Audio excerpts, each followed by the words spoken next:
experts who are having more than 15 plus years of industry experience. But before we begin the session, make sure to subscribe to our channel and also hit on the bell icon so that you will never miss an update from us.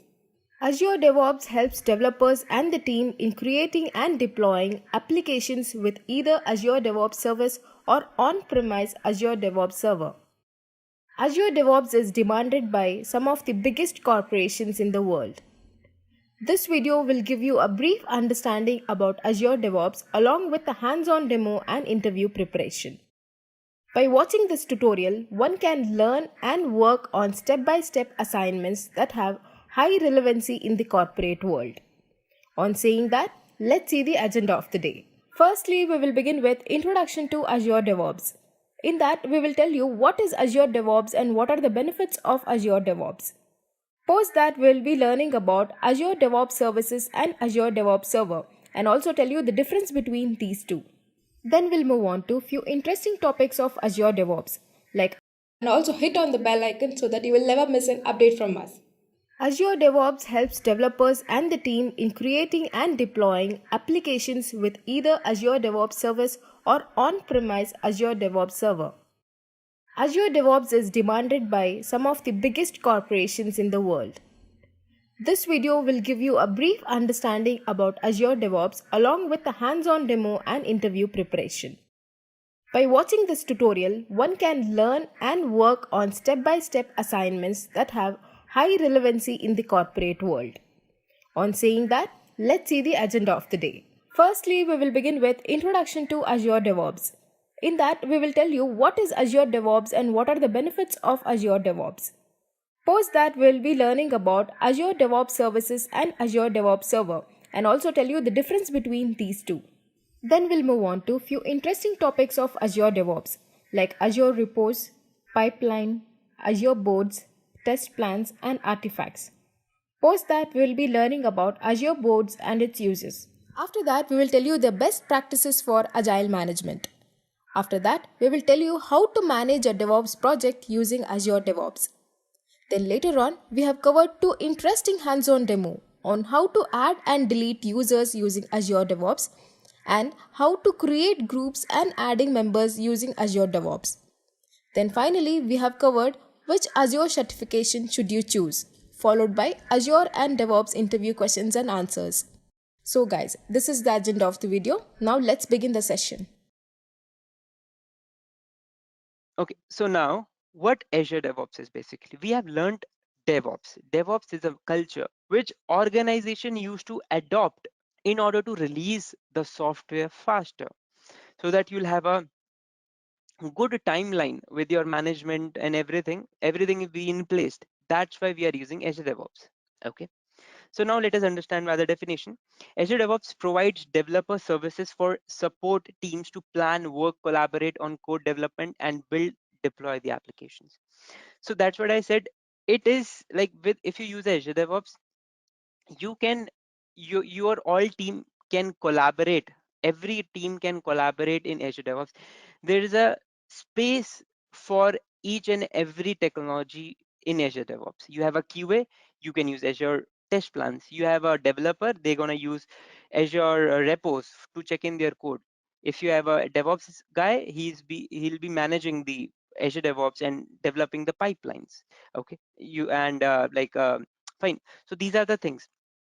So basically, Azure DevOps help you to release the software in a much faster pace. You can create even the work items, the tasks, the bugs. Okay, that is it meant to plan work. You can plan the work. If you're working in agile organization, what agile is, you plan, there will be a PSI planning will be held in your after every PSI, like after every demos you give. Okay, after like a couple of sprints, maybe 4-5 sprints, the PSI will start. In the PSI we will be discussing what work we're going to do. So everything you can keep a track with Azure DevOps. Okay, that's how useful it is. Earlier, Azure DevOps was known as VSTS, that is Visual Studio Team Services, back in 2018. In 2018, it rebranded to Azure DevOps. DevOps is obviously hosted in Azure and named as Azure DevOps on the cloud. So, okay, developer can work in the cloud using Azure DevOps Services or on premises using Azure DevOps Server. There is very small difference. If we call it as Azure DevOps Services, it means cloud. If you call it as Azure DevOps Server, it is on premises. So there is a two softwares. If you want to host Azure DevOps on the cloud, you will go for Azure DevOps Services. But if you would like to host it on your on premises, your data center, you should have the code, because banks, governments will not going to share their code to any third party, whether it's be Microsoft or Amazon AWS. So they're gonna keep the code themselves and use Azure DevOps Server. That's why the difference between Azure DevOps Services and Azure DevOps Server. Okay, like this is how Azure DevOps page looks like. I have already showed you a bigger thing in Azure DevOps. So we're gonna create the Azure DevOps account sooner. Okay, let us talk about the benefits of Azure DevOps now. With Azure DevOps, you can easily automate things. Like you want to do things like, just now I said CI/CD. I showed you any small example of CI/CD, right? So that's kind of easy automation you can do. You have some PowerShell script, okay, put it in a pipeline and run it. It will do automatically. Everything will be automatic. Orchestration. See what orchestration means, that to just collaborate with each other.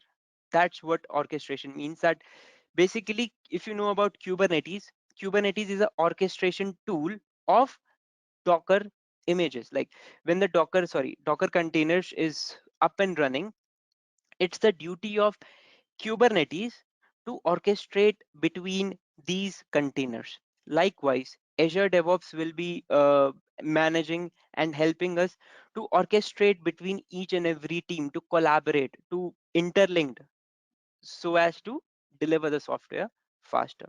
Effective monitoring. You will get a timely alerts if a pipeline got failed, if pipeline got succeeded, if any outages occur in your application. Everything you can set it up, the monitoring part. So Azure DevOps can easily integrate with the Azure monitoring if you are using the Azure. Your infrastructure is in Azure, but if you are using on premises, we can use Splunk and Nagios also for monitoring, and that can easily integrate with the DevOps, Azure DevOps. The rapid deployment. Yes, it's a very fast deployment with the CI/CD tools. If you enable CI/CD, both the triggers, the deployment will be in a much faster pace, right? So that's the very little benefits of DevOps, Azure DevOps. Okay, and why we use it. So like let us talk about the differences between Azure DevOps Services and Azure DevOps Server. See, Azure DevOps Services is a cloud offering with from Microsoft, and it provides like it's a public cloud basically. It's not a it's not a shared or private one. Azure DevOps Services is a public cloud. Like if you are using Azure, Azure is also a public cloud. So it's not your private thing. It's a globally available thing. The other thing is the Azure DevOps Server is your on-premises offering. You will install it on your org. Let me show you one very small thing. Okay, I have installed that on my environment. So I just wanted to show you some picture of it. So if you see the screen, see, this is my Azure DevOps Server on the top you see. This is something which I have installed on my machine. And this is how when you install this software, this is how your Azure DevOps Server will look like. Okay, on your organization it will has its own URL. Okay, this is the server name, 2019 update 1.1, like Windows Server versions you have, right? Operating system versions like that. It will be installing on your machine, and you are the sole admin of this. You can do anything. So that's the difference between server and services. Okay, so it is backed, Azure DevOps Services backed by 99.9 SLA. Okay, so basically SLA means that if the Azure DevOps Services, if there's an outage in Azure DevOps Services, then Microsoft Azure will be responsible for it. Okay, they will provide you a 99% of service level agreement, that it will be up by 99.9% whole year. Okay, and if SLA is not met, like if it is less than this, the outage is more than 0.10%, then you can claim for refunds and all. So that's how prominent it is. Okay, see, with Azure DevOps Server, you are responsible for applying the patches on Windows, on applying the patches on Azure DevOps Server. You are responsible for security, data protection, everything, because you are having the data on your environment, on your computer. But not the case of Azure DevOps Services. Everything is in the cloud. But with server, you are responsible for each and everything. Okay, so the third point is you can either authenticate with Microsoft account credential or with Azure AD. You can easily connect with active Azure Active Directory and authenticate with Azure DevOps and use it. Okay, even if you don't have a subscription of Azure. Okay, we have one question come up that if you have a Azure subscription, then you need a Azure subscription to use Azure DevOps. Yes or no? You don't need a Azure subscription to use Azure DevOps. Okay, but if you have an Azure AD, okay, AAD, then you can easily integrate to the Azure DevOps. Okay, we're gonna discuss that too. Let me just show you, okay, because we are here. So if any uh, if things are coming up, so I'm gonna give you more visualization that will help you to understand more. So now this is my Azure DevOps. You clicked on organization settings. Under the organization settings, you have Azure Active Directory. It means that I am connected to my directory. This is my tenant name. This is my Active Directory name. So I am connected already. I can disconnect to this directory, this AAD. This is default directory. So what I'm trying to say here, if you have an AAD, you can authenticate with Azure DevOps. But with Azure DevOps Server, you cannot do that. Like you cannot do that because your Active Directory is not linked with Azure. It's Windows or Active Directory. It's not Azure Active Directory. So if you have an Azure Active Directory, you cannot link that with the Active Directory with your, though there is a lot of things you can do, but directly it's not possible. So you need to have your Active Directory in order to link with Azure DevOps Server. Okay, so now I'm talking about some more about the services which we have.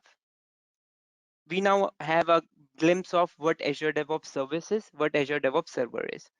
Now, let us understand more on Azure DevOps, Azure Boards, pipelines, artifacts, repos, test plans. See, VSTS is known as Visual Studio Team Services. In 2018, we call Azure DevOps Services as VSTS, and now we call it as Azure DevOps Services.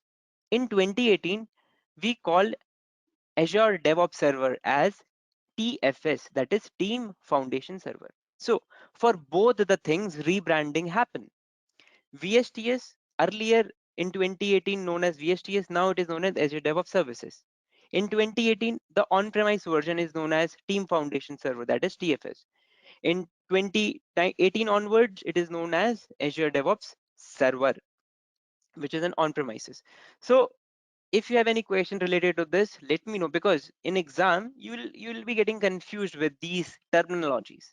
Now I wanted to we're going to discuss about the services which I mean the Azure DevOps services. Okay, we know now what Azure DevOps is. Basically, Azure DevOps help us to release software faster, but how? Azure DevOps has these services in it: Repo, Azure Repos, Azure Pipelines, Azure Boards, Azure Artifact, Azure Test Plan. These things will help us to release software faster. Now let us talk about each and everything. Azure Repos. Azure Repos provide Git repositories or team foundation version control for source control of your code. That is, Azure Repos is on the left hand side. You can see the screenshot of it. Azure Repos is a place where your code lives, where your Python code, Java, .NET, everything will be lying up here. That's this place, Azure Repos, where you can integrate with Azure Repos, with GitHub, with TAVC. So Azure Repos can like basically Azure DevOps Services supports two version control. One is Git version control and other is Team Foundation version control. So that's why Azure Repos can only be based on Git repository and Team Foundation version control repository. So Git repository, I think we all know, like Git is a distributed version control system and all. But Team Foundation version control, what it is? See, you remember earlier on-premise version was known as TFS before 2018, Team Foundation Server. So TFVC is a version control system developed by Microsoft and used in Team Foundation Server. That's why Azure DevOps has two types of version control, Git and TFVC. I'm going to show you that. Okay, that's what I said. Azure DevOps will help us to build and release or deploy software in a much faster pace. Like in a normal scenarios, you write a PowerShell script or you do a manual copy paste deployment. But with CI/CD Azure DevOps tool, we will able to deploy the product in a much faster pace without any manual intervention. That's what it is. Okay, okay. So next thing is we have is Azure Boards. So basically Azure Boards, if you work on Jira, if you work on Trello, these are the certain tools which is a, you can say, competitor of boards. So what board is? In board you can, like, board delivers a suite of agile tools to support planning, tracking work, code defects, issues using Kanban and Scrum methods. Basically, in simple terms, if I go to the Azure boards, basically it's a tracking thing, like your work tracking thing. You can create work. See, I have a lot of build got failed, so these are my bugs. Okay, so you get an option to choose bug, epic, feature, issues, task, user story. So simply, let's say you have a bug, right? You have a bug. So you will create a bug in it for a better tracking. Login, uh, unable to log in, like something like that, right? Unable to log in.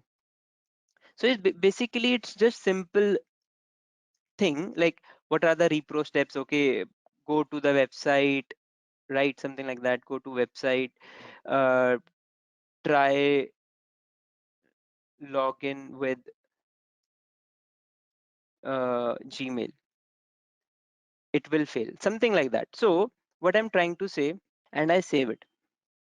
So what I'm trying to say, you will assign to this someone, some guy, okay, and this guy will be, the developer needs to be work on this these repro step, and then he gonna fix it, the developer. And then you will create a test case, like this is my bug, and I will assign that bug to the user. And after that you can create any task, test cases or anything. It's up to you. So what I'm trying to say, in Azure boards, work items. So yeah, I was explaining that this the in here we call it as work items. The work items will be, like, we can create the work items. These work items will help us to track the thing. Like, I created this unable to log in. If it's a high priority thing, then you can make this priority as 1. Okay, that it needs to be fixed ASAP. So if it's a 1, then the user or like the developer will be working on this on priority basis. So basically what I'm trying to say, it's basically a complete tracking system.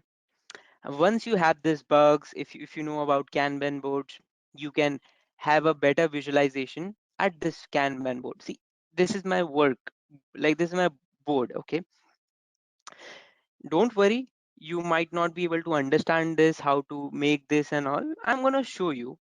But if you know about what Kanban board is, then awesome. Basically it's basically a visualizing thing. So if you see, these are my works, not able to log in, so I can put in, okay, I'm doing this. It's in doing state.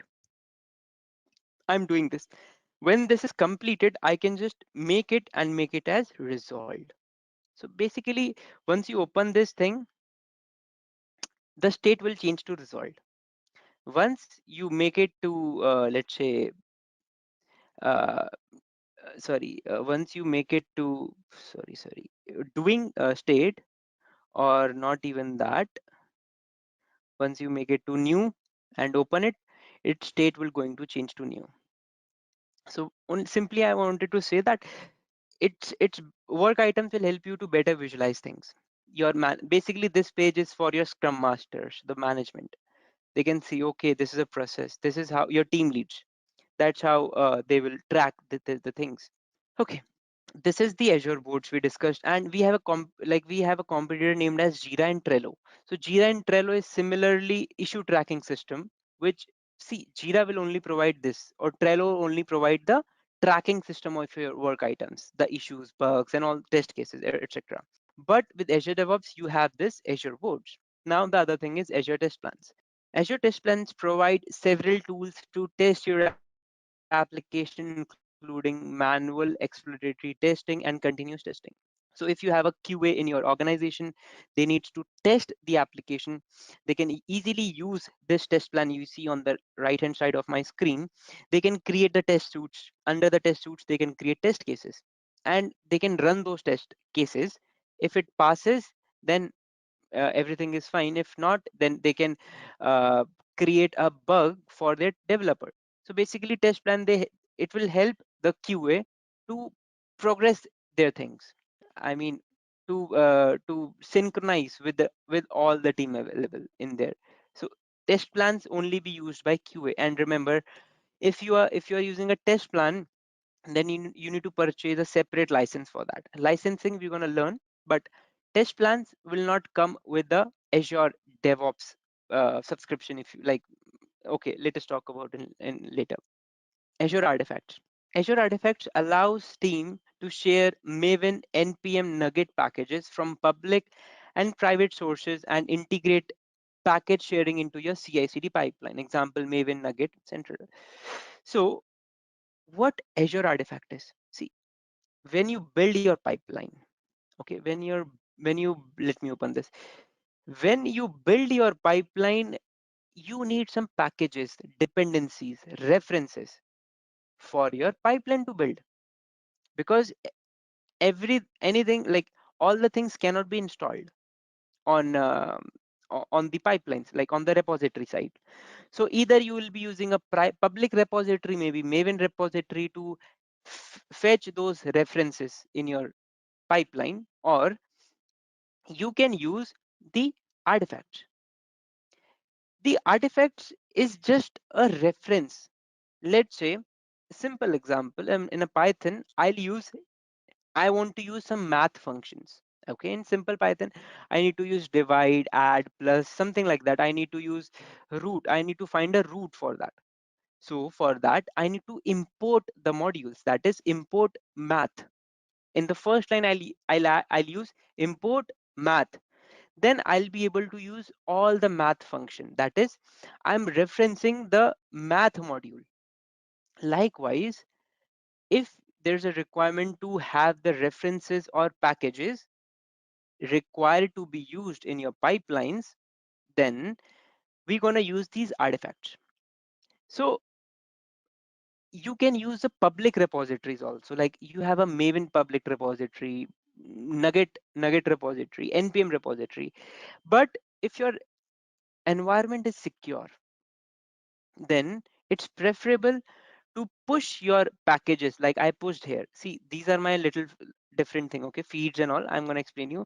But if you have this if you have some secure system, some custom packages which is not available in the public, then you want to push these packages into the artifact feed, and then you want to use this packages with the pipelines. Let me show you quickly what I'm trying to say. So let me just continue, and empty job. So I'll click on add, and here let me just add, it was nugget. So see, there are a lot of tasks available. So this is my nugget package. Okay, so I'm going to use nugget task. Click on add. I'm going to restore the nugget. So here it is asking feed to use. Which feed? Just understand at this point in time, feed is nothing but a collection of packages. Like in here, my feed name is A. A is my feed name. Feed is a collection of packages. What packages? Packages are required by your pipeline or code to compile or build, to take a reference for building.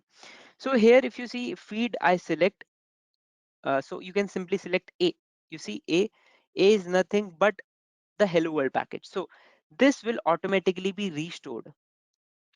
So basically, if you would like to use the artifacts in your Azure pipelines, and these are custom or private, you don't want to share to the cloud, you can easily push it here. Okay. So basically, if you see, okay, we have one question. So what I'm trying to say in here, Azure artifacts example, like Azure artifact is exactly same as Maven Nugget repository. So what are these? Okay, if you don't know that, let me just show you that. Maven.org.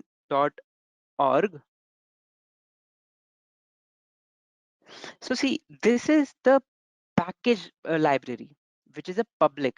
Here you can see all the packages available, like thousands, lakhs, see 2,43,000 packages are available.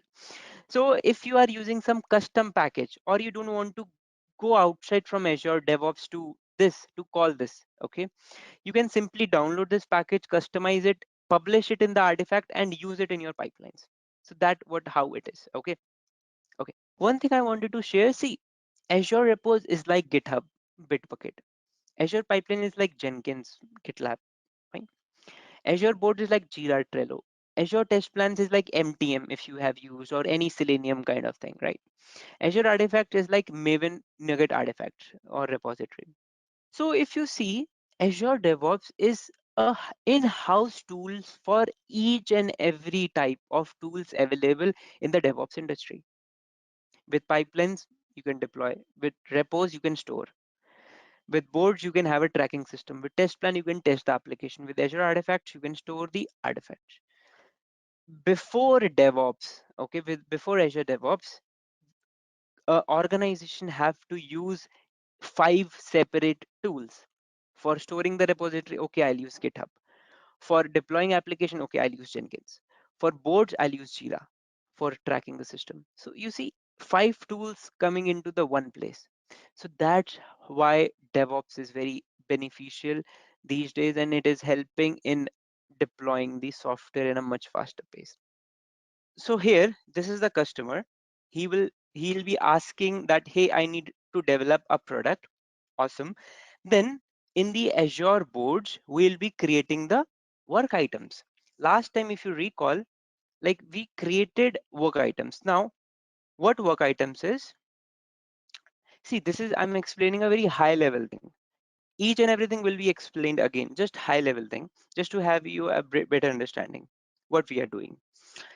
Here, customer will come. Okay, once the customer will be coming up, we have he's saying that, okay, I need to complete this task, I need to have this thing to be completed, all the tasks or things which he has.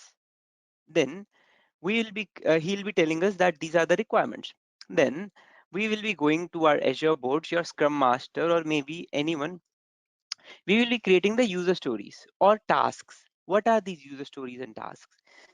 Consider this as just a, like a thing, a activity, a event which a developer or a user has to create.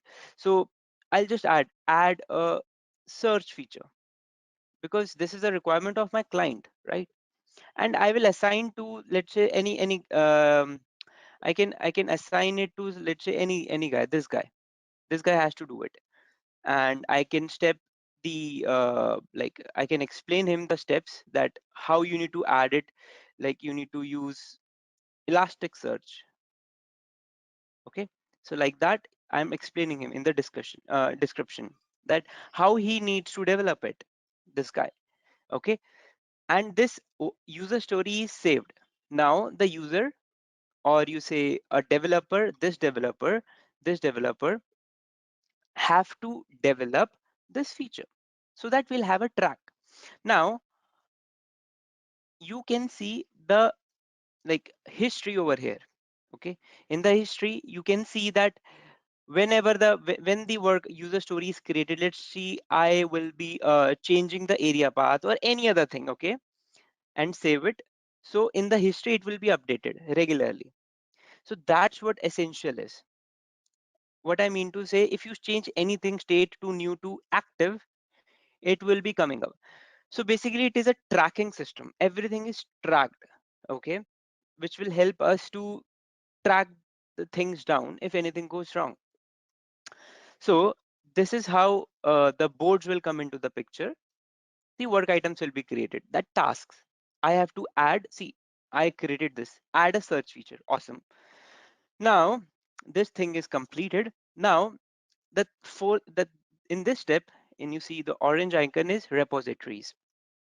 See, the developer will be writing his code now. Okay, the developer will be writing his code. So the code will be stored in the repositories. In here, I have my code repository. See, this is my web application. Here, the code lies. If it's your Docker application or anything, any whatever it is, you can edit your code here. Just write anything, right? Just check in your code. I mean, push your code with the source repositories. That is, this is the place where you will be storing your code repositories. Okay. So once it is stored over here, once you have the code, then we will be building the pipelines to build the source code. That is this .NET application. See, this is my .NET application. I have web application and I have SLN file. It's a TFVC. If you remember that we have two kind of repository, Git and TFVC. So developer can do a check-in, and once it is checked in, it is stored up here in the history. You can see everything is tracked. Just now I did, okay, just now I did some check-in in this place. Now once your repository is ready, you did all the check-ins and all, you can use either Visual Studio or just use this UI to check in your code. Both will work. Then afterwards you will be building the pipeline. Now see, we created a task, we have our code ready. Now in the board, see, you need to see that everything is interlinked.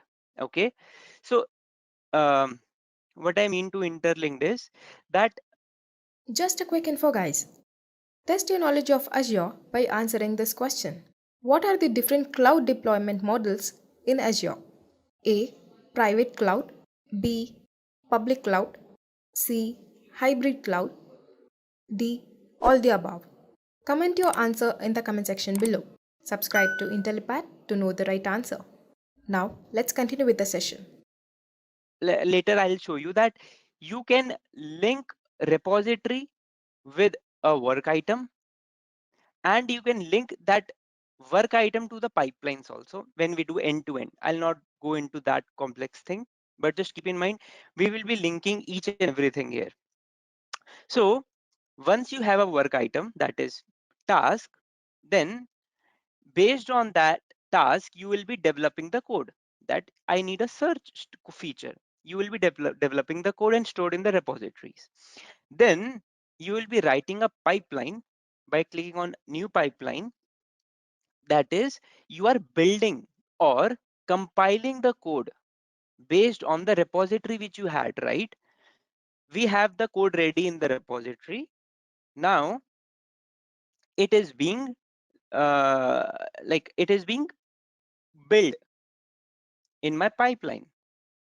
So this is the pipeline in which I will be building it using MS Build.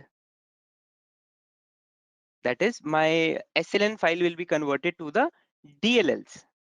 Okay, so let us look at the architecture again. I have the code done, like code check-in done, then compilation will happen using the build pipeline. Then after the compilation with this pipeline, I am going to release it. Remember, both build pipeline, here you see pipelines named as build, it means build, and release means release pipeline. Both are different. How? Building means compilation of the code. Compilation means that if you are working on Java code, right, your there will be dot Java files, uh, Java files will be there, right, when you're writing the code. So like when you compile it, it will be var files or jar files. That is the binaries what I'm talking about. And for .NET, it will be binaries will be DLLs. In the bin folder you will be finding it. When we do the demos, you will get to know. So once the build is done, the next step is to release the code. You can release it to Azure, you can release to your on-premises machines, anywhere. So the process is very simple. Click on new release pipeline. Okay. So in the release pipeline, you need to just push this code to your respective servers. So see, likewise, I'll just explain you how the deployment will work. That is for, it's for India region. I saved it, and then I'll just empty job, and then I'll make it as USA. Okay. So this is how the release will happen. And what is this artifact? This is the build artifact. That is my compiled code which I am getting with this pipeline. That is my DLLs. I have the work items, task, awesome. Developer goes there in the repository. He did the check-ins. Then in the pipeline, in the build pipeline, I'm building it. This is my build pipeline. Okay. This is the build pipeline in which the building will happen, compilation. And once the compilation is done, I'm going to push to various environment, India region, US region, the production deployment, that is CD. And the artifact, what this artifact is, that is your compiled code, the binaries, that is the code which you are pushing. In this step, you will be just pushing the code. And what artifact is? Artifact is basically the binaries which is generated by the build pipeline. Okay. So this is your, see, this is, it is saying that from where you would like to pick the artifact, add an artifact, that is source, build pipeline, that is where is your artifacts, that is the DLs which you build it, right? So you're gonna select it from here, any pipeline, and then just simply add it. So your code, when it is compiled or built, will be moving to India region, then US region. Okay. So this is how the architecture says that the pipeline will be building it, then it is releasing to the environments. That is any environment, in development, production, any environment. And so see, the pipeline tasks is done, like pipeline job is done to build and release the code. That is your code is being deployed. Then the tester will go here and do the testings. Okay.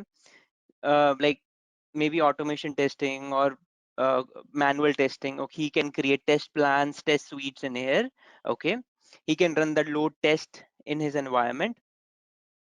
So likewise, it is once you have deployed in here, you can test the things.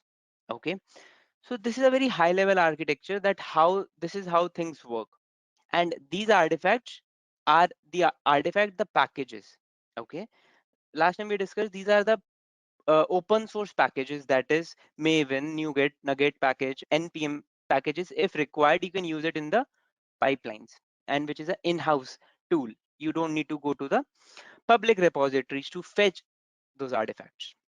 So let us discuss this first.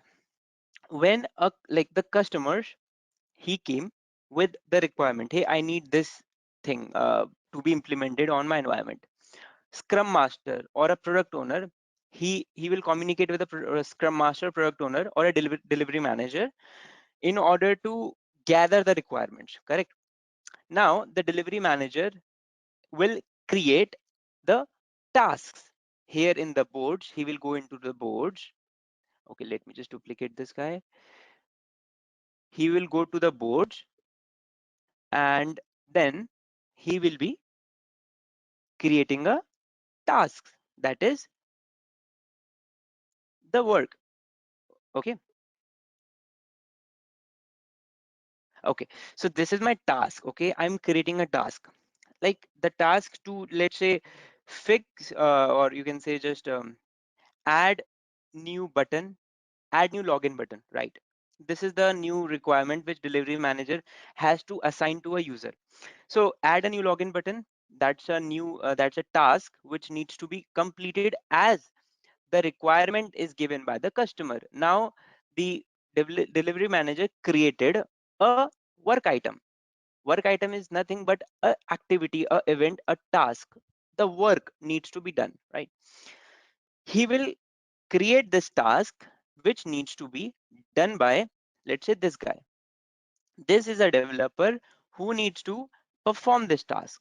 Okay, and he can mention any description that what are the steps he needs to follow. I'm not doing that. So basically this is the task which which this developer needs to do. Awesome. Now this developer comes to it and he say, okay, this is the task which I need to do.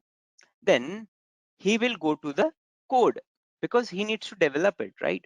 This is the task, and now he will go to the code because he need to do some edit the code, right? Because he need to just add some new feature. So he will open, let's say, Docker file or anything which whatever the requirement is, and he just do the check-ins, like develop, write the code, I just add some dummy thing and then do a check-in. That is, I push the code. Okay, the code is now pushed. Now let me just go back to the architecture again. Till this point, if you see, till this point in the repository, the code is being checked in. Developer finishes off the code, send the code for pull request and collaborate with the code reviewer. Upon completion of the pull request, code reviewer developer commits the code to the repo. Right now, don't worry about pull request and code review that we're going to discuss when we are discussing on Azure Repos. Just understand this: developer commits the code to the repository. Now the code is there. The next step will be to build the code, to compile the code. That is, with the pipeline, you will be compiling the code. That is, you have a .NET project in here. If you see, I have a .NET project. This is my .NET project, and you need to compile this code. How this code will be built up? Like if you work in your local environment, then the code needs to be compiled, right? Code needs to be compiled in order to push to the environments, dev environment, production environment. So you will be creating a pipeline for that. The task of the pipeline is to compile the code. So from here, you will be selecting the your repository.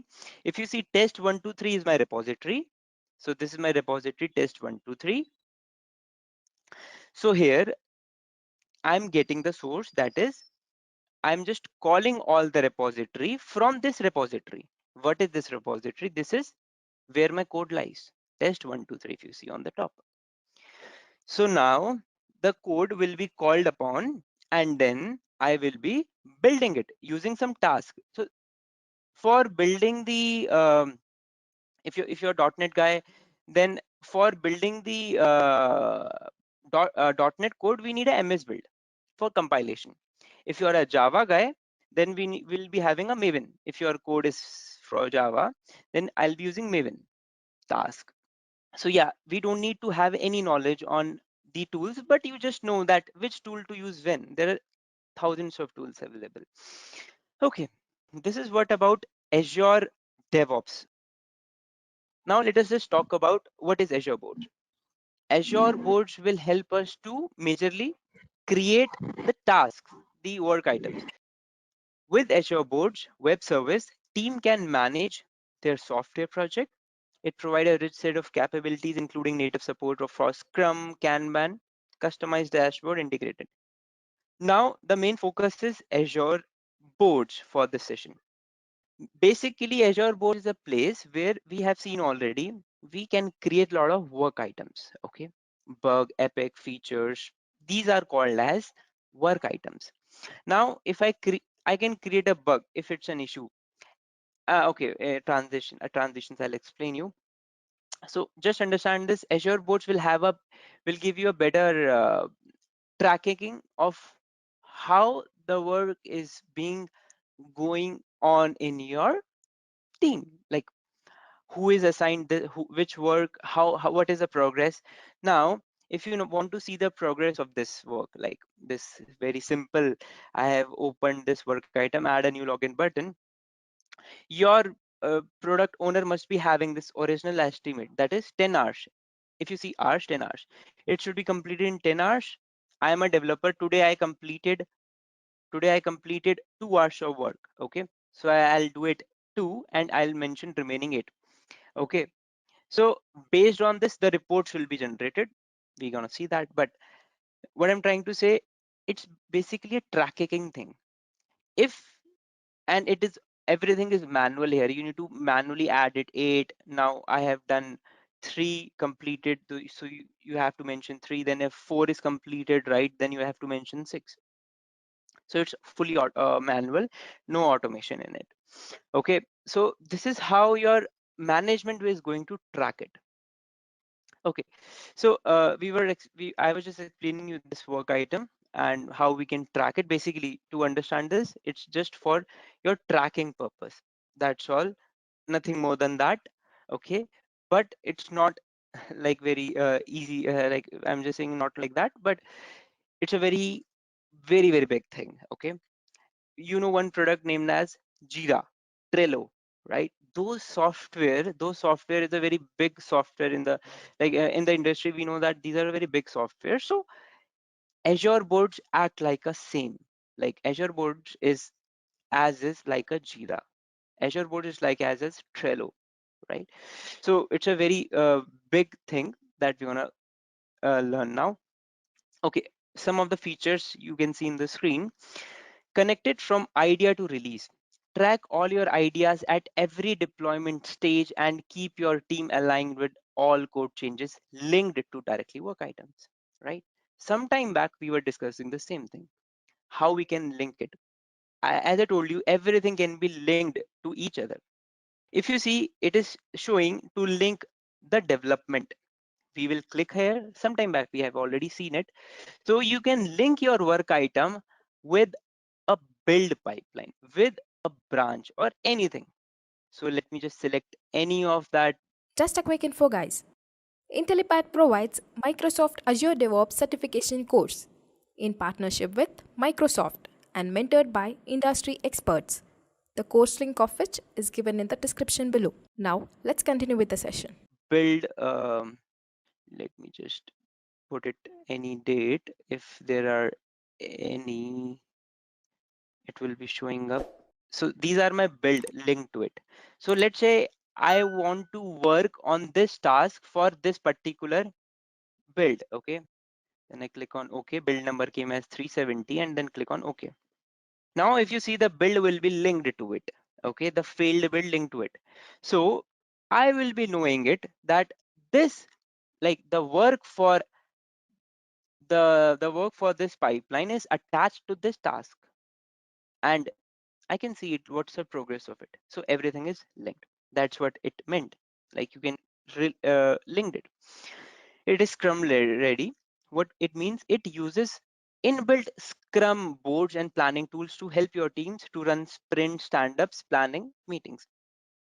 So if your organization using Scrum and Agile methodology in their team, so what's the proper methodology? I'll just explain you quickly. Whenever a bigger project comes up, okay, they will do a PSI planning, and in that PSI planning, everything will be discussed, that how many work items is there, right? How many work items we will be there, how much time we will be creating up, sorry, how much time we'll be taking up for completing those work items. That will be discussed in the PSI planning. Once that PSI planning, which will be for a day or two, will be over, then the actual work will begin. And for, let's say, I have to give the project in a month, then for starting of the 1 month, 1 or 2 days will be booked for the planning. Then for rest of 28 days, we will be doing the work. And those 28 days will be divided into shorter periods, and releasing the features step by like some of the features in first few days, and releasing the other set of feature in another few days. So what I'm trying to say, if you're following the agile, scrum, all these methodologies, then you will be following this process to release the software. We're going to discuss in very detail when I'm at sprint, but to give you an overview, let's say you have a 30 days. Okay, in 30 days, first day you will plan all the works, which, and your scrum master will create the work items in the first day, and in the next 29 days you will be working on it and giving the features in, let's say, every 5 days. After 5 days you will do the release will happen. The release of your product will happen. Another 5 days, another release will happen. Step by step will happen. So that what scrum it is saying. Daily you will have a scrum meetings. Daily you will be discussing what are your roadblocks with your product owner, with your management, right? That this is your issues which you are facing in the team. So this is the proper methodology which Azure DevOps adopted and using it. Okay, and like basically this helps in having everything is systemized, right? This you have assigned this much amount of time, and after this amount of time you need to deliver this. Okay, so you can also have a better insights for your how your work is being done using the dashboards. So let me just show you. Okay, so better insights, what I mean by better insights. So see, this is my work which my team is doing. Okay, every day you can see, for every date you can see that okay, this much work was remaining, and this is the total burn down thing, right? We're gonna see that, but this is a 43 was remaining. So what I'm trying to say, as per this as per this we have a proper visualization thing which can be seen at this dashboards. We're gonna create these dashboard widgets, and you, if you're writing for AZ400, you will be getting a lot of questions on this. So this is a visualization thing which also we can do. So that is what it is saying.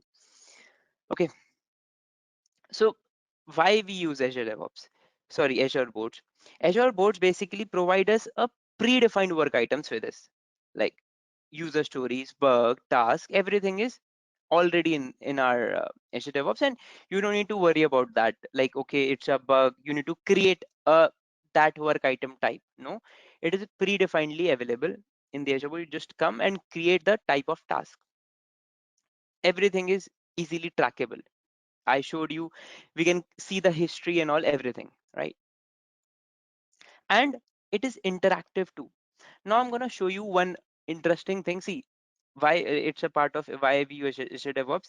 It is very, you can easily visualize things if you see in their in the screen that how good is if it's a new item, it will be there. If it's an active work item, it is there, and if it's resolved, this work item is there.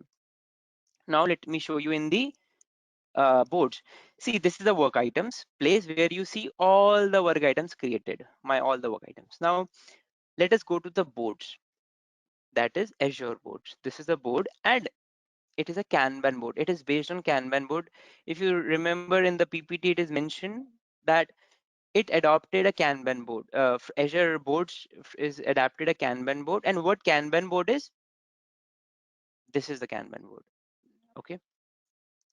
So in bigger organization, this is how they will discuss in the PSI planning. That is the first day of discussion. They will put the sticky notes in their boards, whiteboard, and they will just pluck it. Okay, this task is in progress. Okay, this is in the testing phase. This is in the done state. So it's kind of, you see, it's a board where you will put the sticky notes. Okay, UI is designing. Okay, it's a bug. What other things needs to do. So basically, it's a board, and if you visualize both these things, it's the same thing, right? So new, doing, active, removed, resolved, right? So it's very good thing, right? You can easily visualize if it's a very big project, right? you can easily configure everything in here, and you can easily move. Okay, this is the new state. Now I am doing it. Put it in a doing state.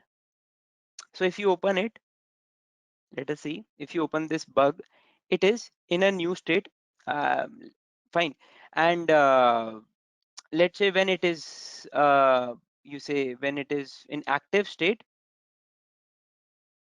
and you can move it in here. And when you click on here, not able to log in, then you see the status active. So the state will also automatically changes. So with the boards, you will get a very better visualization, right?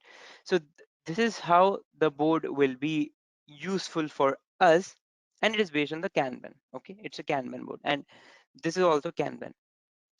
Okay, we're gonna customize it, but first I'm explaining you things. Okay, so the other thing is like work item forms provide built-in discussion that you can use to capture questions, notes, communication as they occur. With this feature, you can maintain a history of what item assigned. See, I showed you the history, right? When you click on this time icon in the history, you can check everything. If you see in the scenario, this is how the discussion will go on in this work item. This guy is saying assigning this to you, and like she's saying that I have updated the storyboard. So basically what DevOps will do, like why we use DevOps technology, the reason is simple: to reduce the gap between developers and operation streams. That's what it is. Easy collaborating. This is the first step which we are seeing in here, that it reduces the communication gap between all of us. Okay, the other thing is you can gain access to number of tools to generate reports to support tracking status and trend by using configurable dashboards. You can add one more widget. So the other thing it is talking about the dashboards, which we discussed in a brief, though, that you can add the dashboard for having a better visualization. Okay, best practices for agile management. Okay, so we will configure teams along with value streams your organization wants to deliver. See, all these points is a simple way of saying that everything is managed. Like I explained you will have a proper roadblock discussion in everyday Scrum meetings daily. So basically a proper management thing. We will just look at define a team for each development group of 6 to 12 developer. This is basically a standard uh, standard process, you can say, for agile. Like we should have 6 to 12 developers in a team, different teams. Define at least 6 or more iteration that will support planning for 6 to 12 months. Basically iteration, what iteration is, if you remember, I was explaining you this concept. In a month, first day will be a PSI planning, and for the rest of the days you will be delivering the software in some chunks, like for first 5 days, next 5 days, another 5 days. Basically the chunks, the five days are the iterations. Okay, just understand, it's very also important. Iteration is basically a certain number of time, days, on which you will be working on. Okay, so here it is saying that at least define 6 or more iteration, that is 6 or more set of time period, and they should be equal, like 5 days, and then you're delivering the product. Okay, determine which work item type your team will use to capture customer requirement and development word. There is very small differences between these work items, right? In here, let me just show you under the work items. So it is very important to understand which work item used to when. If it's a bug, obviously we'll use a bug. And if it's a task, like what to use between task and user story. Okay, that's a question. So you should know, you should have a proper understanding of it. So basically, if you talk about like work item transitions, so always user story is a parent and task is a child. We haven't discussed the work item transition, so I am not expecting you to have this. So task is a child of the user story. Okay, so which work item used to when, that also part of Agile. Okay, the other thing is consider using tags to identify cross team and cross project dependencies. Okay, so tags are very important just to have a like, why we put tags on items, just to have a proper identification, right? You can put, it's very, if it's, if this it is very critical for me, okay, add a new login button because the customer is impacted, so I can use a critical thing. So that will help me to just focus and release the software in a much faster pace. So right, okay, so these are the taggings which we can use in Agile. So now that's what I'm talking about, the processes. We talked about Agile, right? Now this is what I wanted to explain you, the process templates, different type of process templates which you can use in your project. A process defines building block of the work item tracking system and support the inheritance process model for Azure Boards. Please pay attention on this topic. So what are the process templates? Agile, Scrum, Basic, CMMI. What are these? These are the building blocks of the work items. What is this building block of work item? It means for every work items, Basic, Agile, Scrum, and CMMI, work item type changes. Now let us see what I'm trying to say in here. I'll go to my Azure DevOps. Okay, so this is the, if please if you don't have any Azure DevOps organization, please let me know. Okay, now what I'm trying to say, this is how your Azure DevOps portal will look like when you first log in.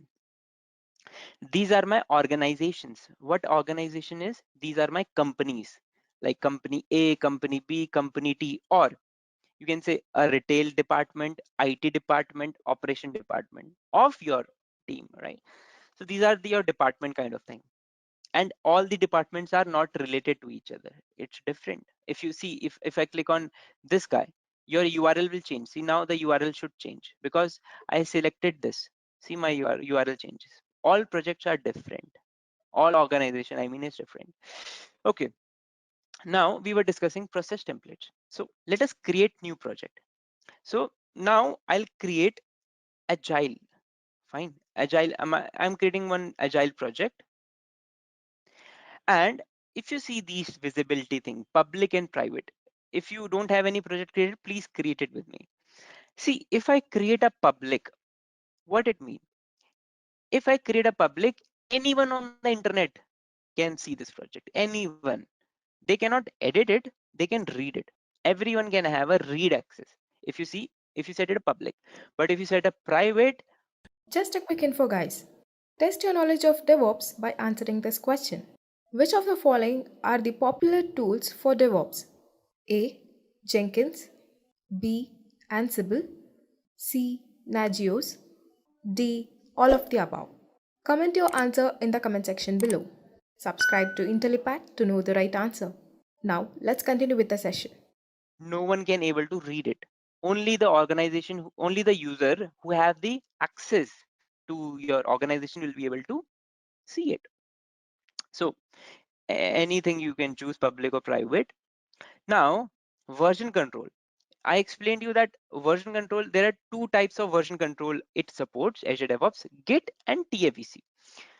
What version control is? Basically, version control is a tracking system. It will it will it will keep a track of your code. Let me just give you a very short example. See, this is a version control, right? Uh, Azure repository, and it is version control. And if you see all the changes which I have done in 2020, I have done one check-in. In March 11, I have done one check-in. So all this his check-in history will be maintained. These are the version control. So it support Git version control and Team Foundation version control. Any of it you can use. Okay, version control. Usually people now using Git only, so I'm not using TAVC. And now the process template, which process work item process you would need to choose. That's what I'm talking about, the building blocks, right? If you see here, it is talking about the building block of the work item. every process template will have a different work items. So now for this, I'm just choosing Agile. Okay, Agile process template, and click on create. So I'm creating a project for an Agile. So this is my Agile project. Now it's a very new project. Okay, let us go to the boards. And I want all of you, please create a organization and create the process template, because tomorrow we're going to do very heavy customization, okay, which will be very confusing for all of us. So please create it yours, the organization. Okay, so this is my Agile project. Okay, now what I'm going to do, different I'm going to create a project with a different process template. Okay, now CMMI, sorry, Scrum. Let us create Scrum uh, project. And how to create it? Just go to advanced in the Git, select the Git version control. It's up to you. You can select TAVC. There is no issues in that. Okay, but most of us are using Git, so that's why I'm selecting Git, and select Scrum.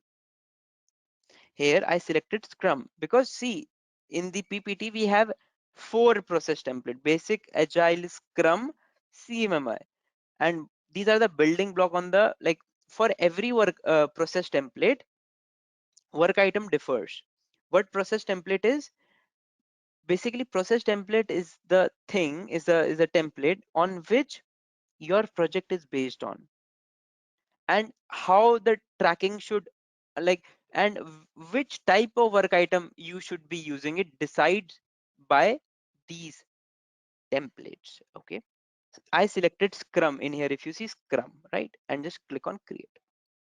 I have created 2 projects: Agile project, Scrum project. Okay, so let it create. Okay, this is my Scrum project. I'll go to my boards again and just click on new work item. Now just pay attention very carefully. If you see, I have bug, epic, feature, these 3. This is my Scrum, and on the second tab I have Agile. Okay, let me just try to compare if you, it will be helpful for us or not. I wanted to have like this.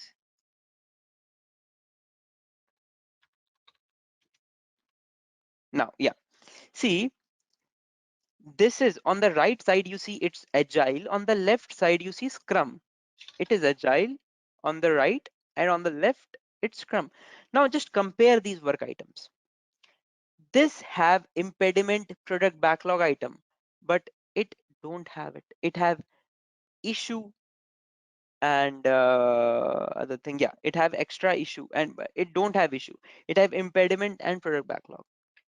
So by the definition, so both these process template is is just having a difference on the type of work items. That's all. So here you see there are 4 process template: basic, agile, Scrum, CMMI. All these process template will have a different types of work items. That's what I was explaining some time back in here, right?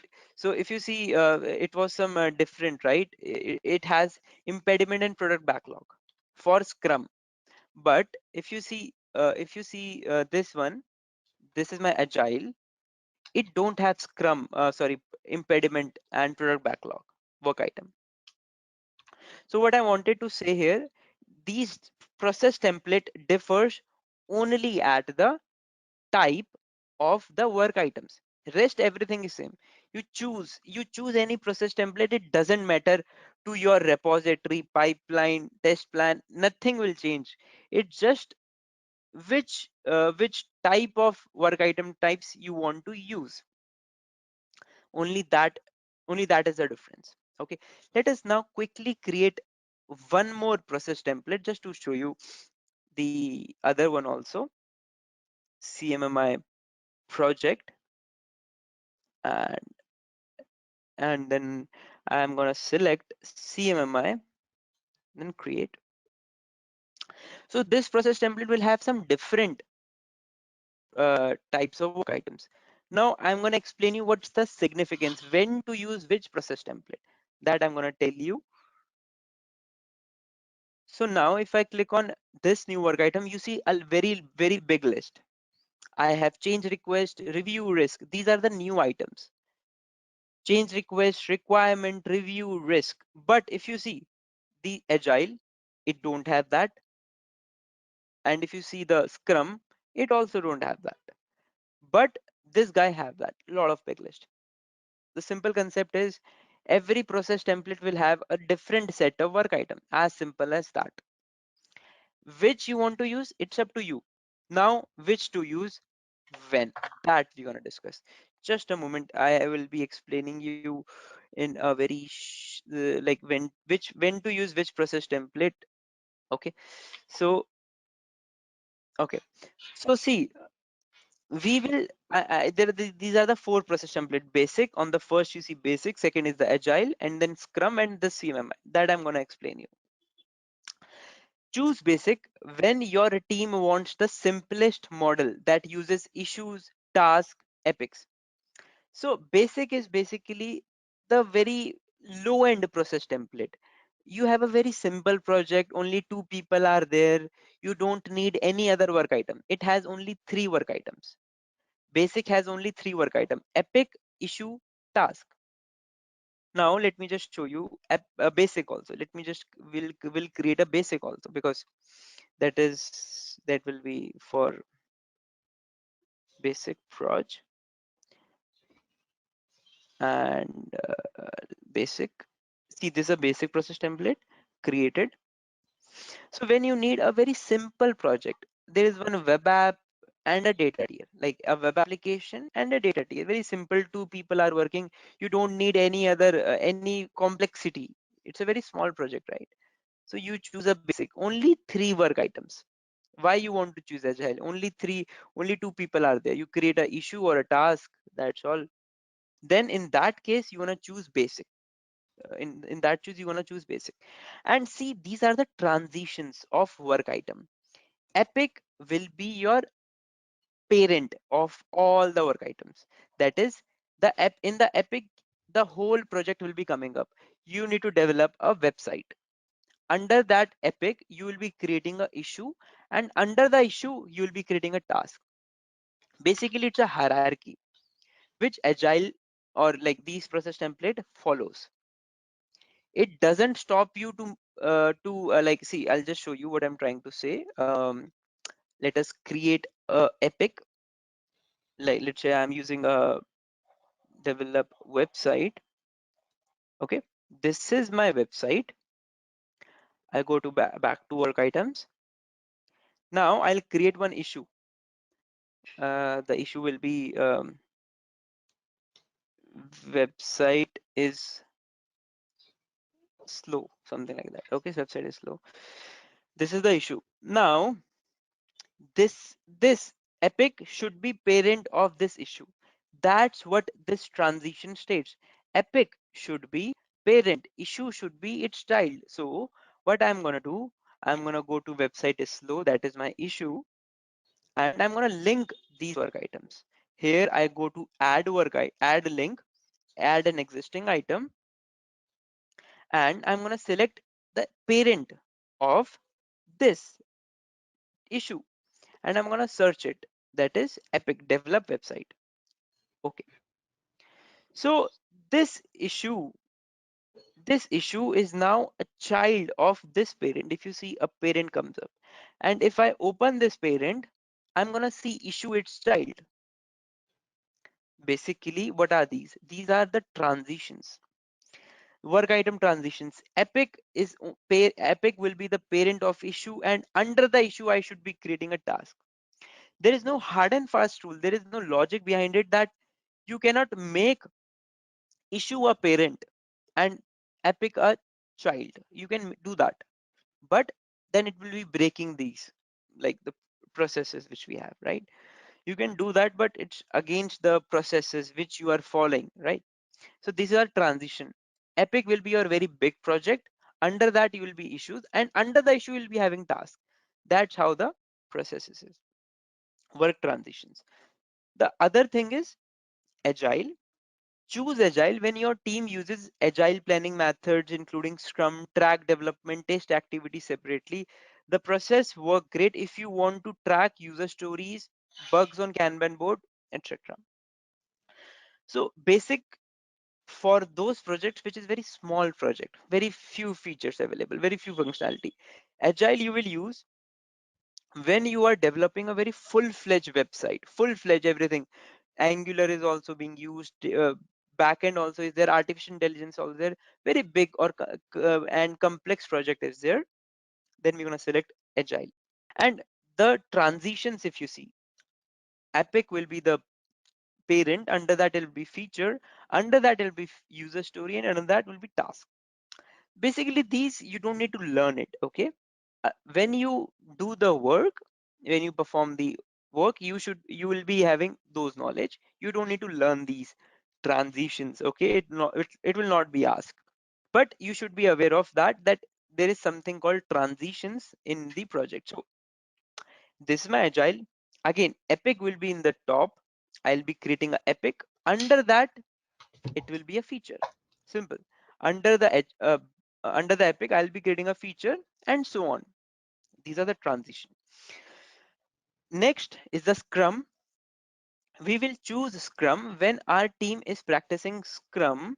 This process works great if you want to track product backlog items and bugs on the Kanban board. There is very small difference between Agile and Scrum. Both these template can be used if you are developing a very, if you are starting a very fresh application, very developing a very fresh application. It's up to you which work item type you're going to use. Product backlog items you want to use, then Scrum is the process template you want to use. It's up to your product owner, delivery manager, that what kind of work items they're going to use. So the other, in the last thing, we have a CMMI. See, CMMI, choose CMMI when your team follow more formal project method that require a framework for process improvement and auditable record for decision. With this process, you can track requirement change, etc. So see, it is saying that CMMI you have to use when you are improving your website. It is already being developed. You are just enhancing it. Like if you see, that require a framework for process improvement. So let us just I'll just explain you in very easy terms that what are these, when to use which template. Basic you will use when it's a very small application, simple, right? No one uses basic, very simple application, right? And if it's a complex project, you are starting new from scratch, then it's up to you which you're going to use, Agile or Scrum, based on the work item types.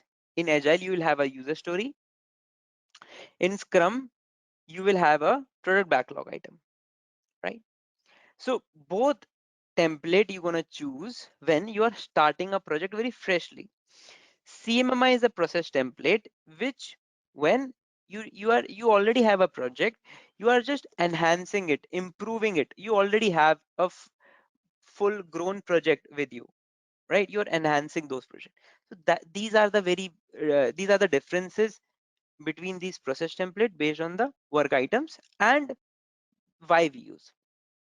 Best practices for agile management. So many companies started moving to DevOps, but DevOps also uses certain agile methodologies, and in that case we're going to just look at certain best practices which you can incorporate when you're trying to basically create a complete DevOps lifecycle using Azure DevOps. So now let's look at the best 5 points which I took from the documentation itself, that is the Azure documentation. So now configure teams along the value streams your organization wants to deliver. So basically you'll have to create teams according to the value streams, which is basically you will have to create your teams according to the category on what they are working for. And one more is define a team for each development group of 6 to 12 developers. That is, let's say you're creating certain sprint cycles for certain features, and in that case you should have multiple developers working on each feature, and you'll have to basically define a different team, different development group, and that should be consisting of 6 to 12 developers. Define at least 6 or more iterations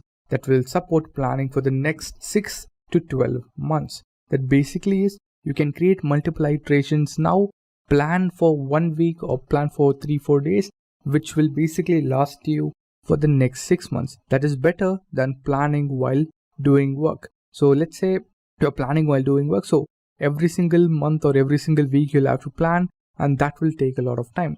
Instead, you can plan it before you're going to do. You can create multiple iterations and you can go ahead for the next 6 months. Determine which work item types your team will use to capture customer requirements and development work. If your project is based on agile process, we recommend using user stories, bugs, and features. So basically in this case, what you're trying to achieve is whenever there is an issue which is happening within the software, which is basically a bug, in that case, the work item which will be generated would be a bug. The work item which will be created would be a bug. If it is a feedback from a user, if it is a feedback from a user acceptance test, in that case, it would be a user story. And if it is a feature which the development team is going ahead and developing, in that case, it would be a feature. Now consider using tags to identify cross-team or cross-project dependencies. So whenever there is a cross-project dependency or cross-team dependency, using neutral tags which both the teams will understand is much needed, because that's the easy way instead of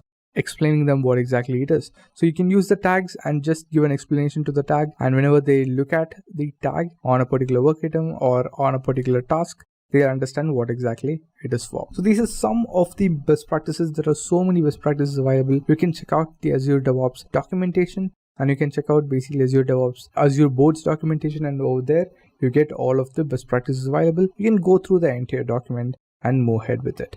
Just a quick info, guys.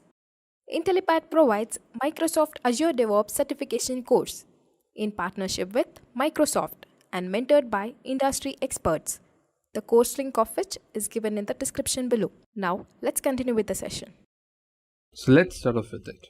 The first thing you'll have to look into is choosing between a process. So there are 4 different types of process when choosing an Azure DevOps project. So there is basic, there is agile, there is Scrum, and CMMI. So choosing each process defines the building blocks of the work item tracking system and supports the inheritance process model for Azure Boards. So basically, whenever you choose a certain process, it will directly affect the Azure Boards work item types. For example, if you choose Agile, in that case, your work items will have user stories, bugs, as well as features. So if you choose basic, you will have different types of work items. So now let's look at these processes one by one. First, basic. So choose basic when your team wants the simplest model that uses issues, tasks, and epics to track work. So epic is basically portfolio backlog. Issue is a product backlog, and the task is the sub part of an issue. So first you can start off with epic, and then you can go ahead with an issue for whenever there's a bug or something. And whenever it's a normal neutral task which you'll have to assign to a team member, you can go ahead with a task. So in this case, it's agile. So now choose agile when your team uses agile planning methods, including Scrum, and tracks development and tests activities separately. So now in this case, you do test activities separately and track development and using agile planning methods separately. So here, the top work item is epic, and there is feature under it. So coming to backlogs, there is user story and tasks. So now you can use user stories for users, basically feedback from users, tasks for subtasks or any types of tasks. Feature is basically what the team is working on. And coming to the right side, you see configurable. You can change the user story to a bug as well, or you can basically have user story and a bug. User story is feedback from users, bug is basically something wrong with your code. And then finally, issue and bug tracking. For that, there is a separate work item called issue itself.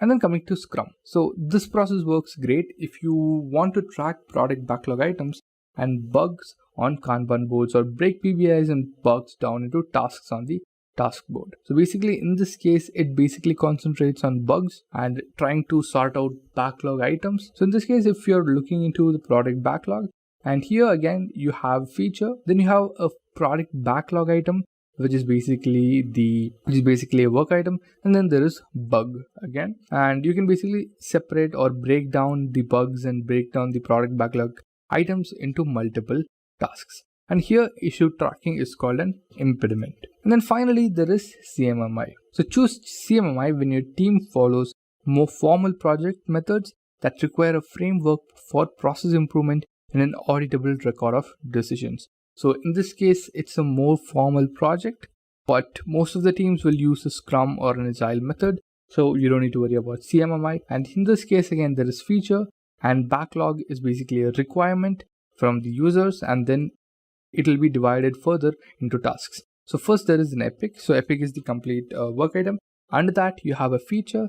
That feature will have multiple requirements which are split into separate parts, and requirements will have multiple tasks which can be split into separate work items. And then there is again bug and tasks. And in this case, issue, change and risk management is really required, because again, every decision has to be recorded in this case. So there is a change request, there is issue, there is review, and there is risk. So basically every work item, when you completed, it could be tagged, it could be reviewed, and when there is an issue with a particular work item, it could be given a issue work item and basically looked upon. So these are the 4 different processes which you can choose from when you start off with Azure DevOps. This you already know, but when you choose this, it directly affects the Azure Boards work items you get.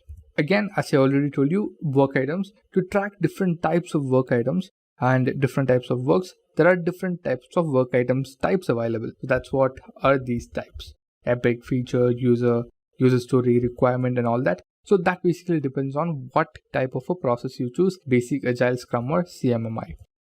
How to connect Azure Boards with GitHub? So the first thing is, by connecting Azure Boards with GitHub repositories, you enable linking between GitHub commits, pull requests, and issues to work items. So you can directly check out the commits and pull requests and issues linked to, basically connected with your work item. When you check out the work item, you'll get all the links and you can check out the GitHub commit or pull request directly from there. So you can use GitHub for software development while using Azure Boards to plan and track your work. So instead of Azure Repos, you're going to use GitHub. If you're using GitHub, in this case, you can do this. So first thing you'll have to do is you'll have to go to your project settings and then go to GitHub connections and connect your GitHub account. Once you connect your GitHub account, it'll ask you to add the GitHub repositories.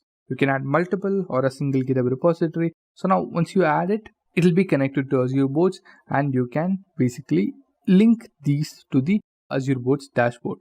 That is the Kanban board. And in GitHub, you'll have to install Azure Boards to make this happen. And there is a free software called Azure Boards, and you can just go set up the plan, which you can take up the basic plan, which is free, and you can set it up with your Azure DevOps account. So once you set it up, and that's it, you are set to go. I'll be showing you how exactly to do this step by step in the hands-on, which we'll be doing next. Work items. So I'm just going to explain what we can do with work items, what are the options available. So that's what we're going to look into. So first, you can start viewing and add work items once you connect to your projects. So you can go to Azure Boards and click on work items, and then you get the option to create new work items, and you can start creating work items, provide them the name, assign it to someone, and let it be. They'll basically change the state whenever they start to work. So this is the first thing you can do, and this is the most important thing. Second thing is that adding a work item is just one click away. So it's not a really tough task. Anybody could learn within just 1 day or 1 hour of practice with Azure Boards. It's a pretty simple tool, and there is no workaround. It's just straightforward and pretty simple. You can just go ahead with it. So now in this case, you select, you click on new work item. You can check out, there are multiple cases. Here you can see there is a bug, there is an epic, feature, issue, task, test case, and user story. So if it's a complete task, then you can go ahead with epic. If it is a feature which the development team has to work on, then you can select feature. If it is a subtask, then you can go with a task. And if it is a bug, you can go with a bug. So accordingly, you'll have to select the appropriate work item. And then you can basically filter each work item pivot view by typing a keyword or using one or more of the fields provided, such as work item type, state, area path, and tags. So let's say there are thousands of work items right now. You have been working using this Azure board for around 4-5 months, and there are thousands of work items. Now you want to check all the bugs you have resolved or created or it's closed or whatever it is. So now you can just do that by filtering by clicking on the work item which you want to look at. So here they've clicked on bug and it shows only the work items which use the work item type bug. So like this, you can filter it out. You can filter it out using state, you can filter it out using area or even tags. So let's say there are so many work items. Let's say there are two different projects, and for both the projects, for both the teams, let's say like this, there are two different teams, and the first team, let's call them first, and second team as second. So whenever you assign a task to the first team, you tag it as first, and second team it is tagged as second. So now if you want to check out all the bugs for the first team, in that case you can select bug and then go to tags and select the tag first, and it will filter out all the work items which are basically assigned to the first team, and you can check it out. These are the things which you can do. There are so many other things we can do with work items which I'll be explaining to you in the hands-on demo. So let's start off with what exactly it is. So collaborate with others by adding, updating and reviewing your work items as cards on a Kanban board. Your Kanban board provides you with a visual interactive space for you and your team to plan and show the progress. So in this particular image, you can check out, it's the Kanban board. Over here, the new work items are here and the active work items which are being currently worked on. Then the staging, which basically means it's under review. And once that is done, you can basically push it to deployed whenever the code you've created has been done and deployed.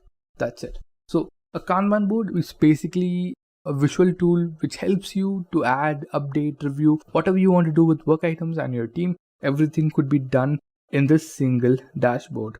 Everything could be done in this single dashboard. There is no problem with it. And next, so let's look at the features of Azure Boards. First of all, you can browse all teams boards. You can check out all the teams boards and choose which board you need. And once you select that, you can go ahead and start adding work items from the board itself. And then to update status of a particular item, you can drag it and drop it. You don't need to basically mention it. You can drag it and drop it. It's much easier. It's much fun to work with it. And also filter using keywords and tags. So we've already seen this. Now to invite users to contribute to your particular project, to your particular Kanban board, you can email it to people you want to invite to your project, but everyone should be a member of the project. If they're not the member of the project, in that case, you will have to add them or invite them using their email ID so that they get the invite and they get access to the DevOps project.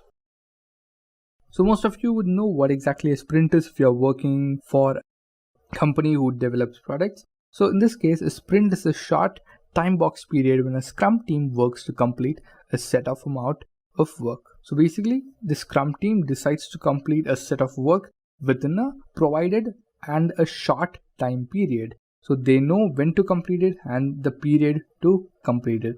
That basically is a sprint. So now you can create iterations by providing the dates. For example, you can create sprint number 1 and sprint number 2 and you can go on. So let's say you can create an iteration for 15 days. So let's say you want to plan for 6 months and you want to complete work, you want to basically assign work for 6 months or create sprints for 6 months. In that case, you will have to divide it accordingly. So each month will have 2 sprints. So there will be 12 different sprints across the 6th month period. So according to that, you'll have to set the sprint dates on whatever you need. So once you set the sprint dates, you can create work items and assign it to any sprint you want. You can assign it to a sprint which is 2 months from now, so that you will know you'll have to work on it after 2 months, or you can basically assign it to the current sprint or the next sprint and whatever you wish. So you can basically add or create iterations by setting sprint dates. Now you can use the forecast tool to get an idea of how many items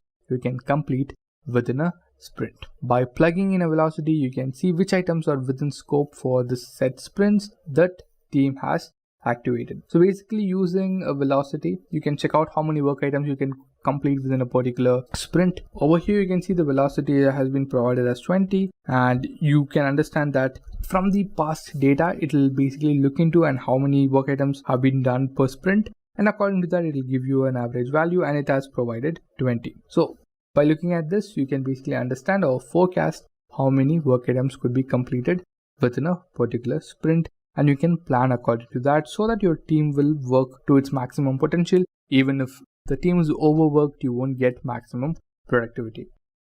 So let's look at all the integrations which are available. So the first one is integrated with GitHub. We've already seen this. We've connected to GitHub repositories and we can enable linking, commits, pull requests and issues. So we've already seen this. We've already seen the demo. There are also other third-party tools which you can integrate with Azure Boards. You can integrate Jenkins and Trello. For example, you're not using pipelines right now, then in that case you can integrate Jenkins with Azure DevOps so that you can track work using Azure Boards, and you can basically use Jenkins as your CI/CD tool. So you can create a service hook for Azure DevOps with Jenkins and Trello. Using service hooks, you can generate action based on Azure DevOps events. So there is an option called service hooks. We've already seen about that, and basically using service hooks, you can create a service hook for Trello or Jenkins, and then you can start working with it. Also, you get Microsoft Teams if your team is completely available on Microsoft Teams, and in that case you can go ahead with this particular tool called Azure Boards for Microsoft Teams, and you can actually connect Microsoft Teams with Boards and you can set up work items accordingly. And whenever there is a work item and you're assigning it to a person, the person doesn't have to check it out in Azure Boards. They can check out the created work item for them in Microsoft Teams itself, and they can navigate into Azure Boards directly from Microsoft Teams. So with the Azure Boards app for Microsoft Teams, you can easily monitor your work item activity in your Azure Boards projects directly from your Teams channel. For example, from your phone, you can monitor what is the work item you have and what you're working on. So you don't even have to check out your laptop. You can just use your Microsoft Teams application on your phone and check out all the work items and all the works which has been assigned to you. So this would be the integrations, and later we're going to look into certain hands-ons on Azure Boards. Managing a DevOps project using Azure DevOps. So first thing you can see here, creating an Azure DevOps organization, Azure DevOps project, integrating GitHub with Azure DevOps project and Azure Boards, and then creating a CI/CD pipeline for an Angular application. So build, staging and production. I'll be having 3 stages. One will be build, and after build it will be stored in an artifact. I'll be using that artifact to create 2 stages. One will be QA. First I'll deploy it on a QA server, so I'll be able to view the website, how it looks, before I change anything else. So once it is successful in the QA server, then it moves on to production server. But in the production server, only after approving it will start the deployment in the production server. So you can set it up like that. And also you can use Azure test and feedback tool to identify, create workbook, and also we'll be doing manual testing using Azure test plans. Okay. After that, so I'll be creating a dashboard using multiple widgets to monitor our DevOps project. So let us begin with the demo, and before beginning with the demo, I'll show how the architecture will look. So this is that. So I'll have my Angular application in my local machine. I'll be editing my code in Visual Studio Code. So whenever I push it to the GitHub repo, and my build should start and it should deploy in the QA server. After that I'll check and I'll check my QA server. I'll do some testing on the QA server. I'll be doing some exploratory tests and do some manual tests. And after doing that, if everything is all right, I'll be approving the deployment, and the production deployment starts. And also I'll be connecting GitHub with my Azure Boards. So whenever I do some changes and I create a pull request, the active work item will go to closed. So that happens automatically. So when you resolve something, it will automatically move to closed without doing anything. Coming back to this slide, what we are going to do is we'll be starting with logging into the Azure DevOps account. After logging into the Azure DevOps account, we'll be creating an organization, and then we'll create a project inside that. So first let us do that and come back to the next step. So first I'll go to my browser. So normally if I'm logged in, when I type this, I'll be taken directly to my Azure DevOps console. But right now, as I'm not logged in, so I'm logged into my Microsoft account, so I'm signing out. Now if I type the same again, I'm not logged in right now. So let me show you the process of how to log in to Azure DevOps. So you can start free, or you can go with GitHub. You can give your GitHub credentials and move on. Or if you already have an account, you can just sign in over here. So let me start free. So as I started free, I was already in my account, so I came inside. So if you're not signed into your Azure DevOps account, if you want to create a new Azure DevOps account, you don't need to do anything. It will ask for your Microsoft credentials. You just have to enter the email address and the password. Then you will be taken to your Azure DevOps account. So inside Azure DevOps account, then you can create an organization and you can start off with your work. So that is simple sign-in process. So I think you'll be able to take care of that. So right now, let us start off with the basic. So the first thing is creating an organization. So what is an organization? For example, you work in a company who has mobile applications and web applications. So what do you want in your organization? You want to manage all the applications in a single place. You don't want multiple places. You just want one single console on which you can see all the projects which our company is doing or done, or it is under execution. Whatever it is, it has to be in the same place, and you should be able to click on them, view their statistics, view the work items, view what are the pipelines available, everything. So for that, we can create an organization. So I'll be creating my organization. When I clicked on new organization, I got this page. So it's pretty simple. Just click on it, check it out, and then continue. So after that, you will have to provide your DevOps organization a name. So this DevOps organization name should be unique. So if it's not unique, it will show an error. So it should be unique. So I'll give it as Intellipaat Organi. So this is going to be my name now. So dev.azure.com/Intellipaat organization. If I type this, I'll be able to redirect to my Azure DevOps console, and I'll be in this URL. So also you can host your projects in multiple regions. As I'm in South India, I'm choosing South India. So continue.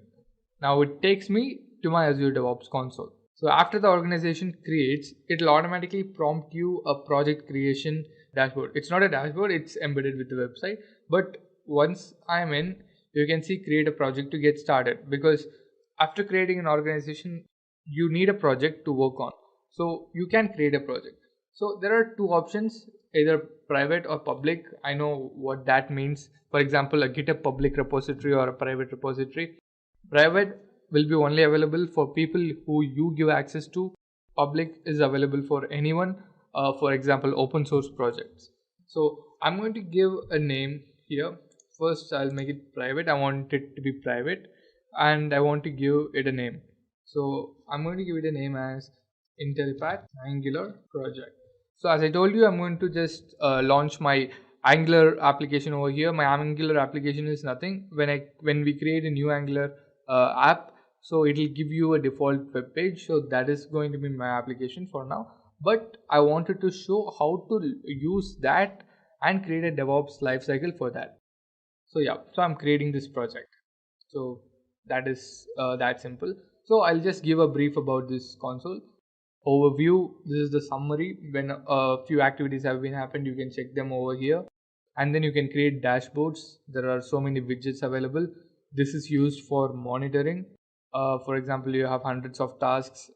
You can see how many has been completed, how many is going on, how many has been done. So you can add accordingly. You can add widgets accordingly. And then comes boards. Boards is nothing but a place to schedule your work, and you can track your work. You can see what work is being done, which is under execution, which is completed. Also you can, I'll show this. So you can come over here in columns and you can add columns. For example, to do, doing, and done. So instead, new, active, resolved, closed. So you can give anything you want. And then these are some other stuff which I explained to you: backlog, sprints, and queries. I'm not going to explain them again. And repos is the same. We all know that Microsoft bought GitHub, so they built Azure Repos using the same infrastructure as GitHub. So it is this same, but you can use it in a single console. That is the benefit. And then pipelines, it's a CI/CD pipeline. And then test plans and artifacts. Test plans, you can see right now you will not be able to use it. You can install actually a test and feedback tool, which is in Chrome extension, which I have installed already, and I have done some work with it. So that is okay. That I'll explain later. That is an exploratory test tool. And then when we create test cases in boards, it will be available over here and we can do manual testing using that. And then artifacts is mainly like a package manager. You can store your private packages from your local system over here and use these packages instead of going to the public source. But right now I'm going to use the public source. I'm not going to use artifacts. So you can create a new feed and you can use this. For example, I'm just giving my new feed and only for the people in my organization, and it takes from public sources. Only use public packages published to this feed. But if you use this artifact, it will only use packages which are applied to this feed. So if I upload only few packages to this, and in my pipeline I want to use another package but I'm using this feed, then it will not work. You will have to add all the packages to this particular artifact in order it to work in your pipeline. So I'll just use packages from public sources through this feed, and I'm creating it, and that's it. You don't need to do anything. So this connect to feed, you can check over here. You can use these stuff. You can use this and push your local packages into this particular feed, and you can do it for NuGet, npm, Maven, Gradle, Python, and also they have universal also. So you can publish all the packages related to your project. You can upload it over here, and that's it. So right now what I'm going to do is, the second thing was integrate GitHub to Azure DevOps. So first we'll integrate GitHub to Azure DevOps, and then I'll show how to import a repository from GitHub to Azure Repos, because we are going to use Azure Repos. So the first, it's actually simple. You have project settings over here, click on that. You will be seeing so many options over here. And one more thing I wanted to show you is, so you can change private and public over here, and also you can cancel out services which you don't use. For example, you don't use Azure Repos, you're using GitHub, so you can just remove it. That's it. If I reload it, you won't see it. You'll just be using 4 services, and if you want it back, you can just switch it on back. It's that simple. So now how to integrate GitHub? So I guess integrating GitHub with DevOps project and Azure Boards. So you can see over here, yes. So in Boards, GitHub connections, click on it. My Azure organization or my project is not connected to any GitHub account, so I'm going to connect it to my GitHub account. So it's asking for my password and username, so I'm providing it. So now I'm signed in, and it's showing all of the GitHub repositories which are in my account over here. It's that simple. And right now I want this repository. I don't want, actually you can add all of this and use one of the repositories in your pipeline, but I just want this, so I'm just going to save it. Yeah, so it got connected right now. You can use this GitHub repository in your pipeline, but I'm not going to use GitHub directly. I'm going to use Azure Repos. So you can import it over here. But before doing that, I want to show the connection between Azure Boards and GitHub. So let me open GitHub, and this is the one. This is the repository. So what I'm going to do is, I'm going to create a work item. A work item is nothing but a task which you want any of your team members to do. So I'm going to say update readme. So this is going to be my task. So I'll just hit enter. So a new task has been created, and it is in state to do. That is, I'm not going to do. So what I'm going to do is, I'm just going to put it over here, and I will assign it to someone. So right now I'm the only member of this, so I'm assigning it to myself. For example, if there are hundreds of people, you can assign it to one of them. If you're a manager, you can assign it to one of your teammates. So it has been assigned over here, and the task number is 1. So how to connect this with GitHub? So this is not connected with this, but we can connect them using this particular number. So how to do that, I'll show you. Before that, how does these two connect? Because there is a tool which you have to first install in GitHub.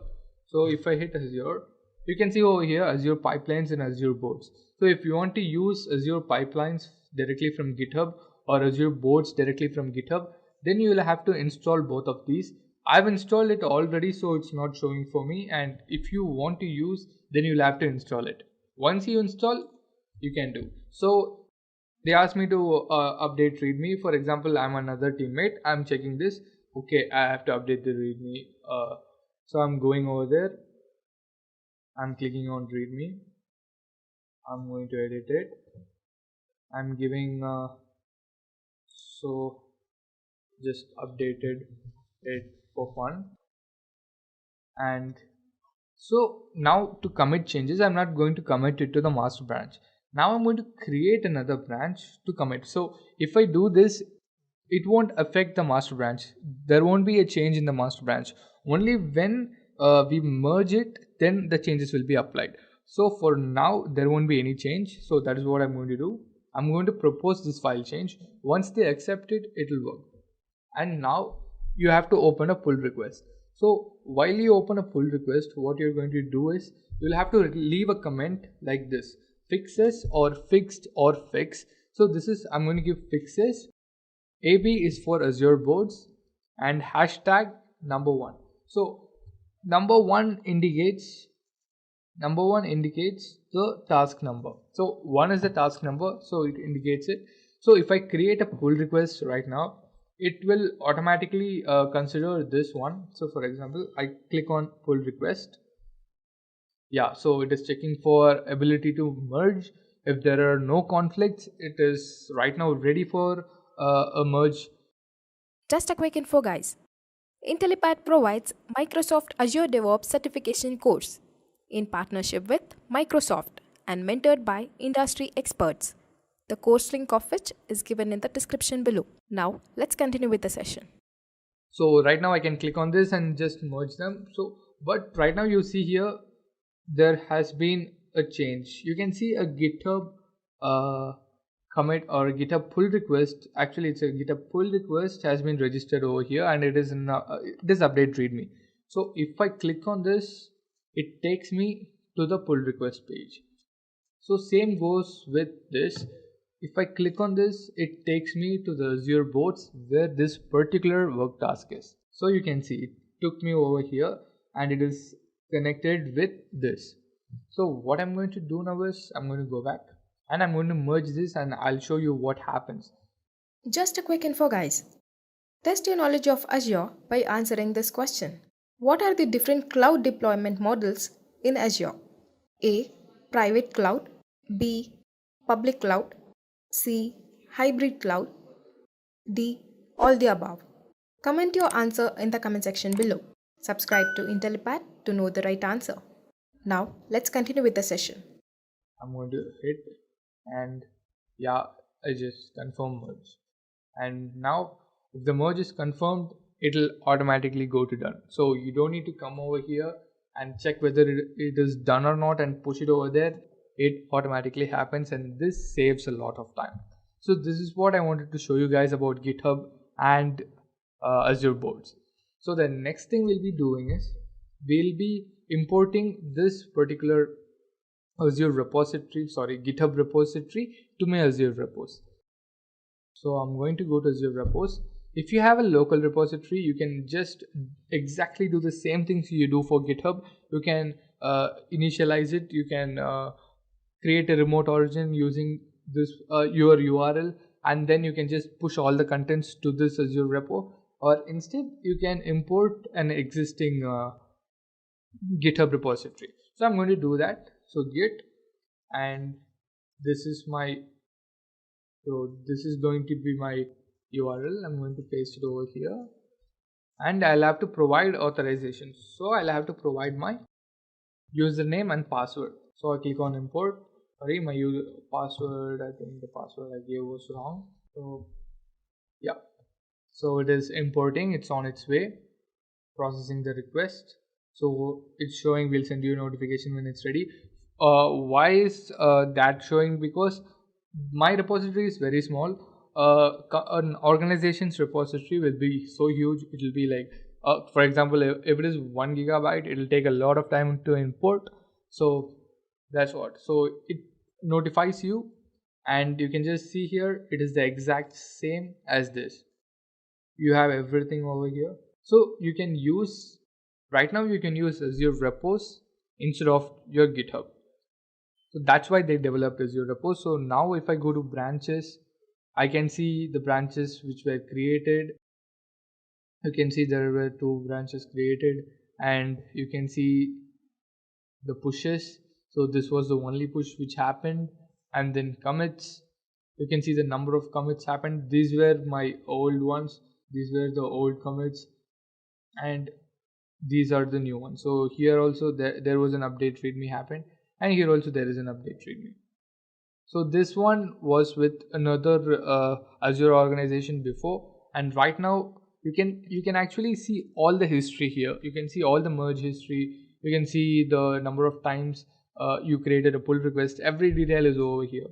You can add tags. Yeah, you can see everything basically. You can see the number of commits and the files, and also you can upload files over here. You can just click here and you're done. You can just give a comment, browse, choose a file and upload. It's that simple. Or what you can do is you can actually push files over here. So you'll have to initialize this first. So to do that, what I'm going to do is I'm going to clone this now. We can also clone this to our local repo. We can clone it to Visual Studio Code, or we can just clone it normally using Git Bash. After cloning it, what we can do is we can push our changes made in the local system, and we can just push it over here. That's it. It's pretty simple. So I'm cloning it, and what I'm going to do is I'm going to clone right now. I'll open Git Bash. If I go, so let me just check. So there's a lot of stuff here. So I think the name would be Angular App 1. Yeah, it is Angular App 1. So I'm in master right now. So that's good. So, or just a second. So that was not the file, guys. Actually, it was Intellipaat Angular project. Yeah. So right now, yes. So this was the cloned Azure repository. So we are going to use this. For example, I'll propose a change over here. So I'll open my readme. You can see updated it for fun. So I'm going to update it. That's it. I'm just going to save this. Okay. So now I'll page it and I'm committing it. Updated readme. So it has been changed. So now I just have to push it. Just git push and my work is done. It has been uploaded. And right now, if I open readme, it won't be there. Sorry, it will be there. Yeah, so the change has been made. So it is that simple to use Azure Repos and to connect the local system to your Azure Repos. It's the same as GitHub. So guys, now what we're going to do next, let me switch back to the slides and check what we'll have to do next. So now we are going to create a CI/CD pipeline for the Angular application and with Azure pipelines in Repos. So we've created Repos. We're going to use this repository to create an Azure pipeline. So I've already built my application. So there would be a dist folder. So you can see over here, I already built it locally and just pushed it. So there is a dist folder. So right now, if I run my application, the Angular page should be shown. And before doing this, guys, make sure you have 2 app services created in your Azure account. So in your Azure account, make sure that you have 2 app services. So the app services will have their own URL. You can use that where you will launch your website. Okay, so right now let us start off with pipelines. So new pipeline, you can either go directly over here or you can use the classic editor. I prefer the classic editor, so I'll just show this once. I'm choosing Azure repo. Yeah, that repo. So now it shows me Node.js because it will read what is under my code. So it read my code, so it knows that it is Node.js. So it is showing me to use Node.js with npm. So I can just use this. So I can install npm and I can run build. I can just add it over here. So I can do this over here or I can do this manually. So that process shows everything which happens. So let me go over there. I don't want this. So I'll just go back and I'll use the classic editor. It's the same, but it shows more information. So I'm going to use Azure Repos. Yeah, this repo, master branch. No, I'm going to use master branch only. Continue. So now it shows you can just you can do configuration as code. You can type your entire YAML file as a code, or you can choose one of these templates. So these, for example, your application is a .NET desktop application. You can just click on this. You'll have multiple jobs. You can execute them, or Android. But mine is a Angular application which requires npm. So first, what I'm going to do is I'm going to configure this pipeline. I want it to run on Windows. Yeah, so I'll tell what I need. I need to install npm, then I need to build my project and then store it to a zip file. After storing it, it should be ready for publishing into a release. That is, I want to push it to a QA server or a production server. It should be ready. So we'll have to do for 4 tasks. So our first task would be installing npm. If I type in npm, I can see over here. So the default process would be install npm. Yeah. So you can choose a registry directly from .npmrc. That is, it takes from the public source, or you can choose an Azure artifact one. So I'm just going to choose which I created right now. It takes from the public resources, but I'm going to choose it. Yeah. So next, I'm going to build my project. To build my project, I cannot use install, I cannot use publish, or I cannot use this also. I have to use custom and provide my command over here. My command is run build prod, because build prod is what I mentioned in my package.json file, and so that's what I have to run. And again, I'm going to choose, so let it be this. I'm not going to choose public over here. Let's see what happens. Then I'll have to archive my files into a zip file. So I'm going to choose archive. So I'm going to change this name as archive files, and also you'll have to change this. So what you'll have to change this to is you'll have to change this to the dist path. So that is going to be dist and Angular app. Okay. So this will be my path, because it will take the HTML file or the contents from this. So this is the folder which has to be archived. So it has to be zip. Yeah. So you can see over here build.artifact staging directory and build.buildid. So this will take the build ID. So that's what we are creating. We are creating a build. So that it will take. So right now I'll show. We'll have to create another job. I told you we'll have to publish it. So to publish, I'm going to use publish build artifact. So the artifact which we build has to be published. So you can see here build.artifact staging directory. So the directory which was taken here will be taken here also. This is like a variable.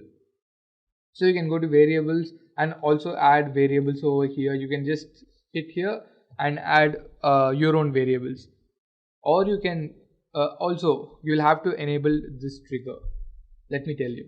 So why do we do this? Because we want a CI/CD pipeline. We want continuous integration and continuous deployment.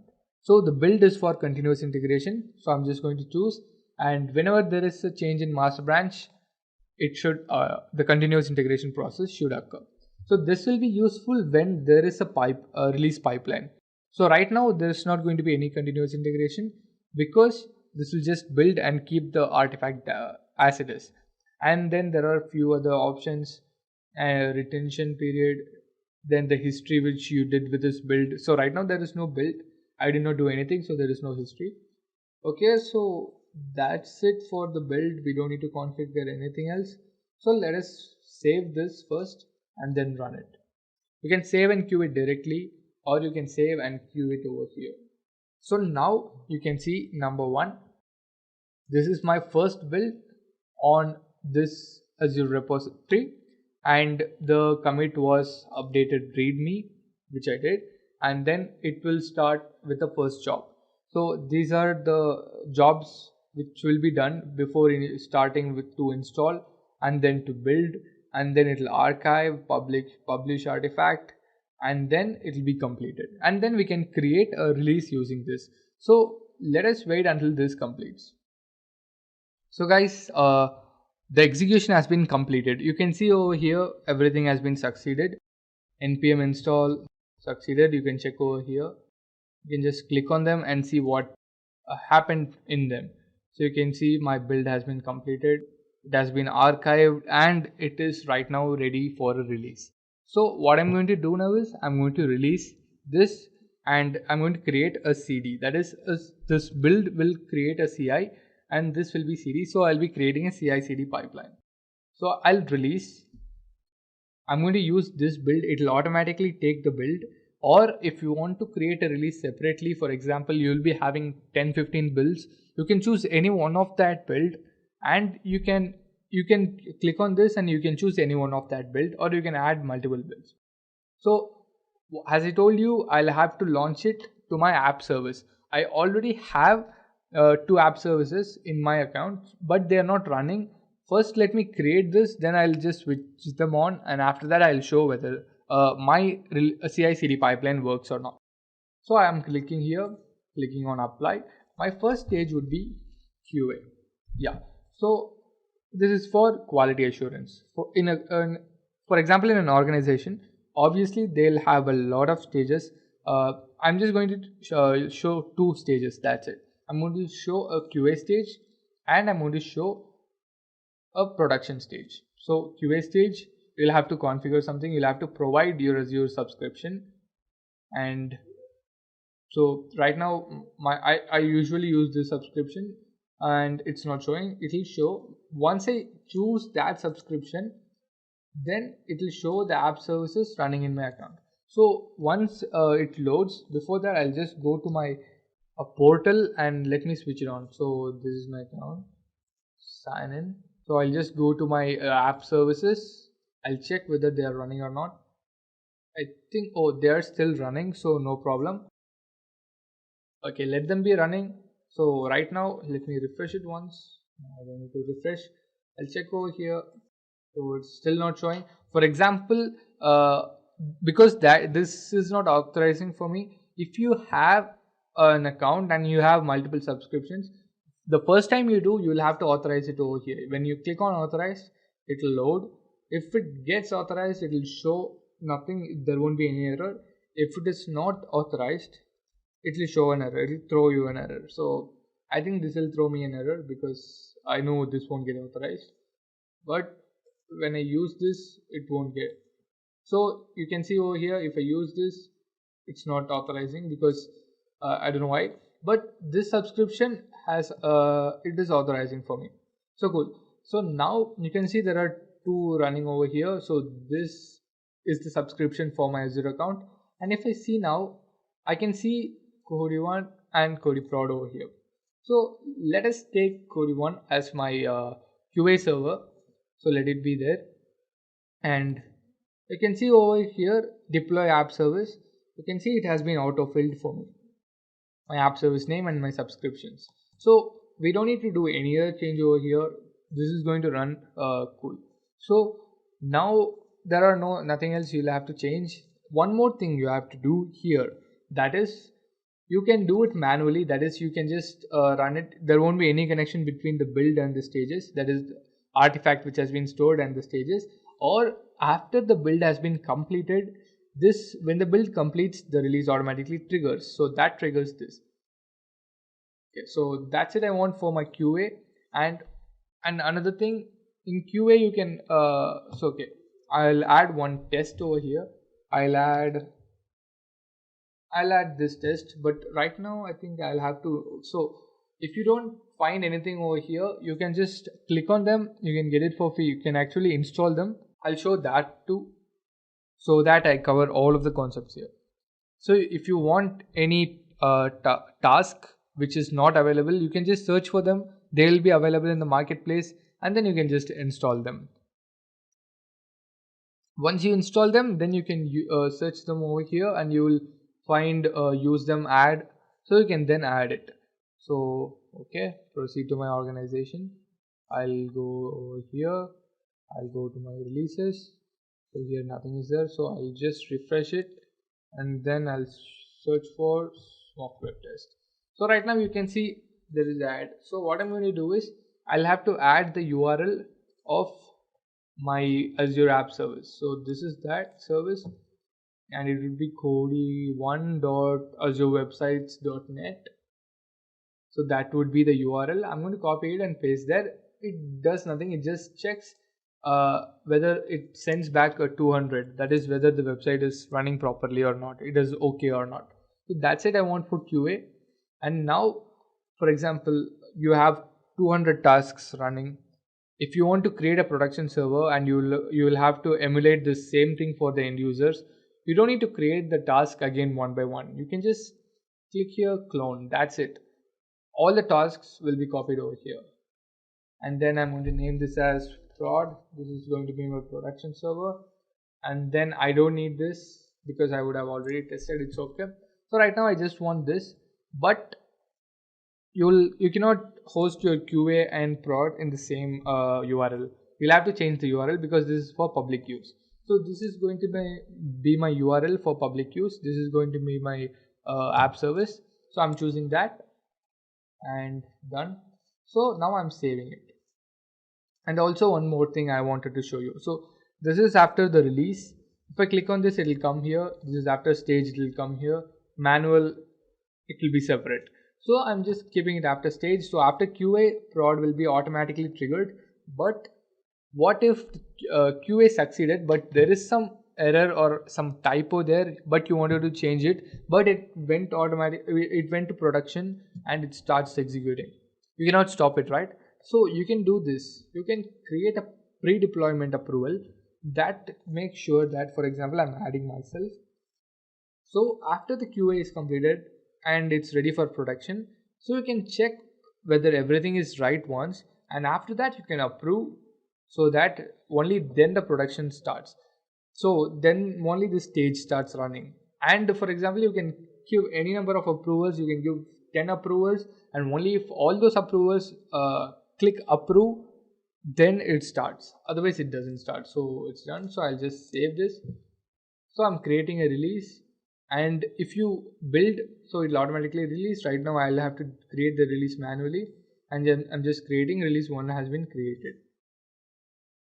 So now we've created a CI/CD pipeline, guys. It's that simple in Azure DevOps. So we've created a CI/CD pipeline. Let me show this once it is running, and once the QA server is completed, I'll show you how to use Azure Test and Feedback tool, and also how to do manual testing on that particular URL. So let me go back. You can see over here, you can just click on them. You can see all the tasks running over here. There are no tests. You can see come over here again. So now you can see initialize job. Yeah, done. It has been deployed successfully. So right now if I go over here, my website should be running. If it is not running, then there is a fault in my website. But yeah, so my website is running and it's successful. So this is my app. It is running successfully. So my task has been succeeded, and this is cody1.azurewebsites.net, and it has been succeeded. So if I click this, it went to my website and it showed that it's running. Yeah. So now if I go to the pipeline, now you will be seeing an approve button over here. So this saves you. When there is a QA server running, for example, 10 people checked it, tested it, and thought it is okay, but they left out a minute mistake, which will affect for end users. So then when you check it, you find it out, then you can tell them to change it and rebuild it once again. So then you can approve it and start. So right now only this will be running. There won't be anything here. And right now what I'm going to do is I'm going to do some exploratory tests on this, and I want to change my title over here. So what I'm going to do is I'm going to do the exploratory test first, then I'll do a manual test. So first exploratory test, I'll have to connect my test and feedback tool over here. So but how to download this, if you ask, you can just go to test plans. When you are a new user, you'll be shown this. You can click on this. It will take you to this marketplace. You can just click on this and you'll be taken to the Chrome web store, and you can just install it like a normal extension. It's pretty simple. So that's how. So right now I'm going to do an exploratory test over here. To do that, I'll need to connect to my URL. So this was this is the project which I connected earlier. So right now this would be my organization. I'll have to connect it. So I'm thinking next. So it is asking, yeah. So this would be my Intellipaat Angular project team, saving it. So now I can run tests on any website which I have, but right now I only have this. So I'm going to start the session, and now you can see multiple options over here. Capture browser tab. You can add notes. You can record the screen. This will be to create a bug which will be shown in Azure Boards, and then this will show the entire process you've done in your session. And this is to explore work items which are linked, and this is to connect to a device, and this is the setting. So right now I want, for example, I've checked my website, I don't like my title and I want to change it. So I'll click on browser and you'll be seeing this tool. So you can just click on this, save. And now if I go here, you can see it has been added. What I'm going to do is I'm going to create a bug. I don't like it, so I'm creating a bug. So now you can see the observation has been added here. If you don't want it, you can remove it, but I want it. My bug is going to be change Angular app 1 to hello. So I want to show it as hello app is running. So this will be the source. This is what I wanted to add. So just do it now. Priority. So I'll just give it simply. And if I save this, you can see the entire process in the session. So what I did, the session started, I took a screenshot and I created an issue. So you can just click on this and it will take you to the issue page. So this is my issue, and you can see the observations. Do it now, priority. Okay, so now what I do, you can do that here also. You can change it to doing. So you can basically change it. You can click on this and change it to doing, or you can just go to boards and let it change. So now it will be in doing.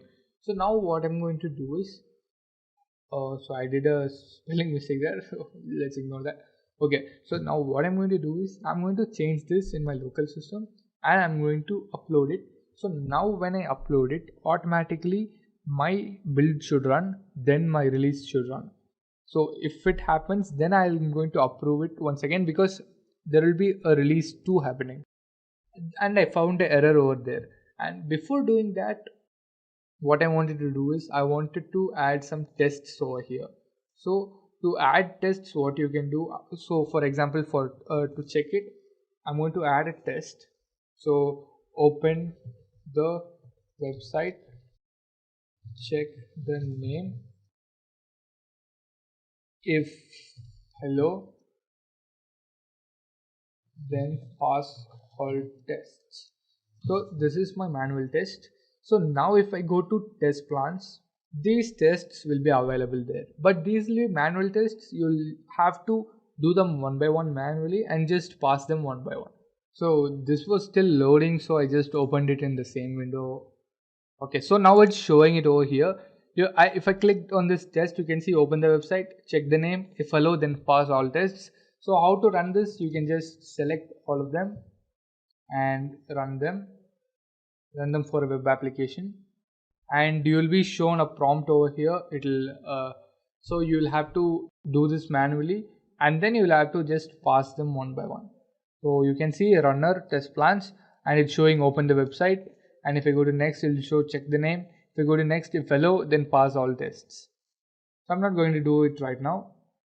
So what I'm going to do right now is I'll update my name, then I'll push it, and then I'll do this test, and then everything will run. So a release 2 will be created, and then I'll approve it. So what I'm going to do, I'm going to cancel this. I'm not going to approve this. I don't want this to run. I want it to change, and then only. So I'm going to just cancel this. Didn't like it. Bye. So I cancelled it. So right now you can see it is not deployed. So this release did not deploy. Okay. So now I'm going to my local system. I'm going to open my readme. Sorry, not my readme. I'll have to open my index.html file. So I'll just see here. I'll have to go into src. I'll have to go into app. I'll have to go into app.component.ts. Sorry, I cannot go into it. It's a file. I'll have to open it. Yeah, so I'm going to change my name. So I think I changed it. Yes. So now I'm going to stage it and then commit it. I'm going to commit it as changed the website title, and then I'm going to push it. But I think before pushing, let's just pull it once if we did it. So there is no changes. Okay, so I pushed it. Now the change would have happened. Now there should a build should have started. So you can see here, changed the website title. So a build is running. So this, I did not do anything. It automatically did itself. A continuous integration was on. If continuous integration is on, whenever there is a code change on the master branch, then this will automatically happen. So now it's installing npm. So once that is done, then this will happen because we have enabled after release. Sorry, after this. So this will be enabled. We enabled continuous deployment trigger. Once we enable this, so it will automatically happen. So now let me go to releases. Let us wait until that completes. So I'll open build over here, releases over there. So it is still installing. Let us wait. So guys, the build has been completed. So once the build completes, as I told you, the release has to start. So let me open release. Yeah. So there is a release 2 running. It is on the build 2. If I click on this, right now it has been queued. It is waiting. So it'll start running now. Yeah. So the deployment is in progress. So after this gets deployed, this name should be changed to hello. If it did not change to hello, then I did something wrong, or there is some error in my pipeline, but it should happen. If not, I don't know what will happen, but it will happen. So let us wait until this deployment is completed. Yeah, the deployment has been is completed. So I'll try to refresh it. So the change has been made. My website didn't go down. I didn't do anything to my website. It did not go down even for a second. It changed. So this is how you do a CI/CD pipeline. But right now we are still one step missing, that I didn't do the tests. So my build is running. My test has been completed. So if I go to my pipeline, you can see, yeah, the prod is pending approval. So yeah, I liked it, but I want to do a test. So what I'm going to do, I'm going to do this test on my website. So I'll just run them. Just a quick info, guys. Intellipaat provides Microsoft Azure DevOps Certification course in partnership with Microsoft and mentored by industry experts. The course link of which is given in the description below. Now, let's continue with the session. And yeah, so this is my runner. So I'm checking, open the website. Yeah, I opened the website. It's running. Check the name. I don't know what name, but yeah, it was mentioned as hello. Yeah, checked. If hello didn't pass all tests, yeah. So done. Then I save it and close. So now what happens if I go to my Azure Boards? If I go here, every test would have been passed. Yeah, so you can see the tests have been passed. So the test is done, so it's good. So what I'm going to do, I'm going to approve this. You can add a comment over there if you want. So I approved it. So right now my production server will run. Once my production server, it's not exactly a server, I'm just deploying it. It is a job, it is a task. I'm just saying it for the understanding purpose. So after this runs, my website will be launched in this particular URL also. So let us wait until this completes. So in progress, redeployment approvals has been done, and now it's running on agent. Yeah, it succeeded. So now if I go over here, this had my old website. I already hosted a website over there. So right now it has to host this website over here. So it has to have hello in it. See guys, it's a different URL. So you can see it is running. So my production server worked. So I've created a complete CI/CD pipeline which enabled me to do a QA server. I ran it there, I tested it, and then I approved for my prod server also. So now what I'm going to do is, so this was good, this happened good. I'll go over here and I'll go to my boards. So there is nothing here, I don't know why. Okay, so I think if everything is completed, they won't be showing. So this is over here. Yeah, so it is showing now. So what you can do is, it's completed, so I'll just push it over there, done. That's it. So this is how you use Azure Boards, and this is how you create a CI/CD pipeline. And the next thing I wanted to show you was, so this artifacts. So I use the public feed, guys, you remember that, right? So I use the public feed for my build. So when I use the public feed, what happens is all of the packages which I used, all of the packages which got installed will be stored over here. So you can see there was one download and one user used it, and the few things had many downloads also. So right now if I use this feed, it won't go to the public source, it will directly take from my feed, and that will reduce time. It won't go to the public source because there will be a lot of people accessing that site. There would be traffic, or sometimes there would be a DDoS account and the service would have been denied. But if I move all of the packages to my feed, when I run the build right now, it will directly take it from here. It won't go to the public source. Now it will be available here, so everything will be done properly. So this is artifacts. You can also upload your own feed.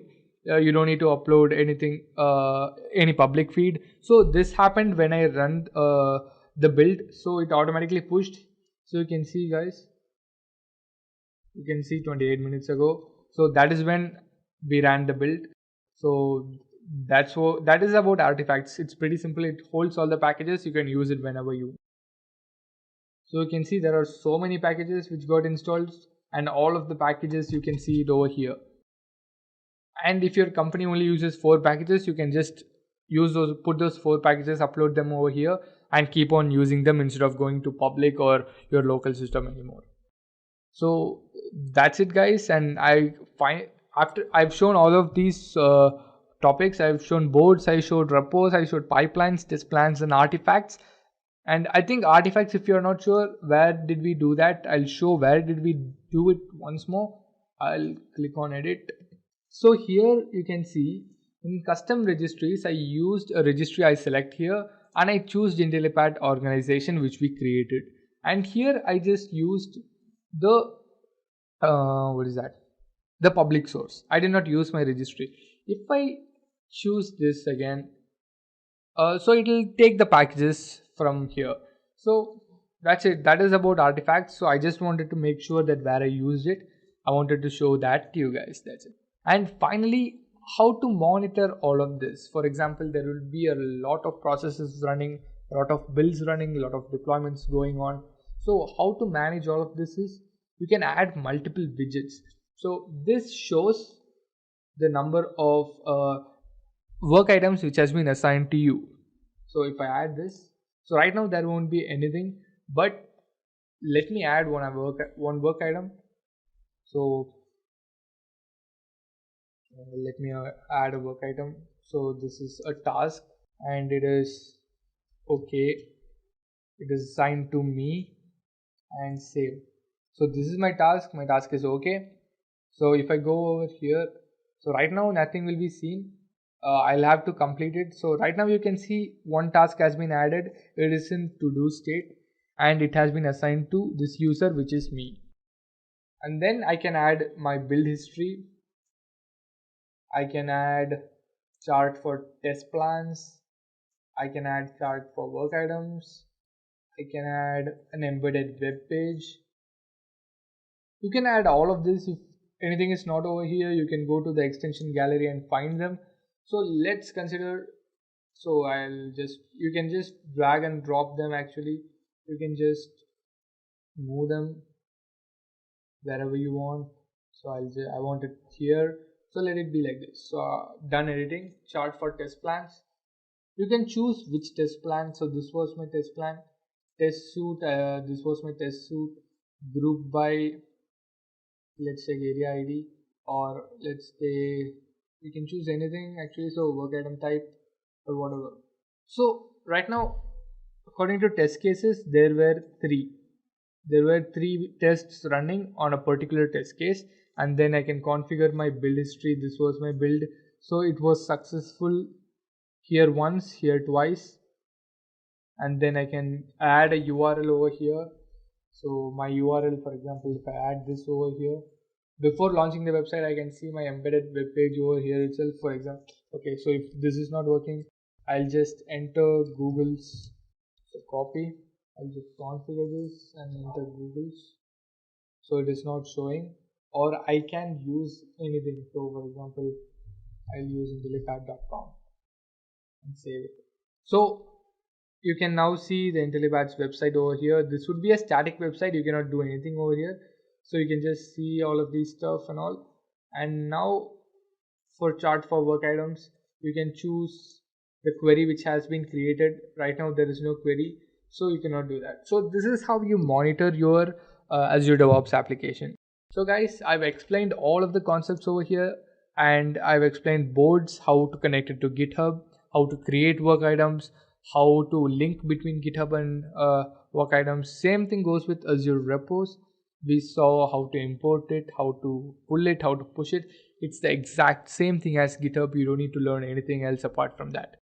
And then pipelines, we learned builds. We created a CI/CD pipeline, and then we created test plans, and also we did exploratory testing using this tool.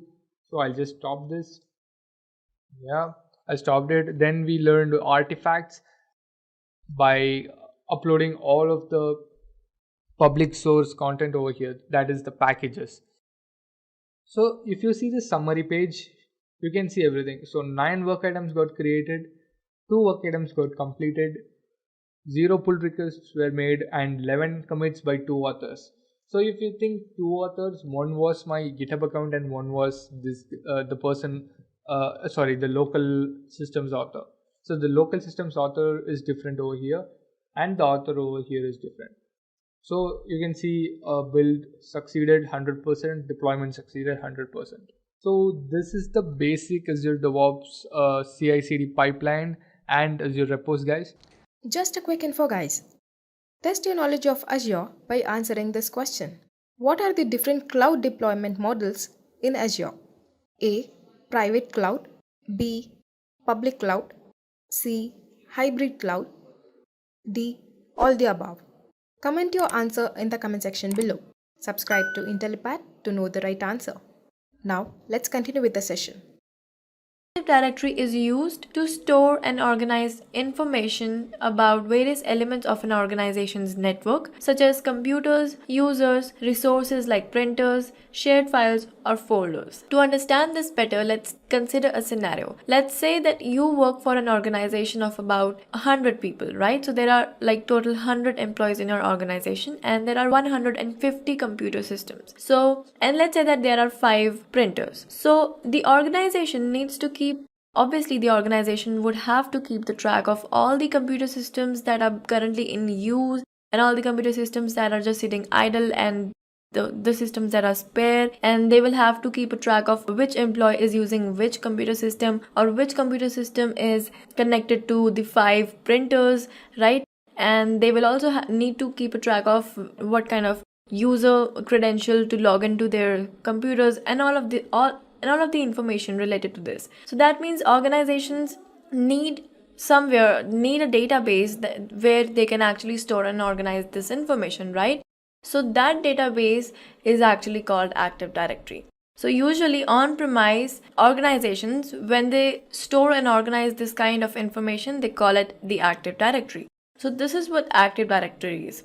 Since Active Directory contains all kinds of information about the organization, it contains information about information about users, computers, and resources that are part of the organization, it can actually be used to authenticate and authorize the users, right? Because it contains the credentials of the users, it contains the names and all other kinds of information about the user. So you can actually use the Active Directory to authenticate and authorize the user. So this is what Active Directory is all about. Now let's understand what is an Azure Active Directory. Like I've already said that Azure Active Directory is basically inspired from this on-premise Active Directory service. But it's so much more than that. Azure Active Directory is the identity management solution for Azure. It's a live directory or a database that stores user accounts and their passwords, computers, file shares, security groups, permissions, and so much more. Let's again take an example to understand this a little better. Now let's say that you again work for an organization, but this organization uses Azure Cloud for all of its workloads, right? So let's say that there are multiple departments in your organization, and each and every department needs access to some different kinds of services from Azure Cloud. So again, your organization, because your organization doesn't want employees to be using their own personal accounts, personal Azure accounts, in order to be able to access Azure services, they have gone and created one parent account, Azure account, so that all of their employees can use that one single account to access and use Azure services. Now, like I've already said, that different departments may need access to different kinds of services. That means, let's say that the production environment doesn't need access to any machine learning services, let's say. So if you give out the credential for the whole parent account, then they will actually have the access to those services as well, right? Along with the services that they actually need. So this is not very a smart decision when it comes to the security terms, right? Because if everyone has access to every service that comes in your Azure subscription, then how would you know that who is using what service, right?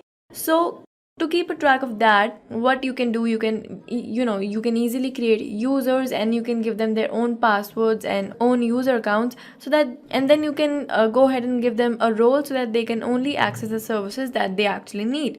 That way you will know that production department is only accessing virtual machines and databases and cloud function and these kind of services, and other departments are only accessing the services that they actually need. This way your Azure subscription or your Azure organization's Azure account will stay safe, right? Because there won't be any unauthorized access, and you can also keep a track of all of the billing, right? So till here everything seems fine, but now if you think about the number of employees, how would that work? I mean, there are going to be so many employees. There are going to be more than 100 employees with their own user accounts and their own passwords to access some specific service, and then if they want access to some other service, then they will have to be given another user account and another pair of passwords so that they can access that other service as well. So there are going to be multiple usernames and multiple passwords for all of the employees. Now, to keep a track of all of those things, of course your organization's IT admin would need Active Directory. Now, instead of just using an on-premise Active Directory, he can directly go ahead and use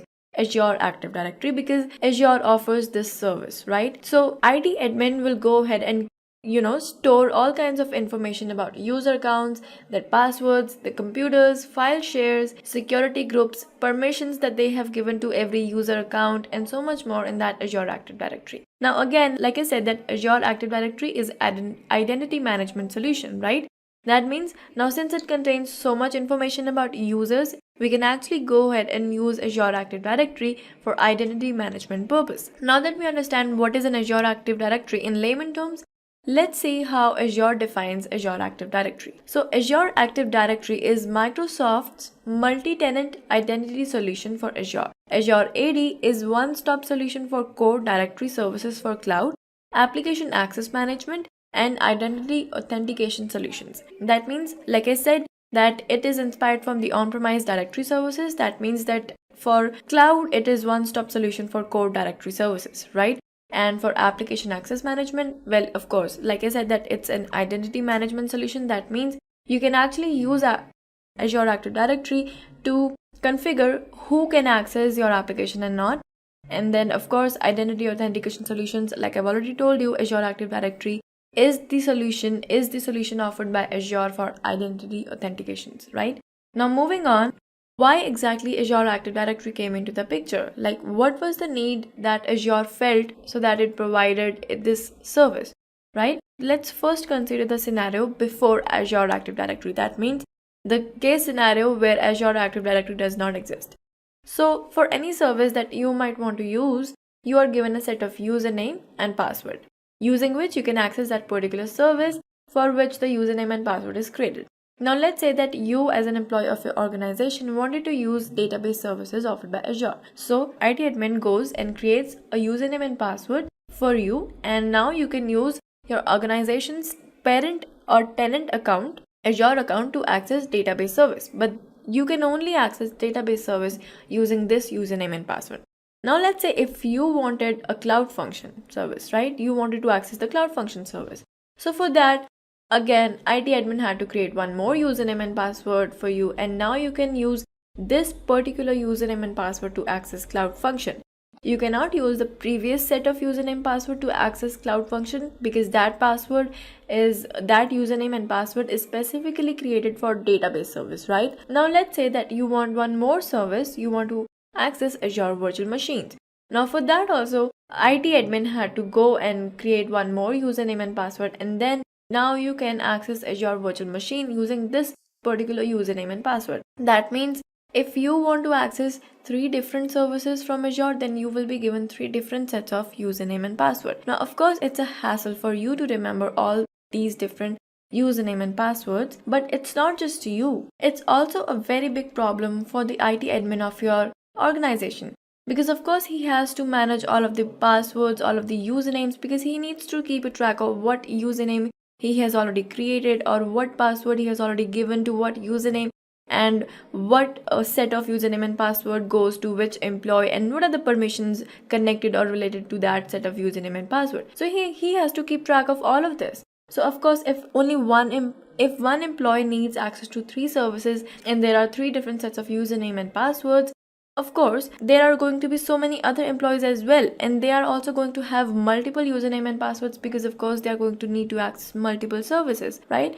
So this all of this becomes hassle for employees as well as the IT admin who has to keep track of or who has to manage all of these username and passwords. So this is where Azure Active Directory comes in. Now that we have seen what was the case scenario before Azure Active Directory, now let's move ahead and see how, when Azure offered its service, identity management service, Azure Active Directory, all of these problems got solved, right? So after Azure Active Directory was introduced in your organization, Azure Active Directory, your organization can actually use Azure Active Directory to just create a single set of username and password using which an employee of your organization or you can access any service that you want as long as the admin has given you the permission, which means that now instead of creating multiple sets of username and password for all of your different services, now IT admin just has to create one username and password that belongs to you, and the IT admin can actually go ahead and add permissions in that same username and password for different services. That means, let's say that first of all you want a database service and your password and username was created, right? Now when you wanted cloud function service, then instead of creating a new username and password, your IT admin just has to add the permission for cloud function service in your existing username and password. That is all he has to do. So that means there will only be a single username and password for every single employee, right? He just has to keep track of all the username and password for every single employee, and now he can use Active Directory to track or store or organize the permissions that he has given to all of the username and passwords. So now your task has become simple because you only have to remember one set of username and password, as well as your IT admin's task has become simple because he doesn't have to track all of the different username and password that belong to only one employee, right? Because now there is only one username and password for one employee. So this feature is actually called a single sign-on. That means a single set of username and password to sign in and access any service that you want as long as you're given the permission, right? So Azure Active Directory provides this feature, which is called single sign-on. So as we all know that Microsoft isn't just providing or offering web-based services through its cloud platform, that is Azure, but it has been actually also providing on-premise services as well. So before Microsoft provided Azure Active Directory, it had already provided an on-premise Active Directory service, which was known as Windows Active Directory. So Windows Active Directory was not actually designed to handle web-based services or information related to web-based services, right? So that was one major drawback which led Microsoft to come up with this another Active Directory service, which is called Azure Active Directory now, for all the users that were now using cloud platform, right? So even though Windows Active Directory and Azure Active Directory come from the same root, that is Microsoft, they still have many significant differences. One of the very obvious difference is that obviously Windows Active Directory, like I've already told you, was designed for on-premise purpose, while Azure Active Directory was designed for cloud, right? So it is basically cloud located. So apart from this major difference, there are many other differences which we will see in this Windows AD versus Azure AD topic.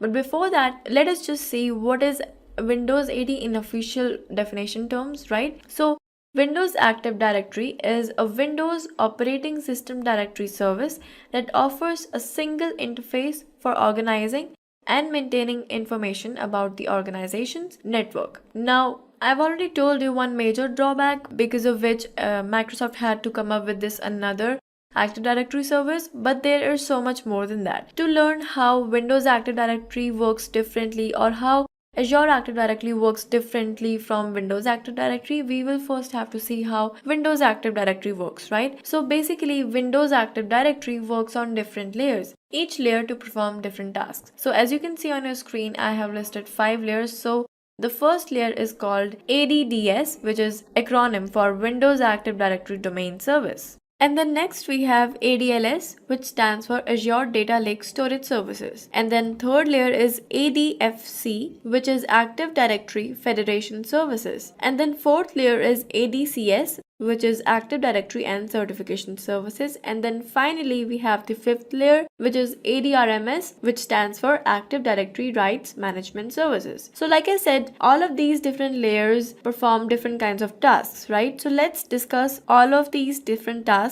one by one, starting with ADDS. So ADDS, like I've already told you, stands for Windows Active Directory Domain Services, right? So this layer actually allows admin to manage information related to user logins and other information such as when the user signed up or logged in, or when did he log out, and how much of services are they using, and stuff like that. And the next layer we have ADLS, which stands for Azure Data Lake Storage Service. This layer lets admin store any amount of data and data of any type and any size, right? And the next layer ADFC provides the single sign-on feature, which lets user access systems and applications with a single password and username. Now, like I've already told you about little bit about single sign-on feature, right? So since this is the Windows Active Directory, which means that it's working on the on-premise work locations, that means that this layer provides single sign-on feature using which users will be able to access systems or application, not the web-based services, right, with a single password or credential. So this is what ADFC is for. And then the next layer that we have, that is ADCS. This layer allows admin to customize services and manage or issue public certificates. And then the last layer that we have is ADRMS, which is basically used for data protection. So when we use Windows Active Directory, the admin will have to take care of 5 different layers that perform different tasks. Now that is also very big of a hassle. So this was one of the other drawbacks which led Microsoft to come up with this Azure Active Directory, another Active Directory solution, which is Azure Active Directory, right? So when Azure Active Directory came into the picture, what happened was Azure Active Directory actually merged all these layers into just 2 layers, and these 2 layers performed all of the tasks that were all previous 5 layers were doing. So these 2 layers were WAAD, that is Windows Azure Active Directory, and then the second layer was WAAC, that is Windows Azure Access Control Service. So WAAD layer combines all the 5 layers of Windows Active Directory. That means that it does all the tasks that were previously done by 5 different layers in Windows Active Directory. So, and It is the ultimate identification management layer. And the second layer, that is WAAC, enables federation for all of the services of an organization. Now, since it's Azure Active Directory, that means we are using single sign-on to access different Azure services, right? So for that, WAAC layer was introduced in Active Directory, in Azure Active Directory. So these are the two layers. So this is how Azure Active Directory is much evolved and better version of Windows Active Directory, as it has combined all of the 5 layers into just 2 layers, and it has performed all of the tasks that were previously done by 5 different layers. And it also lets users access web-based services using single sign-on, right? So this is how Azure Active Directory is different from Windows Active Directory. Now let's see what is service audience. That means who is using this service offered by Azure. So there's basically 3 kinds of audience when it comes to Azure Active Directory. First is IT administrator, second is application developer, and then we have online customers. So IT admins basically ensure that every employee has relevant credential to access Azure services with relevant permissions. So they basically take care of all the sign-in procedure, and they also resolve issues related to authentication. Now coming to application developers, well, they are the ones who want to use the services for which they have been given the permission, right? So with Azure Active Directory in the picture, application developer only have to remember one set of username and password to access any service that they want to use for their application development purpose, right? And also with Azure Active Directory, the services are made easily available, so their development becomes significantly hassle-free. Now the next service audience that we have here is online customers. So online customers can access services such as Office 365 and other CRM services offered by Azure with their Azure Active Directory credentials. So these are the 3 major service audience of Azure Active Directory service, right? Now moving on, we will learn about the terminologies in Azure Active Directory. Well, of course, in order to be able to understand Azure Active Directory in depth, you must first get familiar with the major terminology that you will most likely come across when you're dealing with Azure Active Directory, right? So that is why we are going to cover the terminology section first. Okay, so in terminologies, we have tenants, domains, user, and groups. So first of all, let's discuss tenants. Now you must have come across this term a lot. You must have heard tenant term in context of tenant accounts, or that Microsoft is a multi-tenant cloud platform or something like that, right? So what does it actually mean? Well, as for tenant, you can think of it as an organization. Now there are a lot of organizations that are using Microsoft Azure cloud platform, right? They're using their services, and so all of these organizations can be referred to as separate tenants to which Microsoft Azure has been providing or offering their cloud services. So what Microsoft Azure does, it makes sure that all of these tenants stay isolated and separated, so that they can maintain the services that they are separately providing to all of these organizations. So basically, when people use the term tenant account, they are usually referring to the parent Azure account that an organization has created, using which they are making use of Azure resources and Azure services, right? So that is what tenant is in Active Directory. Now moving on, next. Just a quick info, guys. Intellipaat provides Microsoft Azure DevOps Certification course in partnership with Microsoft and mentored by industry experts. The course link of which is given in the description below. Now, let's continue with the session. Terminology that we have here is domains. So what is a domain? A domain is a DNS zone for which the tenant has proven ownership, which means that it's the public domain of the organization, or maybe a subdomain of the organization, or even an alternative domain that the organization isn't using publicly but has ownership for it, which means that no one else can use this particular domain but the organization itself, because it is the lone owner of that domain, right? So in most cases, organizations use this domain for their own websites or applications, so that the user base of those organizations can access their websites or applications using these domains. When you create an Azure Active Directory, you get a default domain with your Azure Active Directory. It's usually in the format as shown on your screen, that is on Microsoft.com. The prefix of this domain depends on the name of the Azure Active Directory. That means the organization gets to decide what would be the prefix of this domain. And this domain, that including that prefix, this domain becomes their unique domain for which the tenant or the organization has the lone ownership, right? Now, you might be thinking, like I said, that in most cases, organizations use this domain for their own websites and applications, right?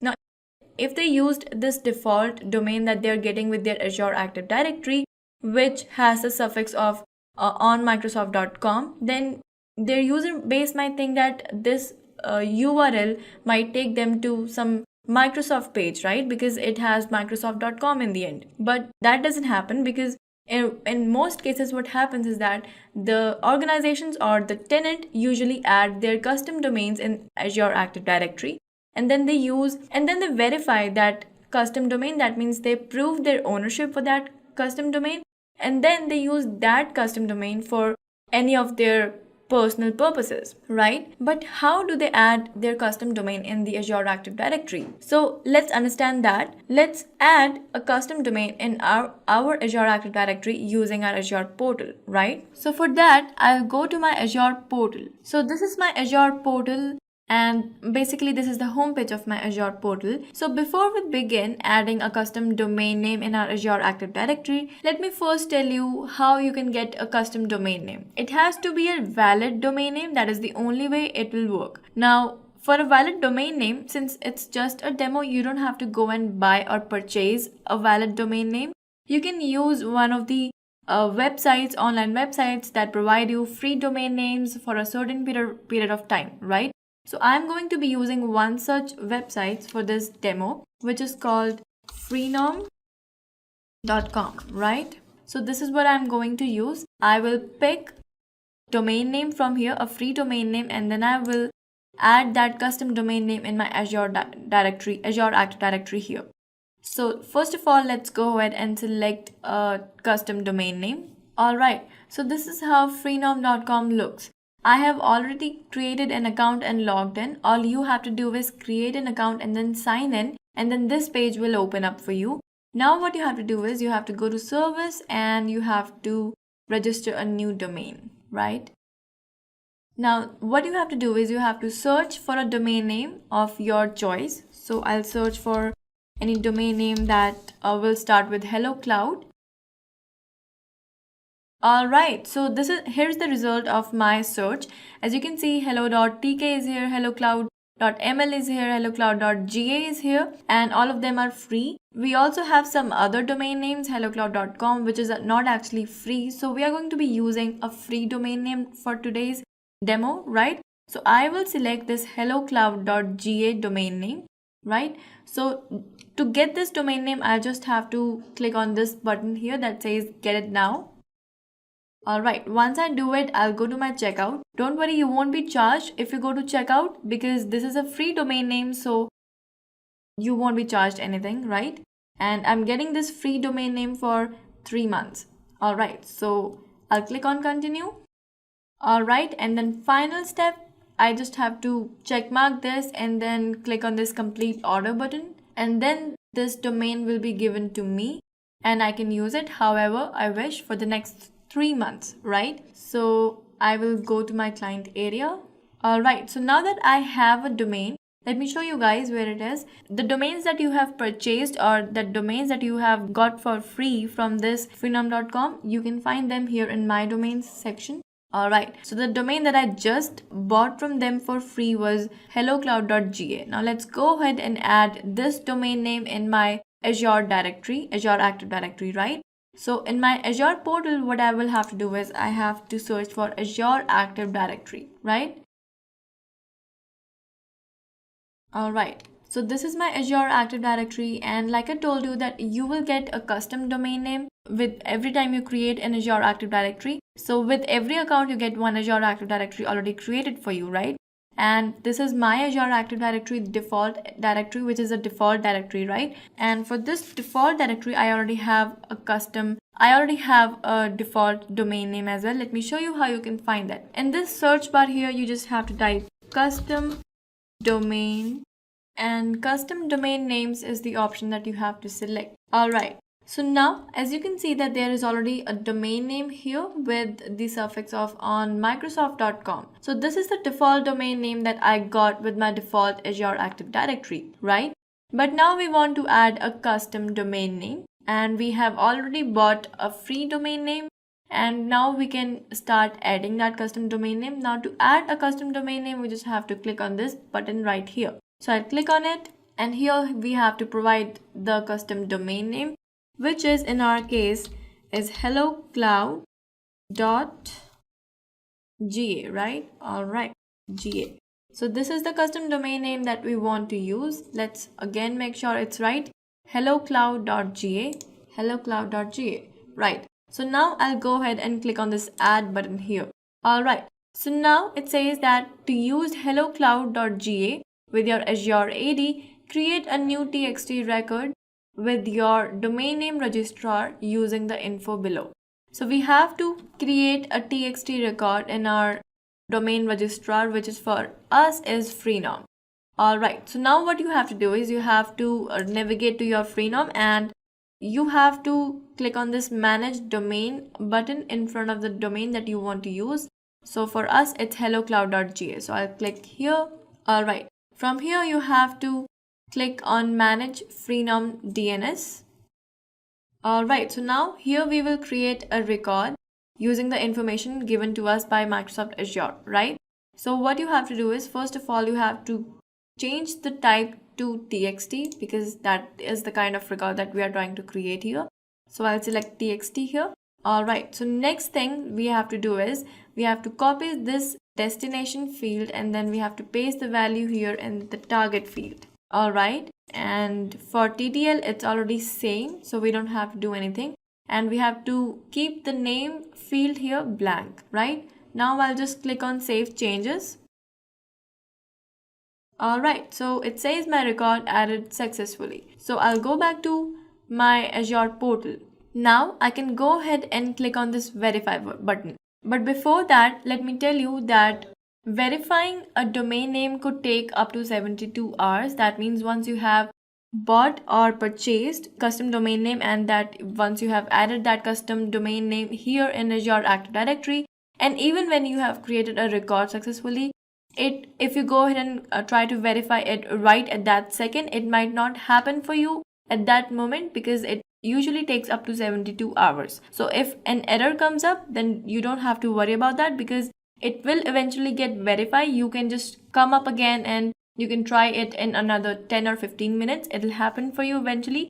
But for the first time when you try to verify it, it might give you an error saying that it can take up to 72 hours for registering or verifying the domain name that you're trying to create, right? So let me show you what this error is actually that I'm talking about, right?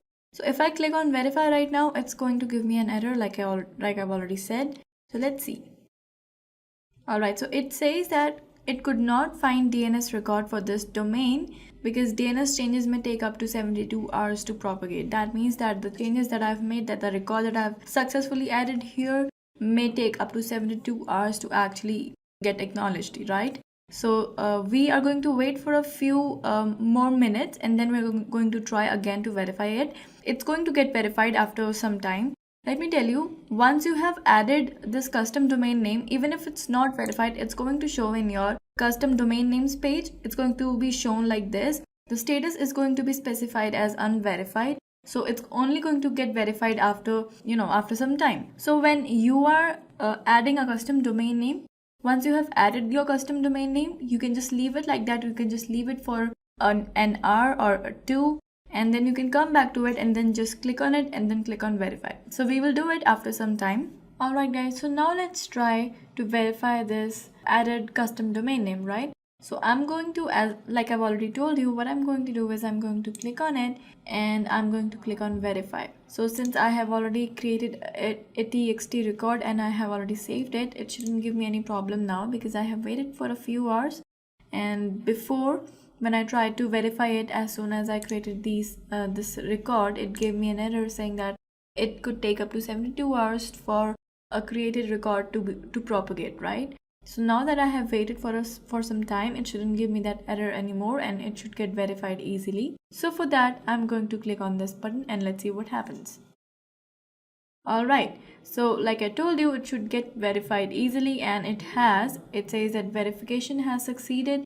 And now if I go back to my custom domain names page, you can see that now the status here is not saying unverified, it says verified. That means custom domain that I wanted to add here in my active directory, my default active directory, has been added and it has been verified as well.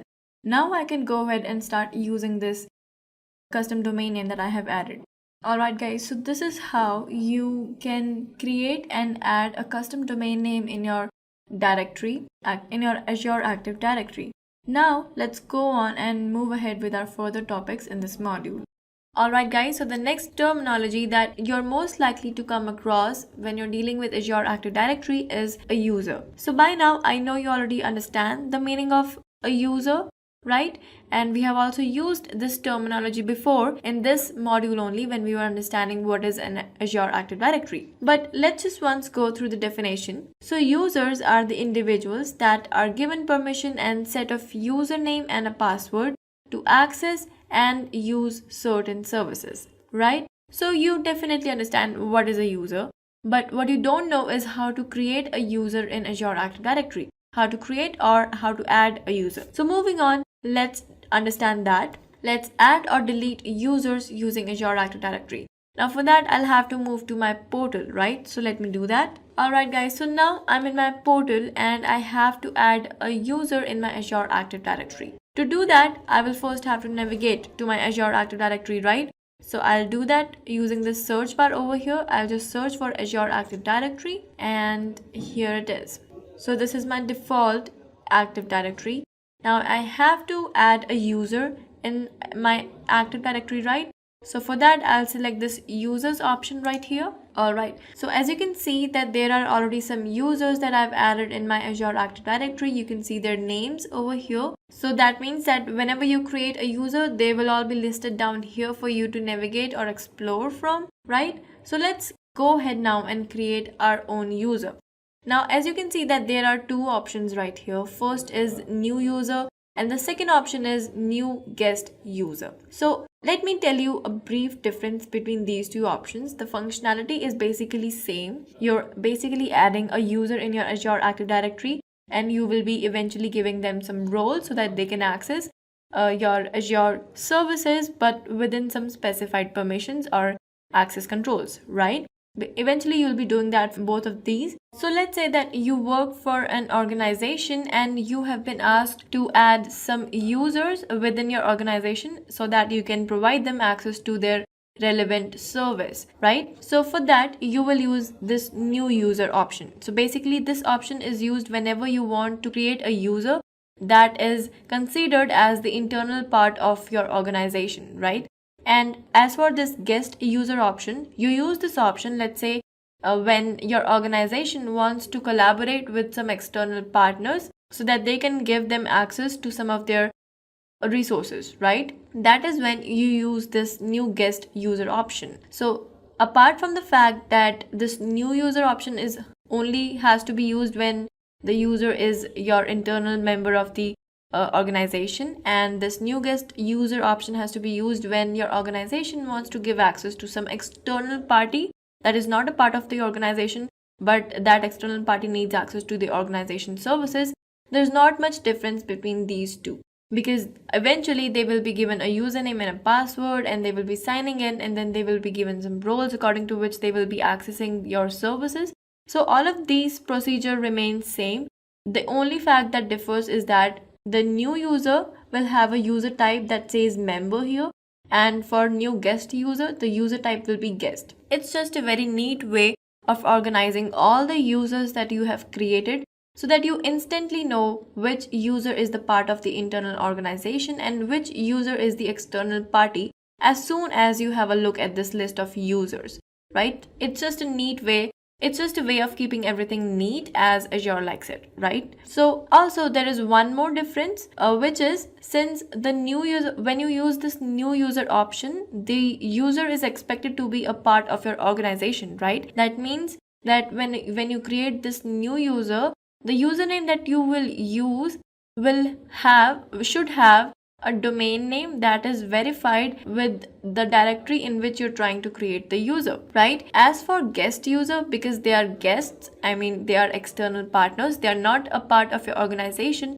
that means they can have their own domain, and that domain does not have to be verified in the directory where you are trying to create a user, right? Because all the domains that you will verify in your directory will belong to that organization only, and the external partners, they might not have that domain because that domain is not of their ownership, right? So that is why the domain name that you can use in the username of guest user does not have to be verified in the default directory where you're trying to add this guest user. So let's start by creating a guest user first. So for that, I'll obviously click on this new guest user button. Alright, so now this create user will give me an option to create a user which is a part of my organization, but right now I don't want to create a user.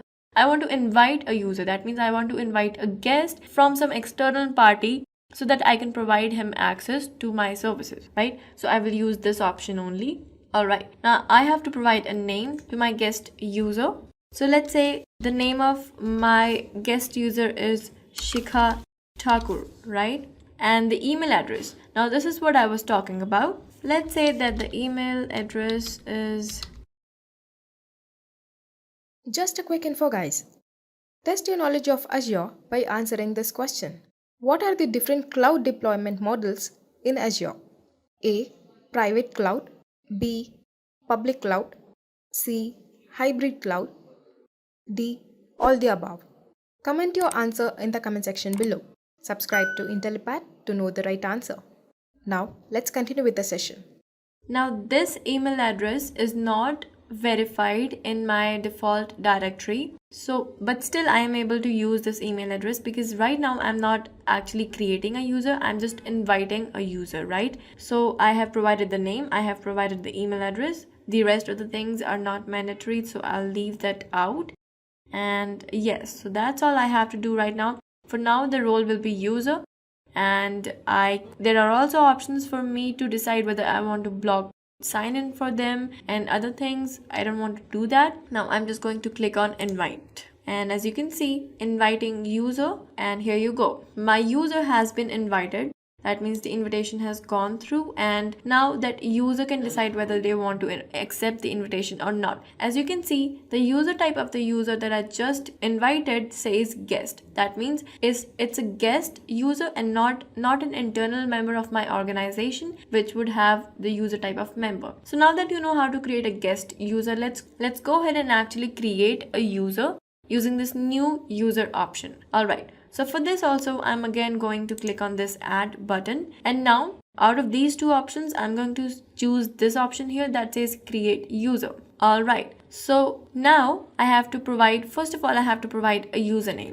Like I said, the username should have the domain name that is verified in my default directory. So the first domain name option that I get here is obviously the default domain name that I get with my Active Directory, right? Because since this is the default domain name, that means that it has already been verified by my directory. So it's there, and I will also get option for any other domain name that I might have gone ahead and added myself. That means the custom domain name. If I have verified any custom domain name in my directory, then I can choose that domain here as well, right? So let me show you. The domain name that we had, the custom domain name that we have previously added in my directory should show here if I click on this drop down option here. Alright, so here it is. As you can see, hellocloud.ga, the custom domain name that I had added is also here. Since it has been verified in my Azure account, I get the option of using this domain name as well. So let's do one thing. Let's first give a name in the username, right? So that name would be, let's say, Jordan. Alright, now as for the domain that I want to use, I will use the custom domain name that I had just verified and added in my directory, right? So this is the domain name. Now I can provide the name. So for name, again, I'll go ahead with Jordan. Right, so the rest of the things again are not mandatory, so I'm just going to leave. I can block the person, or I can give job info. I can provide the title here. I can give the department if I want to, so that everything stays organized for me, so that I know this user belongs to this department, right? So for this demo, I'm just going to go ahead and skip that part, and now we can just go ahead and click on create. Right, so as you can see that the user that we have just created is added. The name of the user is Jordan and the user type is member, and the username of that username says hello.cloud. Hellocloud.ga, right? So this is the custom domain name that I had added and verified in my Active Directory. Also, one more thing that I would like to point out is this is the username for the user, right? So where is the password? Let me tell you. So when you are creating a user, let's say that we are again in this create user page, right?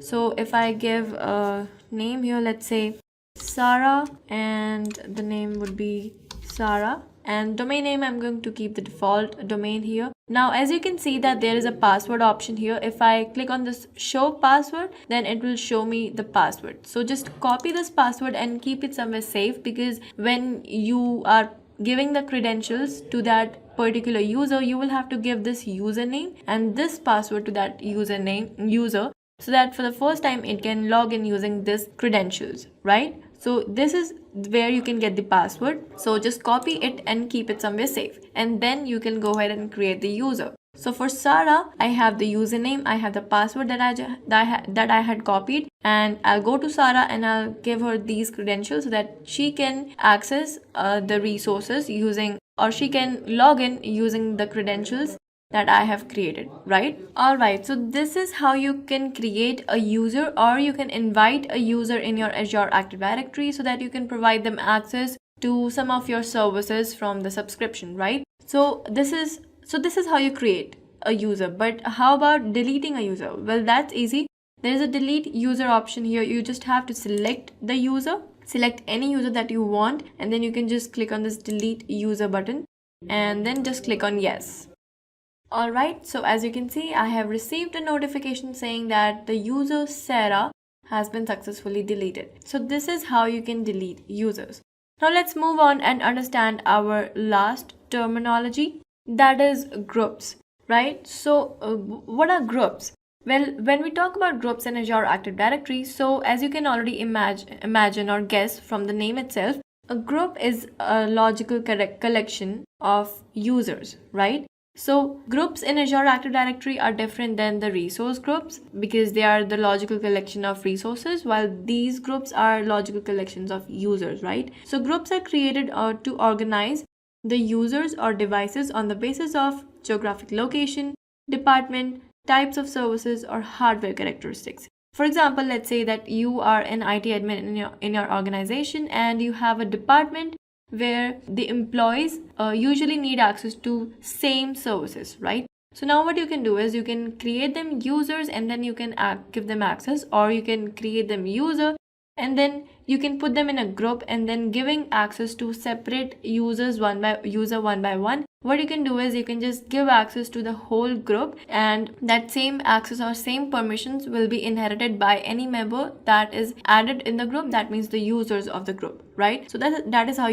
groups work. Now let's see how we can actually go ahead and create groups and add members using Azure Active Directory, right? So again, for that I'll have to move to my portal. So the first option that I get here is the group type. So you can select group type on the basis of what is convenient for you. I'm just going to keep the default value here. The next is group name.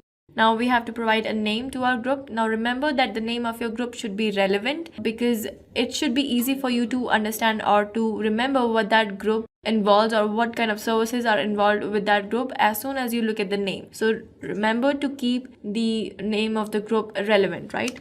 So I'm going to name my group as development here, right? Alright, so the next option that we have is group description. Is not mandatory, but you can add a description for the group. You can add what kind of services are involved in that group or how many members are there in the group and things like that. So it basically gives us a neat organized way of having a track on the group, right? And the next option that we have here is membership type. So in this membership type, you basically get three options: assigned, dynamic user, and dynamic device. So you basically use this assigned membership type whenever you want to create a very basic group and add some members in it. You can add those members in this group manually, and you can remove those members manually, right? And the next option that we have here is dynamic user, which actually lets you define some rules for this group, on the basis of which new users can be added automatically or existing users can be removed automatically. That means you won't have to do anything manually. The users that meet the requirement of the rules that are set by you for this group will be added automatically to this group, and the users that don't meet requirement of the rules that have been set by you for this group will be removed automatically from this group if you use this dynamic user option, right? And the next option that we have here is dynamic device. Now this option is similar to the previous option. The only difference is that it automatically adds or removes a device in a group instead of a user. So for this demo, we will use assigned only.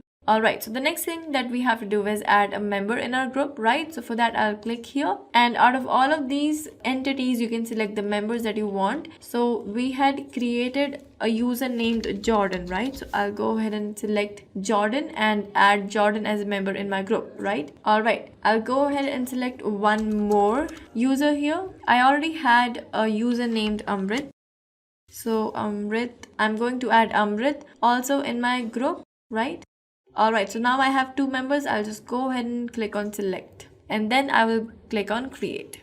Alright, so as you can see, I have received the notification saying that the group has been created successfully. That means my group is here and available for me to use. As you can see, that the membership type is assigned, and this group type is security, and the name of the group is development. If I go inside that group, I will be able to see that there are two members in my group that are users actually, right? And if you want to delete this group, you can just go ahead and click on this delete option here. The group will be deleted easily. So this is how you create a group and add members in it in Azure Active Directory. Understand what exactly is an Azure certification. So this certification is a level of Microsoft Azure cloud expertise that an IT professional obtains after passing one or more exams that Microsoft offers. Basically, it is to demonstrate and validate the technical cloud knowledge and skills one has obtained. Now, what are those certifications? That we shall discuss as we move forward. Here, I'm going to discuss some of the major Azure certifications, and after that, we will quickly discuss about them. Now, moving forward, first one is Microsoft Certified Azure Administrator Associate, that is AZ103. Next one, the Azure Developer Associate, that is AZ203. Third one, the Microsoft Certified Azure Solutions Architect, that comes under the expert level, that is AZ300 and 301. Last one is the Data Lake and Data Factory. So it is usually to perform big data engineering on Microsoft Cloud Services and commonly known as 70776. Now let's have a quick glance at these certifications. So now for the AZ103 certification, this falls under the associate level. With this certification, Microsoft aims to help the candidates learn and acquire a wide range of skills that are required to be a cloud administrator, such as managing various cloud services, security, networking, storage, and many more. Previously, a candidate had to pass AZ100 and AZ101 certification exams in order to achieve this certification. But after receiving constant feedbacks from learners about the exam being difficult and with too much syllabus, Microsoft Learning decided to merge these two certification exams and name it as AZ103 certification exam, with 70% of the syllabus from AZ100 and 30% of the syllabus from AZ101 exam. Next we have the AZ203. So guys, this is another associate level role-based certification exam by Microsoft Azure. With this certification, Microsoft aims to help the candidates learn all the skills required in the development domains such as designing and building cloud applications, services, and many more. Before AZ203 certification exam was introduced, AZ200 and 201 were in the picture in order to get certified as an Azure Associate Developer. But both of these exams got retired and AZ203 took their place. Right. Just a quick info, guys. Intellipaat provides Microsoft Azure DevOps Certification course in partnership with Microsoft and mentored by industry experts. The course link of which is given in the description below. Now, let's continue with the session. Again, after receiving constant feedback from learners about the exam being difficult and with too much syllabus, Microsoft Learning decided to take the similar step for their certification exam as well, and the AZ-203 exam came into the picture. And this exam pulls in approximately 70% of its objectives from the AZ-200 exam and approximately 30% of its objectives from the AZ-201 exam. Now moving forward to the another exam, that is the AZ-300 and 301 exam. This is the first role-based certification exam that is launched at the expert level. With this certification, Microsoft aims to help the candidates learn the most advanced Azure skills along with learning to design a secure, reliable and scalable solution for businesses. After this certification, a candidate is expected to have gained expertise in computer, networking, security and storage. Even though the certification also covers the skills of the Azure Administrator and Azure Developer Associate level certifications, but they are not a mandatory prerequisite for the certification. In order to achieve this certification, you will have to pass the following exams, which are AZ-300, that is Microsoft Azure Architect Technologies, and AZ-301, that is Microsoft Azure Architect Design. So again, these two above exams are the replacement for the old 70535 exam, that is Architecting Microsoft Azure Solutions. Now moving forward, that is the 70776 certification exam. So this certification requires candidates to get accustomed with implementing big data engineering on Azure. So the learners must have skills on Microsoft Azure SQL Data Warehouse, Azure Data Lake Analytics, Azure Data Factory, and Azure Stream Analytics, and subsequently perform big data best practices using the same. As informed by the Microsoft Learning, the certification named 70776 is about to be expired and no replacement exam name is being given to it yet. However, the replacement exam would consist of all the topics from the current curriculum with a few topics removed or merged with a different topic. Right, so let's move forward. So guys, there is a huge amount of vagueness when it comes to choosing who should go for which certification, right? So moving forward with the video, let us discuss which certification is for whom. So for AZ-103 exam, candidates taking this exam are expected to have sufficient knowledge of various services across full IT lifecycle, applications and their environments. At least 1 year of experience in an IT administration and an hands-on with server provisioning, monitoring, resource management is recommended. Now for AZ-203 exam, in order to pass this exam, the candidate must have at least 1 year of experience of developing scalable solutions indulging in all phases of software development. And the candidate must be skilled in at least one cloud-supported programming language. So this exam requires a candidate to be proficient in software development phases such as solution designing, development, deployment, testing and maintenance. Now we have AZ-300 and 301 exam. If we first talk about AZ-300 exam, then a candidate must have expert level skills in at least one of the expert level domains. This exam requires a candidate to have sound knowledge of various concepts in IT operations such as networking, virtualization, business continuity, data management and disaster recovery. And for AZ-301, in order to pass this exam, the candidate must be skilled in Azure administration and Azure development. So skills in DevOps are also recommended. So the candidates taking this exam are expected to be able to build Azure solutions according to the business requirements, such as making decisions that help the business become secure, solutions making the business more scalable. Now moving forward to 70776. So this certification is for the candidates who design analytic solutions and build operationalized solutions on Azure. Candidates who are familiar with the features and capabilities of batch data processing, real-time processing and operationalization technologies, and of course the data engineers. Now let's move forward. So guys, in order to be well prepared for Azure certification exams, you must know what are the objectives of the exam, right? So following the same order as before, let us first discuss the curriculum for AZ-103 exam. Due to constant feedbacks about the exam being difficult, Microsoft has divided the entire exam syllabus into 5 modules. So in order to ease the exam preparation, let us discuss each of these modules below. Manage Azure subscriptions and resources. So guys, this percentage figure that you see here basically indicates the relative weightage of the questions from each of the modules. If the percentage is higher, then you should expect more questions from that module and vice versa.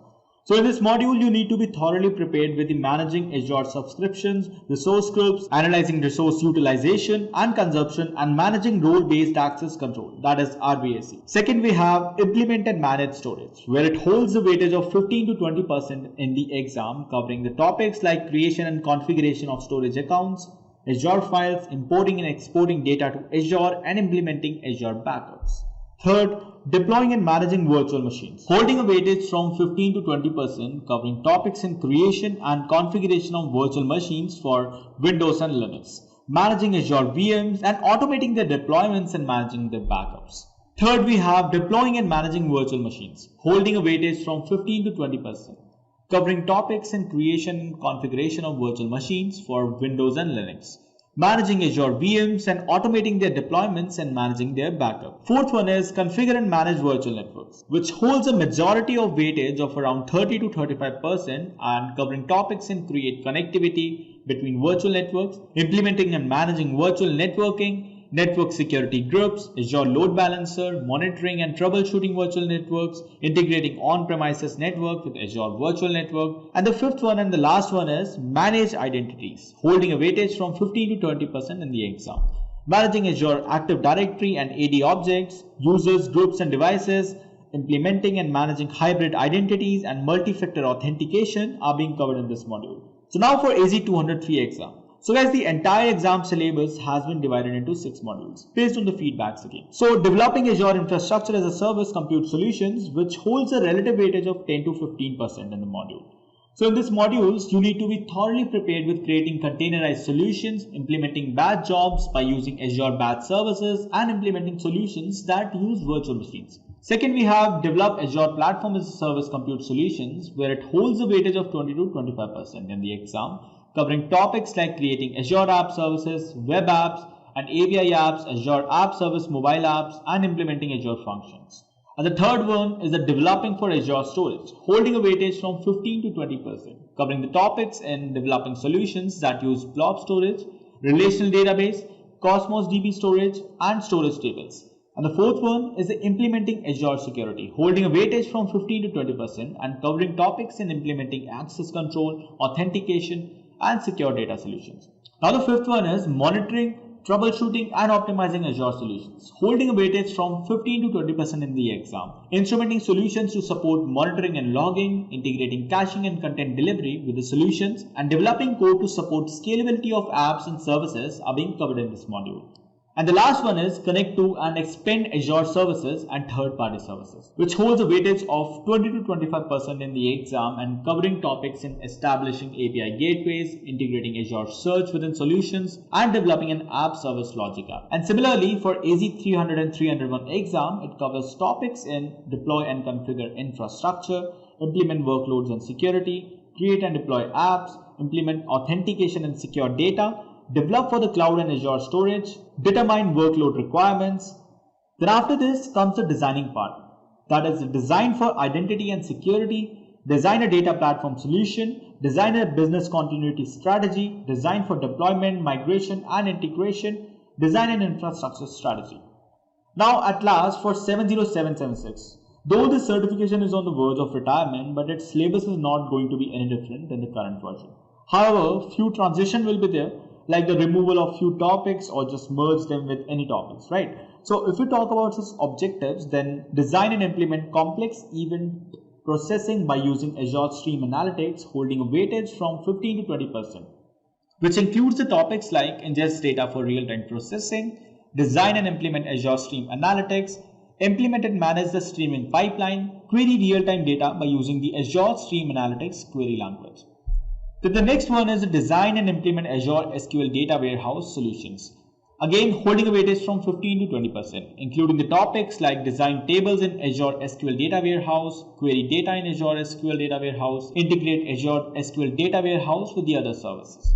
Then design and implement cloud-based integration by using Azure Data Factory. To implement datasets and linked services, move, transform and analyze data by using Azure Data Factory activities, orchestrate data processing by using Azure Data Factory pipelines, monitor and manage Azure Data Factory are the topics included in this. Now the last one is manage and maintain Azure SQL Data Warehouse, Azure Data Lake, Azure Data Factory and Azure Stream Analytics, holding a majority of weightage in the exam, that is 20 to 25%. So this module covers the topics in provision Azure SQL Data Warehouse, Azure Data Lake, Azure Data Factory, Stream Analytics, implement authentication, authorization, auditing, manage data recovery for Azure SQL Data Warehouse, Azure Data Lake. So this module covers the topics and provision Azure SQL Data Warehouse, Data Lake, Data Factory, Stream Analytics, implement authentication, authorization, auditing, design and implement storage solution for big data implementations. So that's all for the objective part. So now let's move forward and discuss about the exam pattern followed by how you should prepare for this exam. No doubt, the Microsoft Azure Certification exams are one of the most challenging exams in the IT industry. Although the number of questions in this exam are subject to change over time, you can expect around 40 to 60 questions in this exam, and also you can expect different questions formats and tie-ups in this exam, including review screen, mark review, multiple choices, short answer, hot area, repeated answer choices, drag and drop, case studies, the best answer, and active screen. All the questions in this exam can follow any of these question types. You will get around 150 minutes to complete the examination with an additional 30 minutes of sitting time. For the good results in the exam, it is required to follow the weight associated with each exam module during your Azure exam preparation. The pricing depends on which location you are taking your exam from. For example, if you're taking your exam in USA, then it is going to cost you around 160. But if you're taking it in India, then you will have to pay an amount of 4800 INR. And the pricing is subject to change without a notice from country to country. As the pricing does not include applicable taxes, you need to confirm with your examination provider for an exact fee. If you're a student, then you can get a fee reduction in the exam if you can submit your valid education credentials. Moreover, Microsoft Partner Network Program member, Microsoft trainers, and academic program members are also eligible for the reduced pricing. Most of the Microsoft technical questions require a passing score of 700. Any score greater or equal to 700 will be marked as passed. Otherwise, it will be marked as failed. Most of the short questions in this exam are 1 point. If any question is worth more than that, then it will be indicated in the question part itself. Also note that there are no penalty for an incorrect answer. The exam is available only in English language. Now we know of the examination pattern. Let us discuss few of the tips for the exam preparation. How to prepare for this exam. The first tip is to plan the module structure and study accordingly. For an example, if you are going to start with app services and containers, then make sure you have already covered the topics of creating the app services, containers, container images, and Docker files, so that you know the basics of implementing app services in the container. Or if you are going to implement the Azure backup, then you must know about how to create and configure the storage accounts along with the configuration of Azure files, so that you know the basics of implementing the configurations and storage account. You would require a lot of questions and verified study materials on Azure in order to earn good passing scores. You can refer to the official curriculum and study guide to plan your module study and get the right information. After that, practice simple tests online. Once gained enough knowledge with this, then you should be able to step up into the next part of practicing hands-on.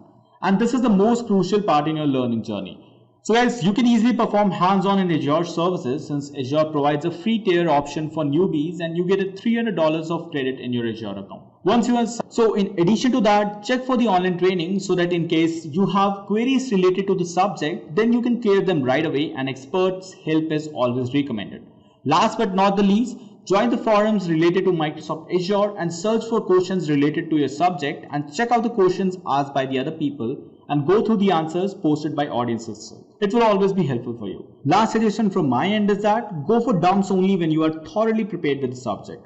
You might be able to clear the exam and get certification from it, but believe me guys, you won't be job ready, as during the interview without the practical approach, you won't be able to crack it or be able to answer the questions by interviewer because you took the shortcut to get certified, right? So be aware of the shortcuts, do a thorough study with the proper implementations in Azure, and rise up in your career path. Alright, so now you might be wondering how to take time for all this research and study. That is where we at Intellipaat are here for you. We understand that you as professionals face problems to take out time for upskilling from your personal life, right? So that is why we have done all the hard work for you and have come up with the comprehensive courses on AZ 103, AZ 203, AZ 300 and 301 and Azure Data Lake and Data Factory. And each course is curated by the industry experts, which includes the different case studies and assignments based on each module along with the industry oriented projects. If you are interested, then you can go through the course details with the link provided in the description box.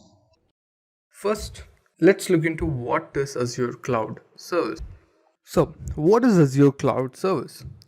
Microsoft Azure is an ever-expanding set of cloud services to help your organization meet your business challenges. Azure offers services on a pay-as-you-go pricing model in computing, web services, data storage, analytics, etc. etc.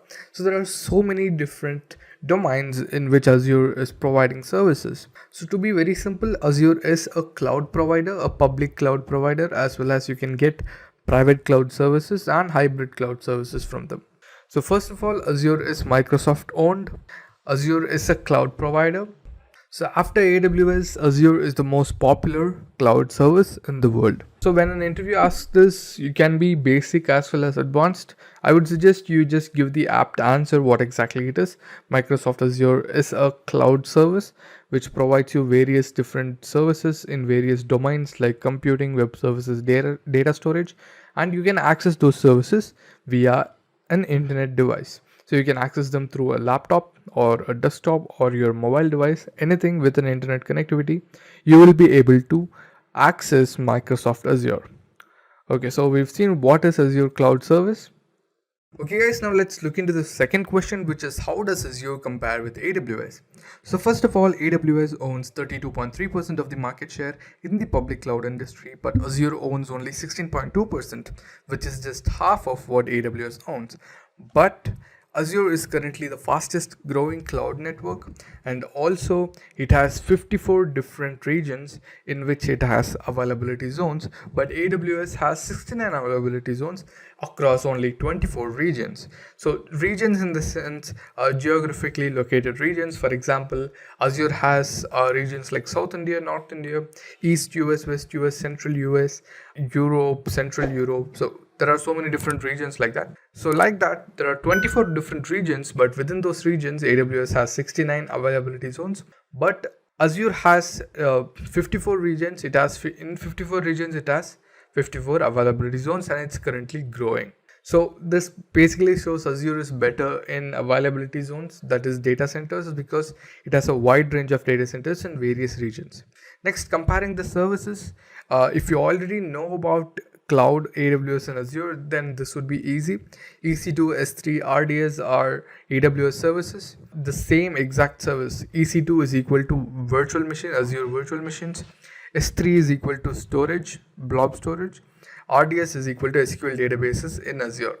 So EC2 is used to launch and create servers, same as VM does.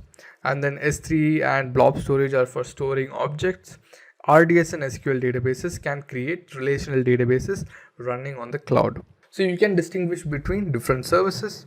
And then finally, the pay per hour model and pay per minute model. So this is one of the important difference you'll have to note down. Because AWS does not have a pay per minute model yet, it charges you for the hour which you used, but Azure will charge you only for the minute. For example, if you're running a service, let's say you're running the same server, Linux server in AWS and Azure for 5 minutes, in AWS you will be charged the hour.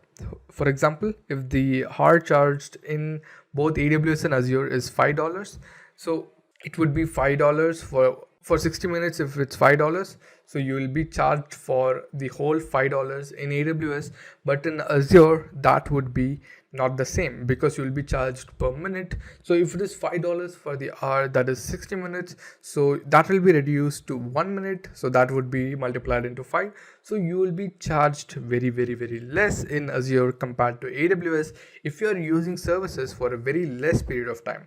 So if you're using some service for 2 to 10-15 minutes, then go with Azure, because that will not charge you as much as AWS. Okay, so we've seen the second question. So I think you can coagulate into an answer and give it. I'm just explaining you the differences, but you'll have to provide it more of a answer. And then comes the roles implemented in Microsoft Azure. So there are three main roles: the web role, the worker role, and the virtual machine role. First, the web role. This gives a web solution, that is the front end. This is like an ASP.NET application, while under facilitating, Azure provides IaaS, which is basically a web server, and required services. So web role provides a web solution. Basically, it's a front end. It can be a website's front end. The worker role is a solution for background service. It can run long activities. For example, if you have a log activity, if you want to monitor the log activity, you can use a worker role. And then finally a virtual machine role. So this can act both as a web and a worker role, and this is executed by virtual machines. The virtual machine role gives the client the capacity to modify the virtual machine on which the web and worker roles are running. So for example, web role only contradicts to the website, the front end. Worker role only contradicts to the business logic, which is the background or the back end part. So in virtual machines, you can run both a web role and a worker role, which means you can have a website running as well as a background process running. So these are the three main roles which are implemented in Microsoft Azure. So I think you get the point of this. So basically in Azure, mostly it is used to launch applications. So for an application, obviously there will be a web role, which would be the application itself hosted, and then the worker role, which is background processes. For example, if a person wants to retrieve an image from the website, so they'll enter the information, click a button, and a background code will run. So that code would be your worker role, and these both can be run on a virtual machine, which makes it a virtual machine role. So these are the three most basic roles. And the next question is, so this might be a question which may be asked, but this does not have a certain answer. I'm just giving you the three most popular and commonly used services. So talk about the three principal segments of Microsoft Azure platform. Okay, so first of all, compute and storage comes by default because they are the most used. Compute services and storage services are the most used services in any cloud platform, and then you can choose one as per your need. For example, you can choose databases, or you can choose monitoring, managing, governance. You can choose anything. So here I've chosen databases. For example, you can tell the answer like this. So the principal segments of Microsoft Azure platform it can be basically anything, but here the most commonly used services comes under the compute and storage platform. And I also would say databases, because every single application needs a compute, needs storage, and also database. So for example, in compute there is virtual machines, app services, and function apps, which can be used to develop an application and also host that application with the backend code.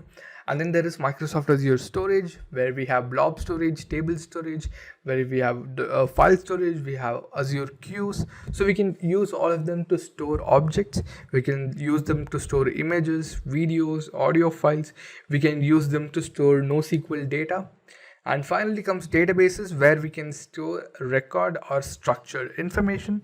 And also there is a Cosmos DB, which is for NoSQL. And also if your application needs a analytical database, we have SQL data warehouses for that purpose too. So compute, storage, and databases, I would say they are the three principal segments of Microsoft Azure platform, because they provide so many different services. Pretty sure even Azure uses them for their own benefit. Okay, so this is the fourth question. So we have seen 4 questions up till now. So the fifth question is, what is the distinction between Azure queues and Azure service bus queues? Okay, first of all, storage queues and service bus queues are different. So first, what are storage queues? Storage queues featuring a simple REST-based get, put, peek interface, providing reliable, persistent messaging system within and between services. Service bus queues are part of a broader Azure messaging infrastructure that supports queuing as well as publish or subscribe and more advanced integration patterns. Okay, so the simplest thing you'll have to know is, if your application needs to store more than 80 GB of messages, go with storage queues. But if it needs only lesser than that and it won't exceed 80 GB, you can go with a service bus queue. So the thing is, storage queues are mainly used to move messages between services or to an end user. So you can see it is a REST based get, put, peek interface. Basically, you can get a message from it, you can upload or send a message through it. And in service bus you can do the same, but also you can integrate advanced patterns. For example, you can integrate a queuing system which basically filters multiple messages according to their priority, and that does not come with storage queues. Also, storage queues are very easy to use. You can use it between services. You can create a queue within minutes. Service bus has a broader usage in Azure itself. So these are the main two differences, that if you want to use an application for your own personal use, go with storage queues. If it is a bigger application which needs shorter message storing, go with service bus queues. So the main distinction between them is storage queues are simple, REST-based get put peak interface, but service bus queues is involved with the Azure messaging infrastructure itself, and this supports queuing as well as normal publish and subscribe, which comes with storage queues as well. Also, you can integrate advanced integration patterns, which cannot be done in storage queues, where you can filter different messages according to their priority and various other features and factors. Okay, so the next question is, what is table storage in Microsoft Azure? So Azure Table Storage Service stores a lot of organized information. Azure tables are perfect for putting away organized non-relational data. It is a NoSQL data store which acknowledges verified calls from inside and outside the Azure cloud. So basically, table storage is a NoSQL data store where you can store non-relational data. That's basically NoSQL, non-relational database. Okay, so now what exactly is table storage? First, let's look into what exactly it is. First of all, a table is a collection of entities. A record can contain numerous tables. Basically, when you create a table, you can have multiple tables or a single table, and it is a collection of entities. So what are entities? Entities is an arrangement of properties like a database row. An entity can be up to 1 MB in size. So basically, an entity is an item within the table. For example, if it is a table for shoes, and inside that every single shoe name would be a entity. Next comes properties. A property is a name value pair. Every entity can incorporate up to 252 properties to store data. For example, let's say in entity we have 3 different shoe types. One is Adidas, one is Reebok, one is Nike, and inside Adidas you can have 252 properties like color, type, shoe model number, and so many different properties under that entity which defines that particular entity. So inside a table there can be any number of entities, and inside those entities there can be 252 different types of properties to store data. So that's what Azure Table Storage is used for. It is a service used to store a lot of organized information in which you can store non-relational data. It is a NoSQL data store which acknowledges verified calls from inside and outside the Azure cloud. That is, you can integrate it with Azure services inside the cloud as well as third-party services from outside the cloud. And table is a collection of entities. Entities is basically the main item inside a table, and properties are the basically a property explains what an entity is, and the entities completely explain what a table is. So that's it. That is what table storage is. Just a quick info, guys. Test your knowledge of DevOps by answering this question. Which of the following are the popular tools for DevOps? A. Jenkins, B. Ansible, C. Nagios, D. All of the above. Comment your answer in the comment section below. Subscribe to Intellipaat to know the right answer. Now, let's continue with the session. The next question is, what is autoscaling in Azure? So what is autoscaling in Azure? Scaling by including extra instances is frequently referred to as scaling out. So this is a commonly used term which is called scaling out. So Azure likewise supports scaling up by utilizing bigger role rather than more role instances. An auto-scaling solution reduces the amount of manual work engaged in dynamically scaling an application. So this is pretty simple, guys. So let's say you have a virtual machine which has let's say it has a website running on it. Now there are a lot of users using it right now, but that one particular virtual machine is able to handle them. So let's say there are 20 users. Now right now this particular virtual machine is able to handle all the 20 users and the website is not crashing. But suddenly your website has gone viral and there are 200 users. Now your virtual machine will not be able to handle because there are more users and the CPU utilization will go high, the traffic, the overload of your server will go high. Because of that, the usage also will increase and then your website might crash. So what you'll have to do, you'll have to again start up a virtual machine or another server. Once you've done that, you will have to configure your website and make it run again. So this will take some time. Until then, you would have lost a lot of users. So instead, you can start off with using auto scaling. So for example, you can see the image in the right corner below, in which to the left there are two virtual machines, which is written as minimum 2. That basically means, let's say you have a website, and right now your website has two virtual machines, and that is the minimum number of virtual machines, and it will never go below that. Even a virtual machine is let's say even a virtual machine has been terminated accidentally, it will launch one more virtual machine within a span of a minute, and that will be ready for your website. Just a quick info, guys. Intellipaat provides Microsoft Azure DevOps Certification course in partnership with Microsoft and mentored by industry experts. The course link of which is given in the description below. Now, let's continue with the session. So now to the right side, you can see virtual machines as needed and maximum is equal to 5. So the maximum number of virtual machines you will get is 5. The minimum number of virtual machines running will be 2. And there you can add or subtract 3 virtual machines. For example, if you have 2 virtual machines right now, you can add 3 more or 2 more or 1 more, or you don't need to add at all. But you cannot go below number 2, or you cannot go above number 5. You can use auto scaling solution to do this. For example, right now you have 2 virtual machines and the work overload goes very high. So right now you want 1 virtual machine, so it will launch 1 virtual machine. Now it will monitor all of the 3 virtual machines. Again, if the user count is completely increasing, it will launch 1 more, and again if the users are increasing, the traffic is overloading, then again it will launch 1 more virtual machine. So here the maximum is number 5, so it will launch up to 5 virtual machines. After that, even though the user base is increasing, it won't go above that. You'll have to change that in the configuration. For example, max is equal to 10, so it can launch up to 10 different virtual machines. Okay, so got it? So I think you understood what exactly auto scaling is. So you can explain it simply. For example, you can tell auto scaling solution reduces the manual work engaged in dynamically scaling an application. Instead, we can set up an auto scaling solution in Azure where it gives you the number of required instances, as such as whenever the traffic increases, it will give you more instances. When the traffic decreases, it will reduce the number of resources being used, which is also cost optimized, and this will reduce your billing cost. So now let's look into the next question, which would be, what are the features of Microsoft Azure?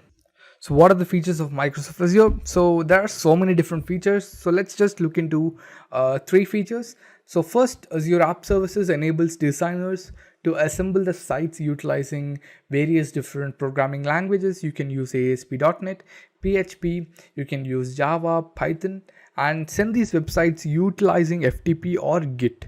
Basically, you can use GitHub to have this code, and you can integrate it with Azure App Services so that Azure itself will launch your website for you. It will maintain your website for you.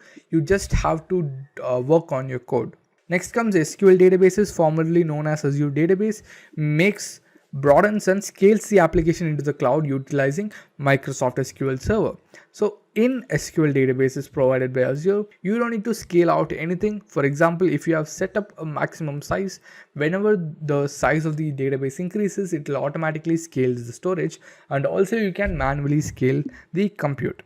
And finally, this is Microsoft's platform as a service that supports multi-level applications and automated deployment.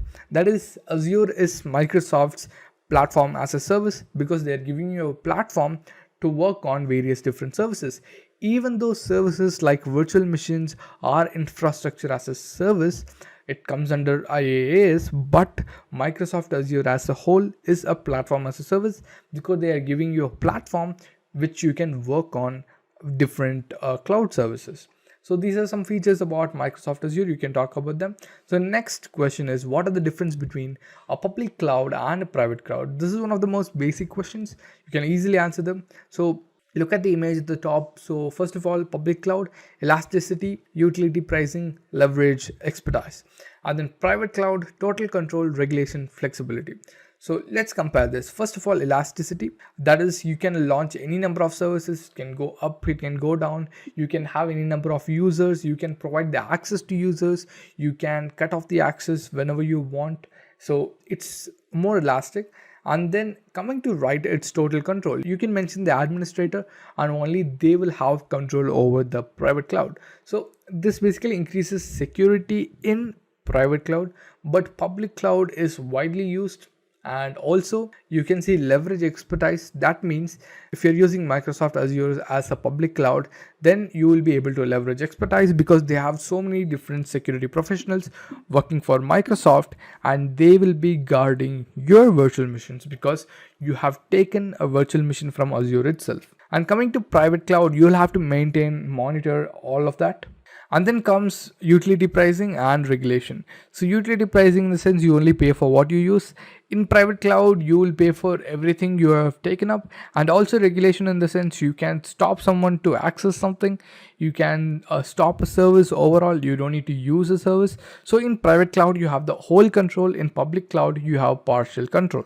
Okay, so now let's look into the most basics of them. A public cloud is utilized as a service through the internet by users, so anyone can use it, while a private cloud is deployed within specific limits like firewall settings and is totally overseen and checked by users dealing with it in an organization. So a public cloud is used for launching applications for public use, that is end user use. Private cloud is mostly used for deploying applications within a specified limit. For example, within an organization, you can launch applications. So you can do that using private cloud.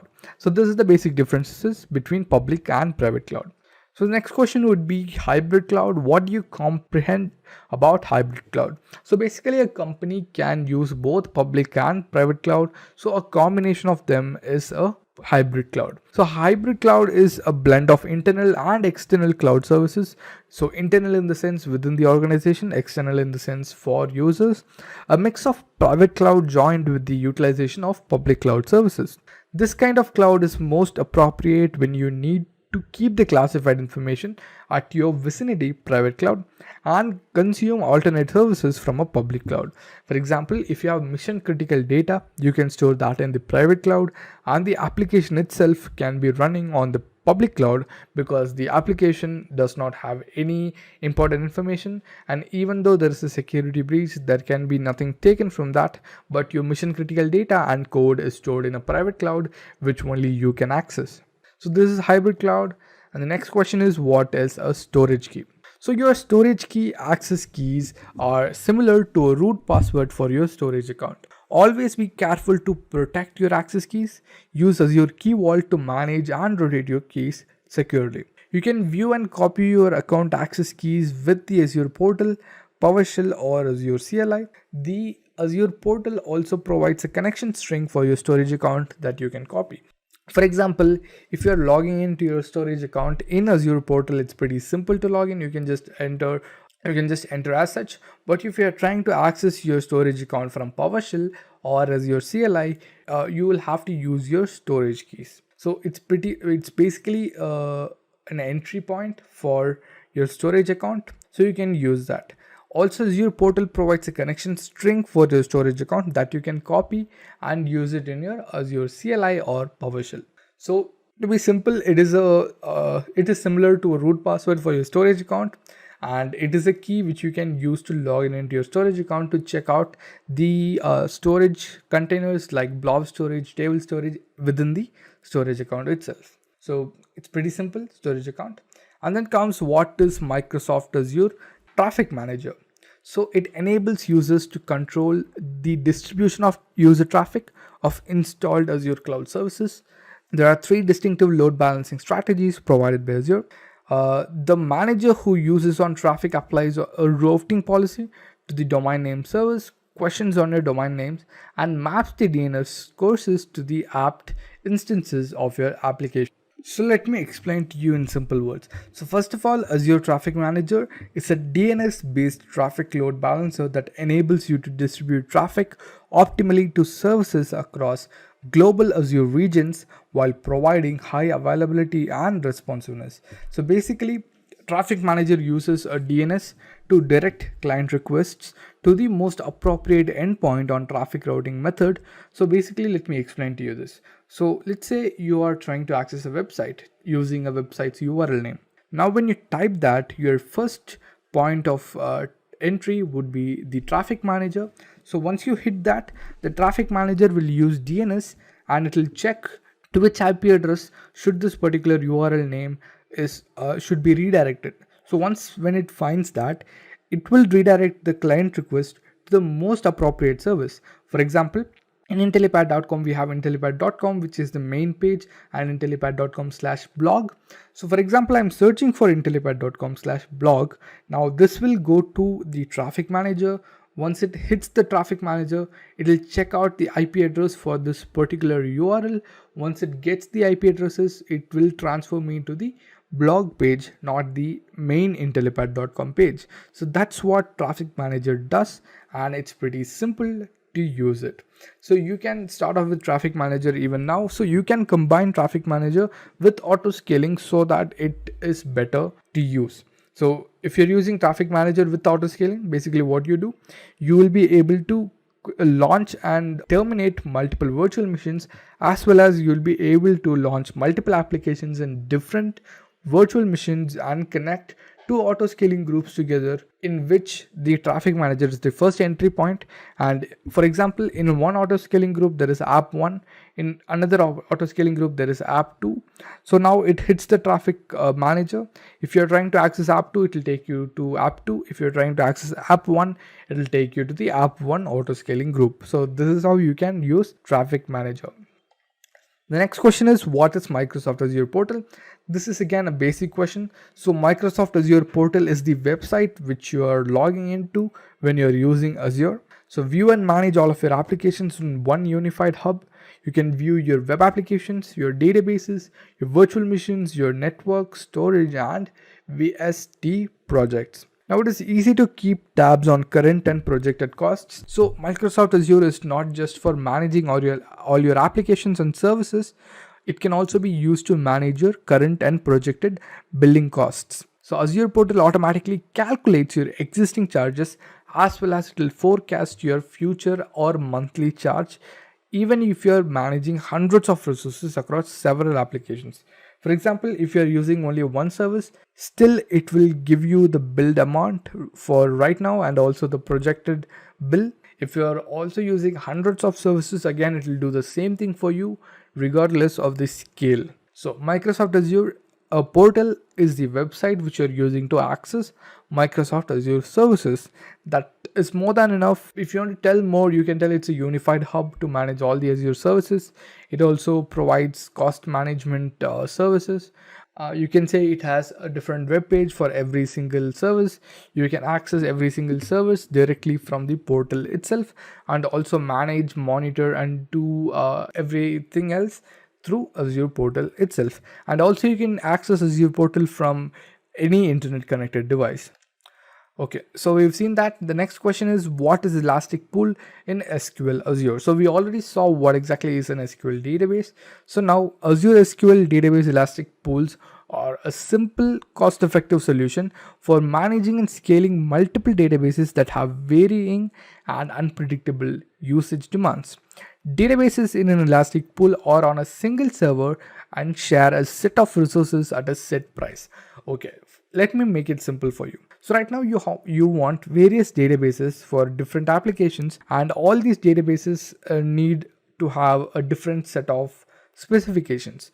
Now what you can do is you can launch an Elastic Pool, which is basically a single server with different sets of resources within it. You can launch multiple databases, and you can specify the required set of resources for a particular database within the Elastic Pool itself. You can launch any number of databases within that server and how much that server can handle, and all of the databases is shared, will use shared resources, and the price for that will be the same even though you're using any number of databases. So let's say you can have 10 databases within that Elastic Pool, or you can have 5 databases, or you can have only one database, but you'll be charged the same because you are sharing the same number of resources across all the databases. So this is Elastic Pool. Next is what is Azure SQL database. So an SQL database is just an approach to get associated with cloud services where you can store your database into the cloud. If you already know about SQL databases, for example, MySQL, PostgreSQL or MS SQL database, you will understand this easily because it is basically the same relational database on your local system hosted on a cloud system and given remote access to you. So you can tell it pretty simply. SQL Azure database is a database server running in the Azure data center and to which you are given remote access to so that you can access that SQL database. Microsoft SQL Azure has a similar component of SQL Server, that is, it provides high accessibility, versatility, and security in the core. Microsoft Azure SQL database has an element, it makes backups of each active database automatically. So this feature does not come with a local database because it does not take backup. It has only one storage where the data is actually stored, and if that is lost, your data is lost. But in Microsoft Azure SQL databases, it's not the case. You can enable automatic database backups. So if your database is active and new data is coming in, it will automatically back it up. So even though your database has been terminated, you can use the backup to launch a database with the same existing data set. So this is Azure SQL databases. Now let's look into the next question, which is what are the different types of storage areas in Microsoft Azure? So there is blobs, there is table storage, there is queues, and there are still more, but you can talk about three maximum. So there is also file storage, which is basically a shared access file storage. So you can also talk about that if you want. But right now we'll be looking into blob, table and queues. So queues we already looked into. Now we'll just look into blobs and tables. Even table storage was a separate question, so you can also answer that. So first of all, what is blob? So blob is the most commonly used storage type in Azure. So the full form of blob would be binary large objects. So you can see that BLOB, which is basically binary large objects, blobs. So blobs are a component for storing a lot of content or binary data. You can store pictures, audio, visual documents, you can store video, you can store any type of data. They can scale up to 200 terabytes and can be acquired by utilizing REST APIs. Very simple to start off with blob storage. You can create a storage account and create a blob container in which you can upload images, videos, documents, anything you want. You can store any type of binary data within blob storage. So that is one of the main area in Microsoft Azure. Next comes table storage, which is a non-relational data store where you can store organized information, and also you can store them using a format which is table, entity, and within entity you can have properties. So that we saw. Next is queue. The sole target of a queue is to empower communication among the web and worker role instances. They help in storing messages that may be accessed by a customer. So as told, queues can be used to connect multiple services as well as services with the end user. So these are the three main storage areas. One more is a file storage, which is basically a shared storage access which you can use to connect the same storage to multiple virtual machines. So every single user in every single virtual machine will be able to access the same data store, which will save you a lot of storage as well as cost. Next question is what is the concept of blob storage? I explained to you what exactly is blob. So let me just go into that more. So blob, as told again, it is binary large objects and includes text files, images, audios, and videos. Azure Blob is a service that stores massive unstructured data that can be accessed from any place via protocols like HTTP or HTTPS. So how does this work? How can you access these objects using HTTP or HTTPS? So it's pretty simple. Whenever you upload an object like image or audio into the blob storage, it will have a URL. So it will be provided a URL and you can use that URL to access that particular object. For example, if I'm uploading an image, that image will have a URL for that image itself. Now you can use that URL to access that particular image. So how will you access that? Using protocols like HTTP or HTTPS. So now what else you can use Azure Blobs for? Storing data for disaster recovery, backup and archiving, also storing files for shared access. Shared access in the sense, if you upload an object and you have a link for it, you can share that link with multiple users so that they all can use that particular blob storage as a shared storage. So that can happen. Also, you can use it for disaster recovery. That is, you can store data in different regions in blob storage itself and use it for backup and then also archiving data. So this is blob storage. Now let's look into the next question. So now this question is, what is Azure DevOps in Microsoft Azure? So if you are already familiar with DevOps methodologies, then this would be easier to understand. If you're not, I'll explain to you what exactly is DevOps in a few sentences. So first of all, DevOps is not a tool. It is a methodology which companies follow and implement in their software development lifecycle to automate the entire lifecycle. So Azure DevOps is not a methodology, it is a service. You may be confused by the name, but DevOps is the methodology, but Azure DevOps is a DevOps service provided by Azure and it is developed by the Microsoft team. It was previously called as VSTS or Visual Studio Team Services. Azure DevOps provides easy automation by having predefined build options for the deployment of applications. For example, if you're trying to launch an Angular application, it already has build options for it. It has npm packages in build. You can have a build. You can basically create a build in a matter of minutes. For example, if you're also launching a Java application, it has a Maven build option. You can use that to build that application. So that's why they are saying it provides you easy automation and also predefined build options. And finally, it also monitors your tools and it uses monitoring tools to monitor your application or your project which you have launched within Microsoft Azure DevOps.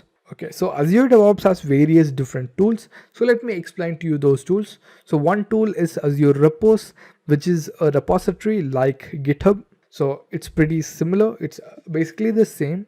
And then comes Azure Pipelines. Pipelines is the tool which you use to implement a CI/CD pipeline.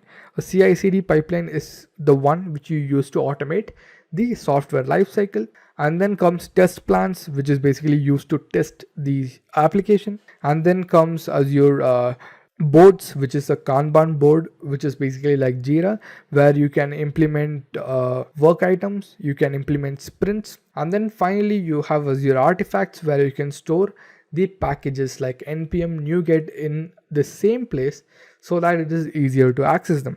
Also, finally, you get an Azure dashboard where you can access and also create and launch widgets which will be helpful for your application. For example, you can see how many builds have been succeeded, how many have failed, how much time it is taking to build a particular project, how many times it has been deployed, and how many users are using our application right now. So all these widgets can be used in Azure DevOps.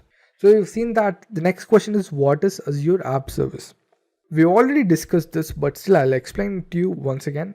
So to be very simple, Azure App Service is a completely managed service provided by Microsoft Azure. So within Azure, Azure App Service is a completely managed platform as a service, not infrastructure as a service, but a PaaS. It is a PaaS offering for proficient developers that conveys a rich arrangement of abilities to web, mobile, and integration services. So if a developer wants to just concentrate on the code which he is developing and doesn't want to manage the servers and the other side of it, that is the backend part of it, so what he can do, he can opt for Azure App Service, where he can launch one and he can just upload his code into Azure App Service, which will take care of provisioning servers, uploading the code within the server, and also serving that website, and also provide you an URL which you can use to look into the website. So you can do all of this using Azure App Service and you don't need to manage anything. Azure will manage everything for you. It will, as told, it will launch servers. It will also monitor and manage them for you. And if you want anything else, if you want to scale it up, again, you have an option for that. If you want to look into the server which it has launched, again, you have a shell option for that. Mobile applications in Azure App Service offer a very adaptable, universally accessible mobile application development platform for enterprise developers and system integrators that conveys a rich set of capacities to mobile engineers. So basically, using Azure App Services, you cannot just launch websites, you can also launch mobile applications, and they are very adaptable and universally accessible mobile application development platform. For example, you might be using Android Studio or Xcode. So in this, you will be able to launch both of them and they will run successfully.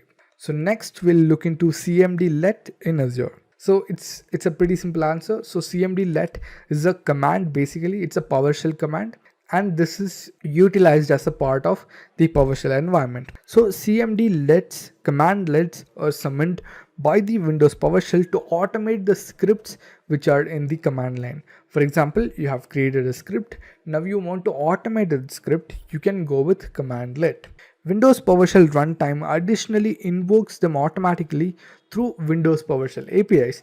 You can also automate CMD let commands which will automate other scripts using PowerShell APIs. So to be pretty simple, CMD let is a lightweight command which you can use in the PowerShell environment, and it is used to automate scripts. For example, if you want to launch virtual machine at a particular time, or if you want to monitor a virtual machine at 5 p.m. in the evening every single day, you can launch that script and you can automate it using CMD let, and it will run that script every day at 5 p.m. Okay, so the next one is Microsoft Azure Scheduler. So Azure Scheduler enables you to invoke activities, for example, calling HTTPS endpoints or presenting a message on a storage queue on any schedule. With Scheduler, you make jobs in the cloud that dependably call services both inside and outside of Azure and execute jobs on demand on a routinely repeating schedule or assign them for a future date. So in the name itself, you can understand Microsoft Azure Scheduler. So it basically schedules certain things for you. But what does it schedule? It schedules jobs on the cloud. So it can be within Azure or outside of Azure, and as mentioned, it will execute those jobs on demand, and it can be done on a repeating scale, that is, for example, every day or every week, or you can assign them for a future date to run only once. So that you can do using Microsoft Azure Scheduler. For example, it can call an HTTPS endpoints, or it can present a message on a storage queue on any schedule. So you can use the scheduler for any service on Azure or outside of Azure. So it's pretty simple. It is explainable by name itself. So to be simpler, you can tell this Microsoft Azure Scheduler is a service which you can use to schedule a certain task in Microsoft Azure or outside of Microsoft Azure to execute a job on demand, which can be executed repeatedly, or it can be set to a future date for execution only once. So the next question is, how can you create an HD Insight cluster in Azure? So let me explain it to you in a very simple way. So you can tell this because this is an interview, you will be asked questions, you will be able to answer them with words. So to make an HD Insight cluster, first of all, you'll have to open Azure portal, then click on new, you can select data services, and you can click on HD Insight, or you can just search HD Insight and get into it. So once you get into it, you will have multiple options. You will have Hadoop, you will have HBase and Storm, and more options as well. So Hadoop is the default and native execution of Apache Hadoop, and HD Insight provides you Hadoop as the default option. And then comes HBase, which is an Apache open source NoSQL database based on Hadoop that gives random access and solid consistency for a lot of unstructured data. Storm, as such, it is a distributed fault-tolerant open source computation system that enables you to process data in real time. So the thing is, I'm not going to explain Hadoop, HBase and Storm right now. I'm just going to explain to you what is HD Insight. So HD Insight is an analytic service which you can use to launch Hadoop on the Azure cloud or other Hadoop ecosystem services like HBase, Storm or Spark on Azure cloud. So to launch HD Insights, it's pretty simple, but to work with it, it is a little tough. So to launch HD Insight, you'll just have to go to the HD Insight cluster, and you can choose the service which you want and you can launch it. So HD Insight, again, it's an analytics service, and you can launch the big data or analytics service which you want from it. Next question is, what is text analytics API in Azure Mission? So let me put it simply. First of all, text analytics APIs comes under cognitive services. So API, the application program interface. So this particular API is for text analytics, which can be used to search a particular word, or it can be used for keyword mining. Okay, now let us just read this once. The API can be used or utilized to analyze unstructured content for tasks such as sentiment analysis and key phrase extraction. Sentiment analysis in the sense, let's say you have a complete page of content. Now you want to see the sentiment of that content, whether the statement is happy or sad or neutral. So you can check out that using various keys, and you can enter those words into the API so that when it runs, it will check whether it is positive or negative. So you can see it has a numeric score between 0 and 1, and when it comes near 1, it is highly positive, and when it comes near 0, it is highly negative sentiment. So that you can see. Just a quick info, guys. Intellipaat provides Microsoft Azure DevOps Certification course in partnership with Microsoft and mentored by industry experts. The course link of which is given in the description below. Now, let's continue with the session.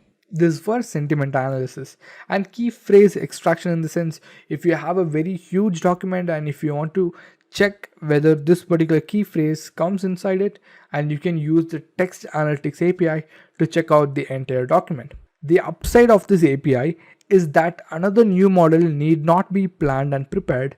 The user just needs to bring the data and call the service to get the sentiment results. So they are telling that the best part of this API is that you don't need to call another service to run this API.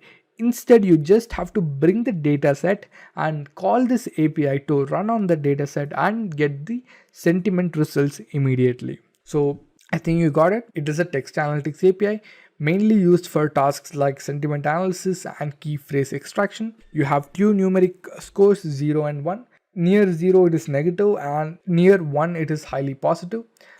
It's basically sentiment, and the upside is you don't need to call any other service. You can directly call this API and upload a dataset, and it will give you the sentiment results. Next question is, what is migrate tool?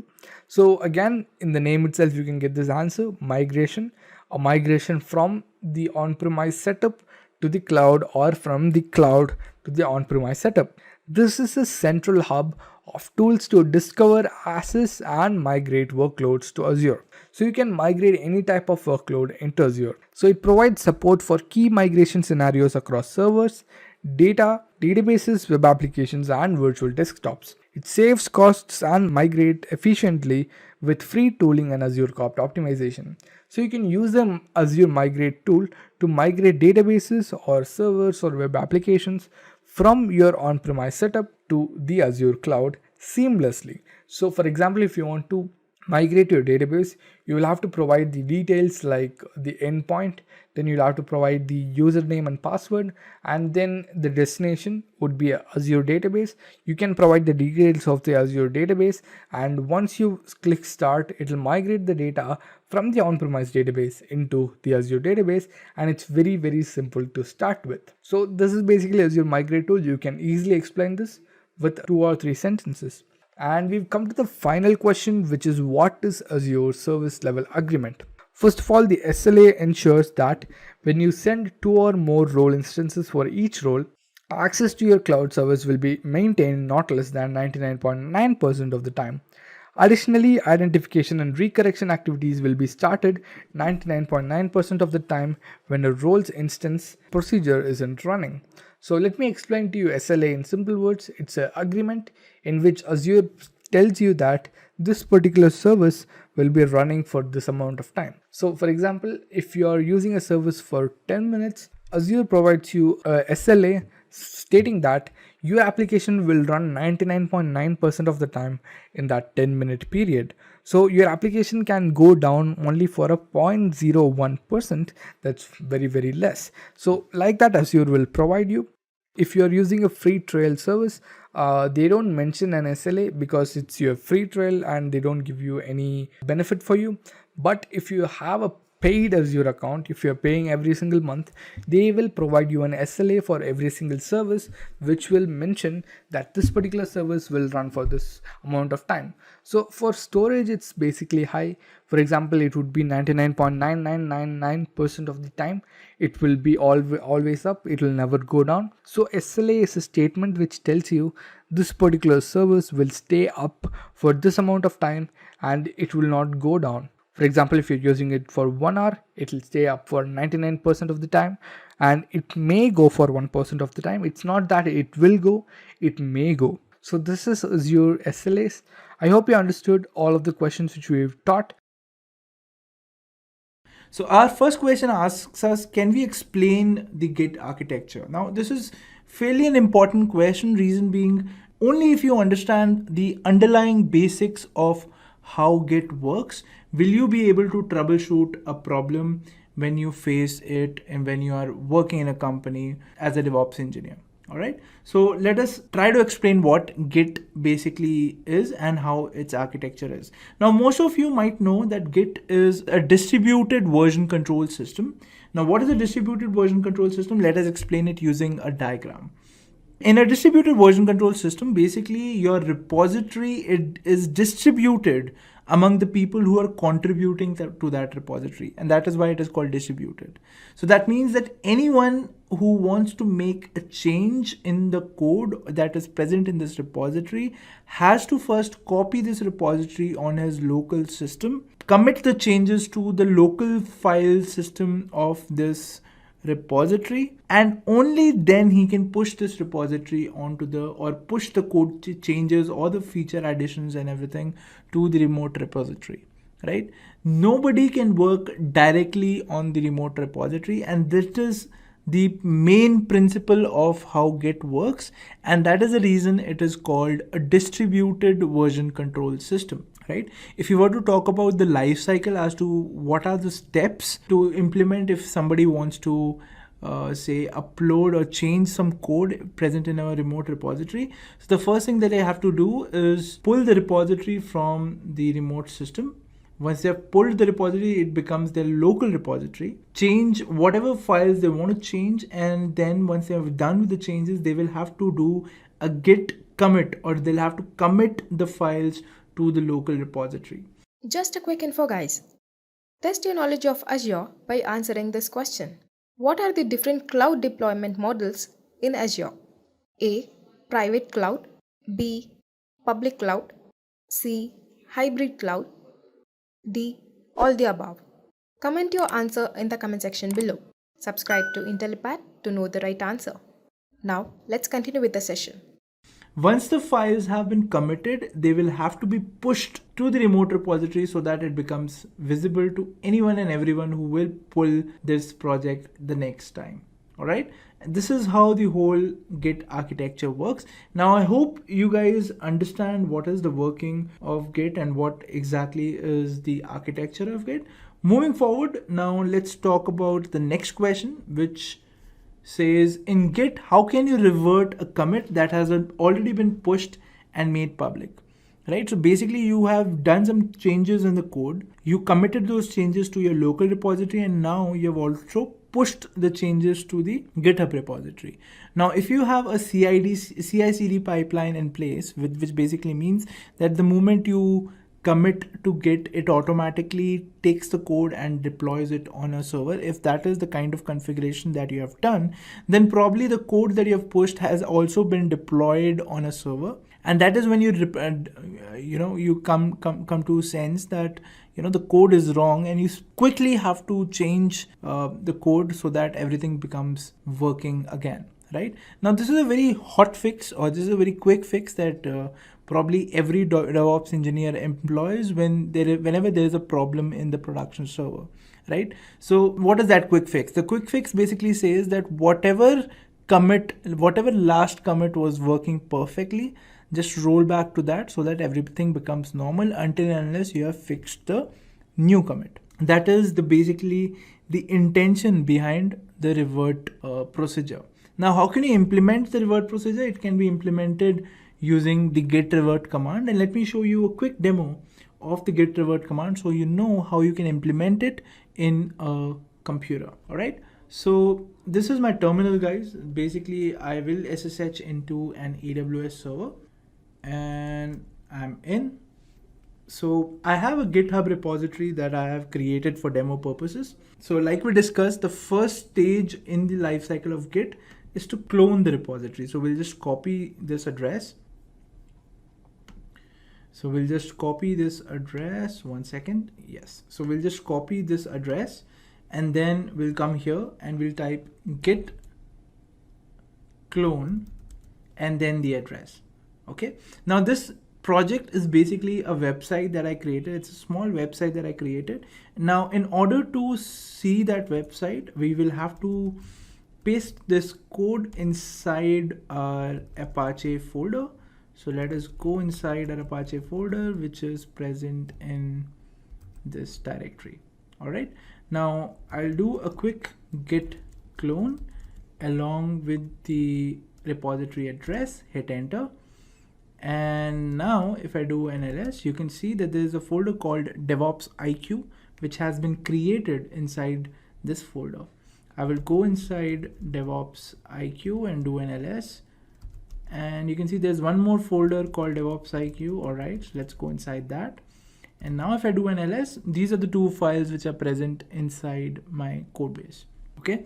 Now, if you were to see what this website actually looks like right now, I can just go here and I can type in the IP address. So it's 18.222.123.58/DevOps IQ and /DevOps IQ.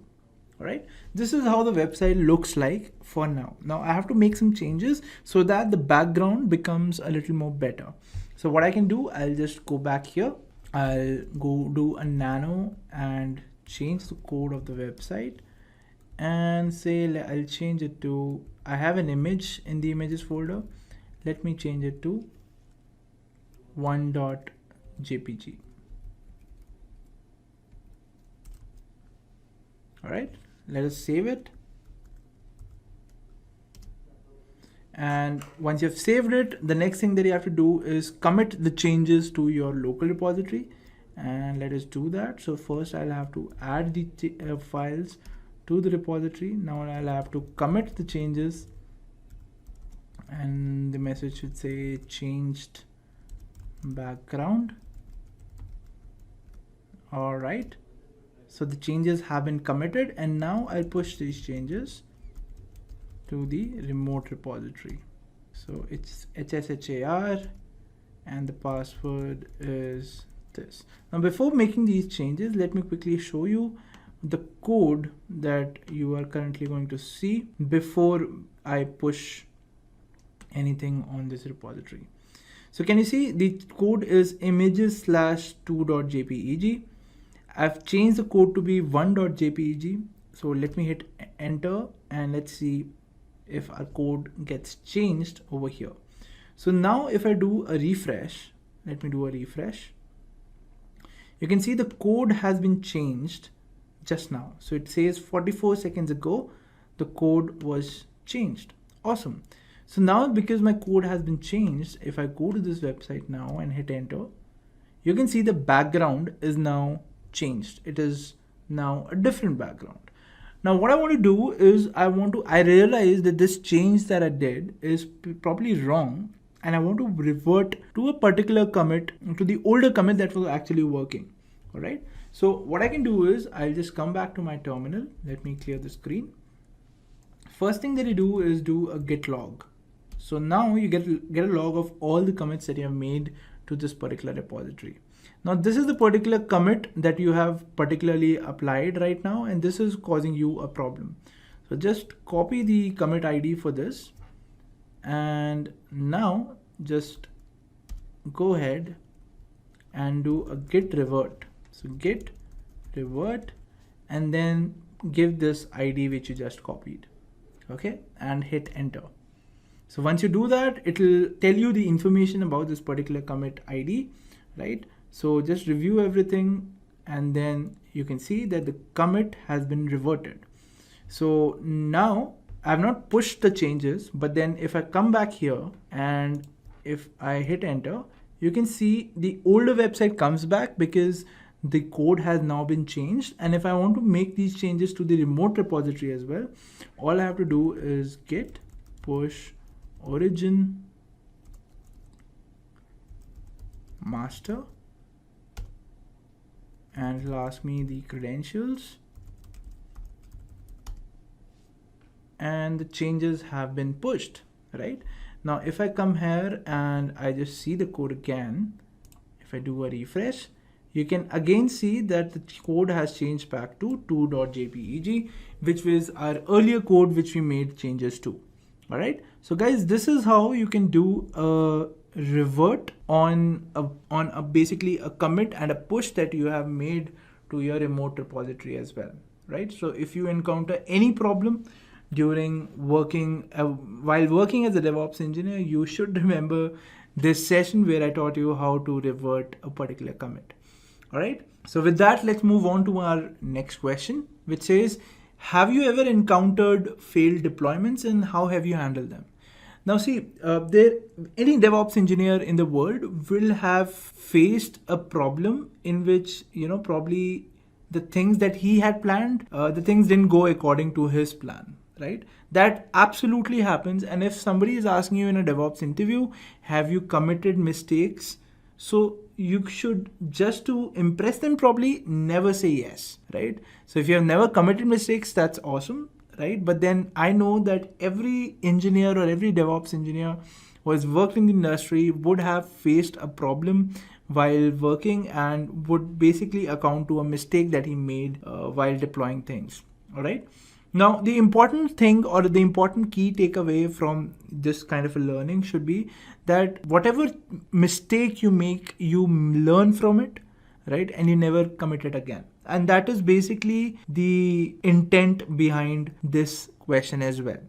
The interviewer would want to know, if you made the mistakes, what did you learn from those mistakes? Okay, so if an interviewer was supposed to ask me this question, I'll say, obviously I have encountered failed deployments, and what have I learned from them? I'll just give you the best practices that I think are viable for any DevOps engineer who is working in the industry.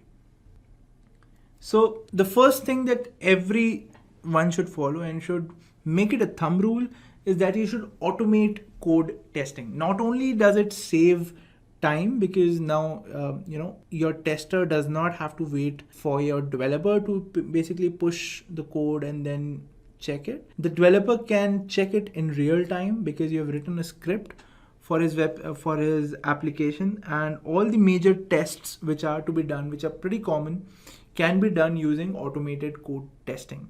Right now, like I said, it's not only for time saving, but also it removes the part where a human error can occur, right? So if you are working, if you are now, when you work with people commit mistakes.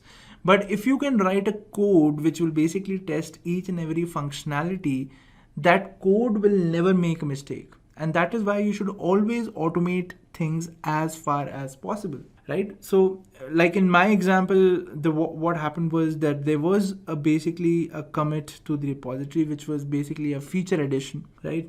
And the tester did not see all the functionalities, or forgot to see some of the functionalities that could impact the other components of my product. And because of that, when it got pushed onto production, basically a disaster happened. Everything stopped working, right? And that was only because the testing did not happen properly, right? So for all the critical processes of your website or your product, you can basically create a code which will test that website. And basically that would basically close down most of the doors to mistakes. All right. The next thing is you should always use Docker for same environment, right? And this is basically the ideology behind DevOps, that these kind of problems where a developer used to work and the tester could not run his code on his computer, but the developer said that everything is working fine on his system. Docker basically solves that problem, right? So use Docker as much as you can for the same environment problem that you might face. then we should always use microservices. Now, when you are working in a company, it could be that the product is in the legacy phase and hence it's on a monolith kind of a thing, but you should never encourage this kind of an architecture, right? Reason being, say you did a bad commit or you did a bad push on the production server, but it should not impact the other components of your product, right? If probably you have done something to search, and if it's a bad commit or a bad push, the only functionality that should be impacted should be your search functionality and not the other functionalities.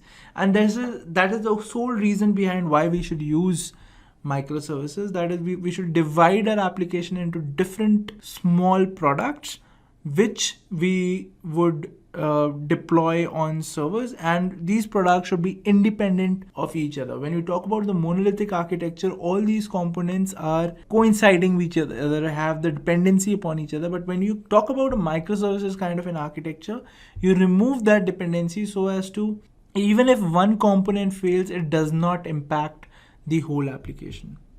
Fourth point being, you should always overcome risks to avoid failures. Now, this basically means that if there is a code change, or if there is a feature addition which works sometimes and sometimes it does not, and you're not able to figure out why is exactly that thing happening, it is better to wait and troubleshoot it than to push it just to meet your dates, right?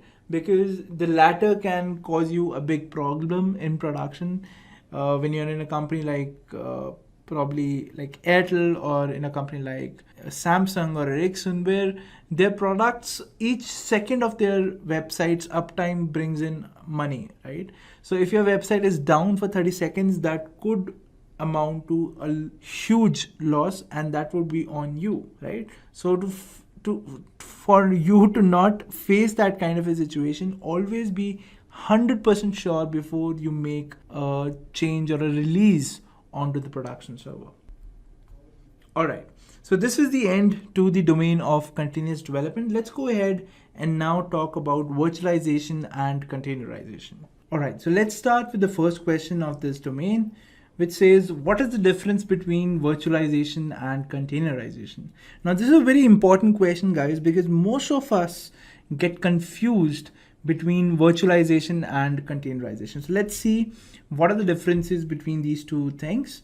So virtualization is nothing but installing a new piece of operating system on top of a virtualized hardware. What does that mean? So basically, there are softwares like hypervisor or any other software which specializes in virtualizing hardware. So if you have a server which has around 64 gigs of RAM and 1000 TB of hard disk space, with a software like hypervisor, what you can do is you can take that space and divide it among multiple operating systems, right? You can deploy multiple operating systems on this same hardware by virtualizing the hardware, so as to the operating system will feel that, say, if you virtualize 1 GB of RAM from this whole system and say around 100 GB of storage, the operating system will think that, it only has 1 GB and 1 GB of RAM and 100 GB of storage space available to it. It cannot go beyond that. Reason being, it does not know of the hardware which is beyond, or which is ahead of the hypervisor software. All right. So in virtualization, basically you have an hypervisor which sits on top of your operating system and virtualizes the hardware beneath it, right? Then you have a guest operating system. So basically, once you have virtualized the hardware, you install guest operating systems on top of that. For example, the best example for this would be VirtualBox, right? You install VirtualBox and then you can install operating systems on the VirtualBox with a given spec that you will decide, right? And once you've installed the guest operating systems, on top of that, there would be the binaries or the libraries that you probably would be downloading or that came with the operating system. And on top of that, you have the applications which would be running, right? So the key takeaway from virtualization should be that it's the whole operating system is installed from the kernel level to the application level. Everything is fresh, everything is new. Now let's talk about containerization. So the thing in containerization is that the host, on top of host operating system, you install a software called the container engine. Now the container engine is just like any other software, like you have an hypervisor, you have a container engine. Now the container engine does not encourage installing a whole operating system. For example, if you want to run a container for Ubuntu on, say, a Mac machine, you can do that, right? But it will basically, in that container, you will have basically the bare minimum libraries that amount to become the Ubuntu operating system minus the kernel, right? So in a container, you do not have a kernel. The kernel is always used of the host operating system. And this is the main difference between virtualization and containerization, that in virtualization, you have a separate kernel present of the virtual operating system, but in containerization, you do not have that. And that is the reason the containers are very small. They have the bare minimum libraries required for that container to behave as a particular operating system, but the container itself does not contain any operating system. It basically is based on the same kernel on which the host operating system resides. All right, and this is basically the main difference between virtualization and containerization. Moving forward, now the next question says, without using Docker, that is without using Docker to get into a container, can we see the processes that are running inside the container of the Docker container engine?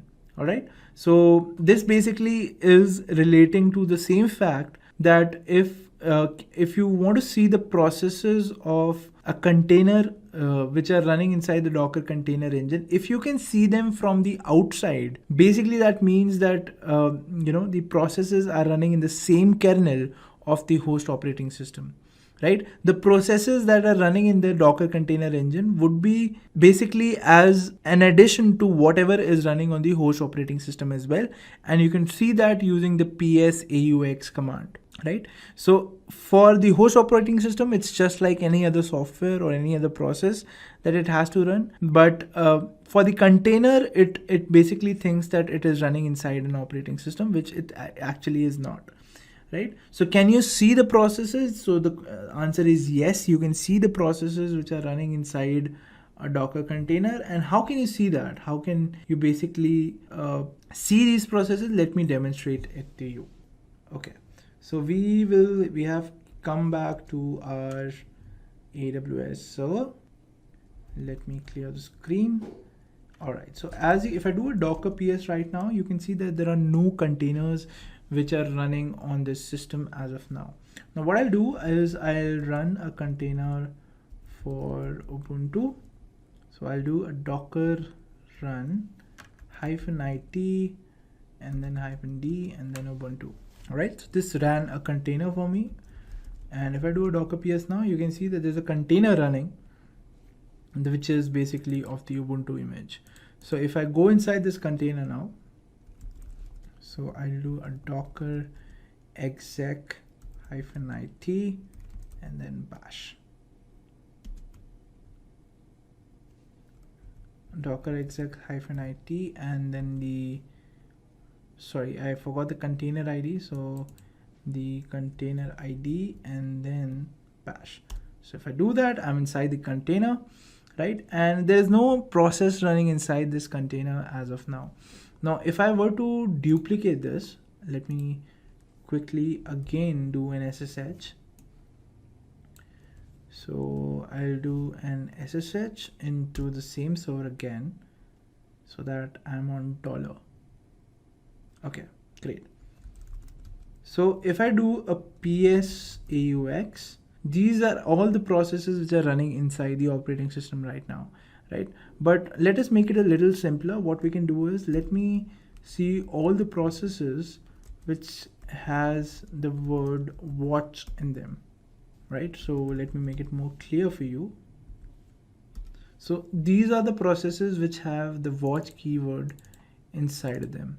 Okay, so there are basically 4 processes which are running and which have the keyword watch inside of them. Now what I'm gonna do is, inside this container, I'm gonna launch a watch process. So what is that watch process? That watch process is basically going to watch a particular command in a set interval of time. And what is that command? I basically want to say, let's see the ls-l command. Okay, so what is it doing? It is keeping a watch on the command ls-l in every 1 second, right? You can see the time over here. It is incrementing every second, and basically it's keeping a watch on all these files which are there inside the container continuously. Okay, now again, so this is the dollar prompt. That we are outside the container right now.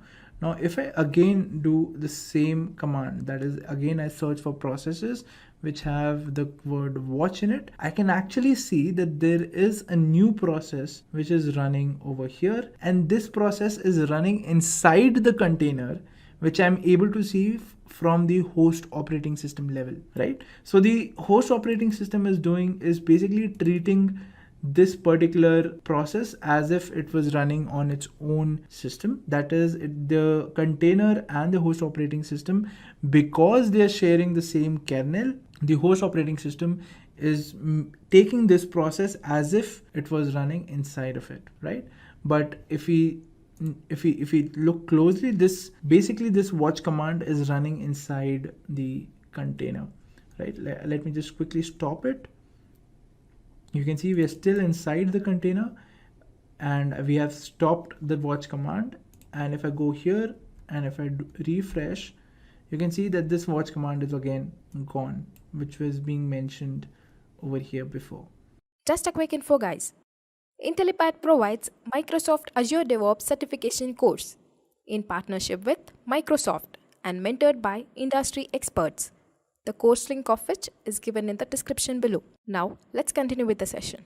And this is exactly what we wanted. We basically wanted to see a process which was running inside a container from outside the container, that is from the host operating system, and that is exactly what we just did. All right. So the question that without using Docker, can you see the processes that are running inside a container? So the answer is yes, you can do it. All right. So the next question is, what is a Docker file used for? What do you basically use a Docker file for? So a Docker file is nothing but it's basically a text document to create an image using an older image and adding some files into it. All right. So it's basically like a script that you run in Linux, which can do all the things for you that are required. For example, I might need an Apache image, and I want my website to be put inside the var/www/html folder inside this particular Apache container. Now, in order to do that, if I were to do it without a Docker file, I would have to first download the Apache image. So I would probably type docker run -it-id and then Apache. Once I've done that, I will exec into the container and then go to the directory called var www.html. Probably I'll do a git clone of the website that I want, and then my website will be available in that container, and hence I'll be able to use it, right? This is one way. Second way is I can create a Docker file which will basically build this image for me without me having to do all these things, all these manual things which I just told you. All right. So let's see how we can do that. So let me just exit this container and let me remove the container which are just running inside my system right now. Okay, so if I do a docker ps now, it's clean. Now what I want to do is I want to run this particular container, docker run -it-p. I want to basically expose the port 83 to this container's port 80, and I want to run it as a daemon so that it runs in the background, and that is it. Okay, so I have the container running, which is this, and what I want to do is I want to basically copy the website into this container. So let me do a docker exec into this container -it. This is the container ID, and then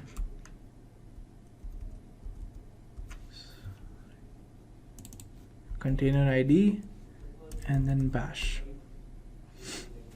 So I want to go inside this particular folder. So if I do an ls over here, you can see that there is an index.html and an index.php which are running, right? So it's on exposed on port 83, which basically means if I go to a browser and if I go to the server's IP address on port 83, I should be able to see this Apache page, and this is basically the container which I just ran over here. Okay, what I want to do is inside this particular directory, I would be basically copying the code of my website. Now let's see how we can do that. So let me just exit this container. Let me do a docker ps. Let me do a docker stop to this particular container. So what would this do? So basically, if my Apache was running over here, it should stop once I have stopped this container. Okay, so it is stopped. So if I do a refresh over here, you can see the site can't be reached. This is exactly what we want. Okay, now let me do a git clone of my GitHub.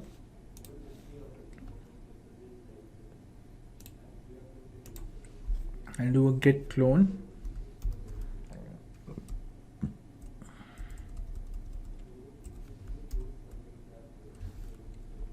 All right.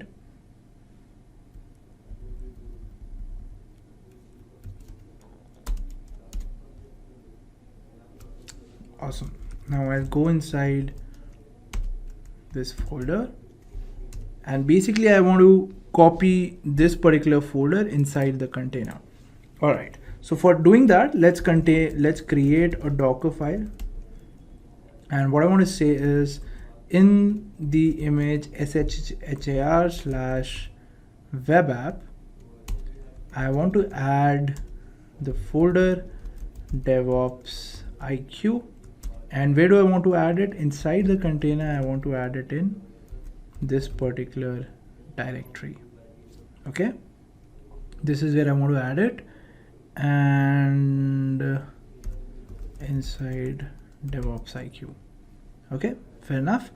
And that is it. That is all you have to do. I'll just come out of this editor, and I'll now do a Docker build of this Docker file with the name test. So it says successfully built an image and it has been tagged as test. Great. Now if I run this image now, docker run -it -p, say I run it on port 84, run it as a daemon, and run the image. Okay, great. So if I go to port 84 now, let's see if the container is working first. So yes, the container is working. Now if I go inside DevOps IQ, what do I see? Great. So I can see the web. So basically my website is now available inside the container by simply writing a Docker file to do that. And this is exactly what we wanted. Awesome, guys. So what is the Docker file used for? It is basically used for creating an image without having to do all the manual stuff of adding your files and everything. All right. Now, once this image of yours is ready, you can push it to Docker Hub, and anybody in the world can download it and can basically use your website on their local system. Great. Now, the next question is explain container orchestration. Okay, so till now we have seen that, we can deploy a container, we can use it, we can probably deploy an application on it, and we can use it on the web browser, right? But it is not that simple. When we talk about a website like Amazon or a website like Google, right? It has a lot of components with it. For example, on Amazon, you would see that you have a comment section. Then on the home page, you see that there are a lot of products which have the prices, the ratings. Now, each and every component, the prices, the ratings, the name of the product, the image of the product, the comment section, each and everything is basically a microservice. It is a small part of an application which is running independently of all the other parts of the website, right? And all of this is possible using containers. So basically what they would have done is they would have ran each and every component inside a container. Now, the problem over here is, now when you have a website like Amazon, you would be dealing like you would be dealing with minimum like 10 or 11 containers for one particular copy of that website or one particular instance of that website, right? Now, when you're dealing with 10, 11 containers, these containers have to be working in conjunction to each other. They should be in sync with each other. They should be able to communicate with each other, right? And they should also be able to, we should also be able to scale a particular container in case it goes down. For example, the comment section container, it goes down for some reason. Now, if it goes down, we have to keep a watch on it and we have to redeploy it if it goes down. And all of these activities, which I just told you, comes under container orchestration, right? If you were to manually deploy these containers on Docker, you will have to keep a manual check on all these containers. But imagine when you have thousands or 10,000s of containers that you're dealing with, in those kind of scenarios, you need container orchestration. Now, container orchestration can be done using various softwares. So you have a software called Kubernetes, and before that there was a software called Docker Swarm, which basically made our life easier by doing all the manual work for us. That is, it will check the container's health. It could scale them in case they become unhealthy. They could always also notify the administrators by an email in case something happens, right? They can also run a monitoring software for you, which basically gives you a report or the health status of all the containers which are running inside that software. So this is a very small part of what a container orchestration tool can do, right? And basically, if you were to understand what container orchestration is like I said, when you work with multiple containers, you have to take in note a lot of things, and that is possible using the container orchestration tools like Kubernetes and Docker Swarm. Okay, so the next question is, what is the difference between Docker Swarm and Kubernetes? Now, they're both container orchestration tools. We just saw that. But why do we have two? Or if I were to choose between Kubernetes and Docker Swarm, which should I choose? All right, so let's look at the differences between each one of them. So the first difference, which is probably the most important difference, or probably I'll say is the deciding factor whether you should go ahead with this tool given that you have a short deadline and you have to deploy a project. So installing Docker Swarm is very easy. It comes pre-packaged with the Docker software. Just a quick info, guys. Test your knowledge of DevOps by answering this question. Which of the following are the popular tools for DevOps? A. Jenkins, B. Ansible, C. Nagios, D. All of the above. Comment your answer in the comment section below.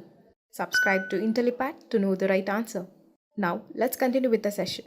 So if you have installed Docker Swarm is already installed on your system. You don't have to worry about anything. On the other hand, installing Kubernetes is a very tough job, right? There are a lot of dependencies for Kubernetes. You'll have to see the system, you'll have to see the operating system on which it is running, and a host of other things, right? It has a lot of dependencies and hence it is very tough to install. But the moment you install it, it becomes very helpful. That is, Kubernetes becomes very helpful because of the features that it offers, which brings us to our second point. Docker Swarm is faster than Kubernetes, reason being that it has less features than Kubernetes and therefore making it a very light software and hence faster than Kubernetes. So if you want to use Docker Swarm, you should be reading about what Docker Swarm does not offer and what Kubernetes offers. And if you feel you do not need all the features that Kubernetes is offering, you can go ahead with Docker Swarm and deploy your application in a faster manner. But like I said, Kubernetes is complex, and it has a lot of services and features, because of which its deployments are a little slower when we compare it to Docker Swarm. The third point, which is the most important point, is Docker Swarm does not give you the functionality of autoscaling. Meaning, if your containers go down, or if your containers are basically performing at their peak capacity, there is no option in Docker Swarm to scale those containers. On the other hand, because of Kubernetes monitoring services and the host of other features, you have that option of providing auto scaling to your containers, which basically means you can automatically scale your containers up and down as and when they are required. And this is an amazing thing that Kubernetes handles for us. All right, guys, so these were the questions around the domain virtualization and containerization. So moving ahead, now our next domain is continuous integration. So let's shed a light on what continuous integration is. So our first question itself is, what is continuous integration? So continuous integration is basically a development practice, or I'll say it's a stage which basically connects all the other stages of the DevOps lifecycle. For example, you push your code to Git. Like we took an example, when you push the code to Git, you might have provisions which might allow you that the moment the code is pushed onto the remote repository, it automatically gets deployed on the servers as well. Well, if that is the case, basically that would be possible using integration tools that would integrate your Git repository with your remote server. And that is exactly what Jenkins does. It's a continuous integration tool which helps us integrate different DevOps lifecycle stages together so that they work like an organism, right? This is what continuous integration means.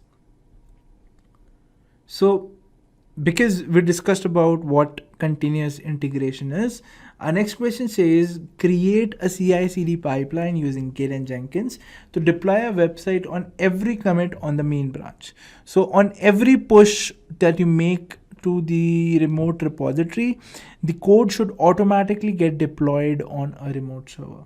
All right. So this is something that we're going to do just now. All right. But before going ahead, let's see what is the architecture for this kind of a thing. All right, so this is how the whole thing is going to work. Basically, the developer is going to commit the code to his GitHub. GitHub basically, once it sees a change in the branch that we mentioned, it is going to trigger Jenkins, which in turn will integrate or will take the website from the GitHub repository and push it onto the build server on which we want the website to be deployed. All right, sounds awesome. Great. Now let's go ahead and do this demo. So for that, we will have to SSH into our server. So let us do that. Okay, so I'm in now. Let me clear the screen. So first let's check if our Jenkins is running on this server. So let me check the status for Jenkins. So if I do a service Jenkins status, I can see that the Jenkins service is active. Awesome. So I'll just go here and I'll go to the Jenkins website, which is basically available on AT80. All right. So I'll enter my credentials. And this is how the dashboard for Jenkins looked like.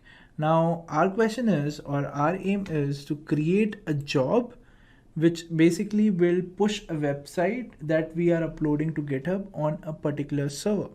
All right, so let's create a new job first. So let's call our job as a demo job. Okay, and let's name it as a freestyle project and click OK. So this will create a job in Jenkins for us. All right, so our job has now been created. So what we want to do is I want to take code from my GitHub. So I'll have to specify the GitHub repository over here. Okay. And similarly, I'll have to say that I want to trigger the build the moment my anything is pushed on my remote repository.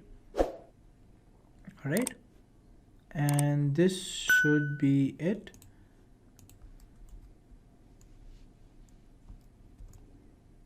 Great. So I mentioned that anything that is pushed onto my master should trigger a build on Jenkins.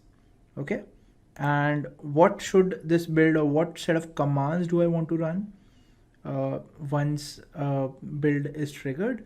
So first I want to remove all the containers which are running inside my system. So I want to clean up, right? So for that I'll say sudo docker rm -f, then a dollar. This basically is going to clean all the containers which are running currently in the system. Once this is done, I want to build my website, which is going, or build my container, which is going to have my website. All right, now how can we do that? For that, I'll have to push the code to my GitHub, which will have the Docker file as well. Okay, so we created a Docker file inside.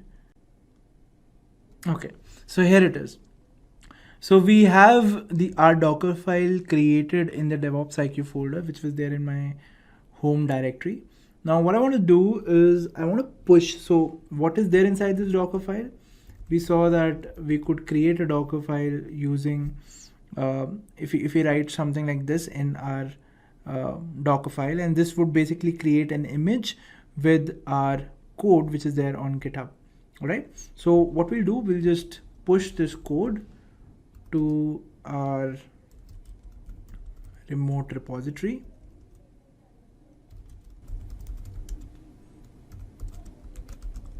And let's add the message that we have ordered a Docker file. Great. And now let's push it to our remote repo.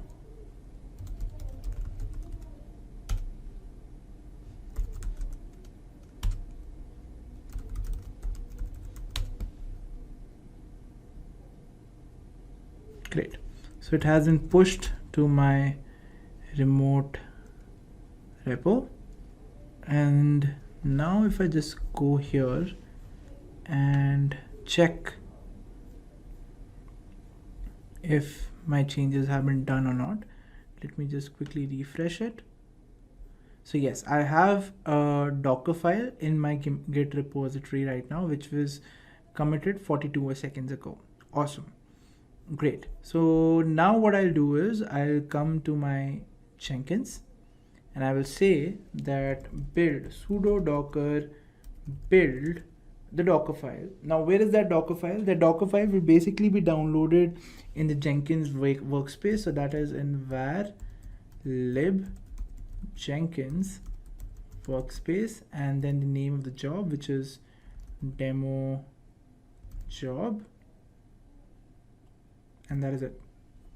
So inside this I will have my Docker file, and it will basically build it and name it as, say, Jenkins. It'll name it as Jenkins.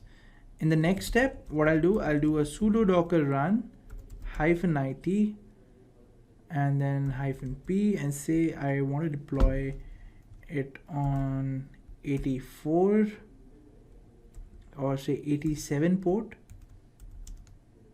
Okay, and what do I want to deploy? I want to deploy Jenkins.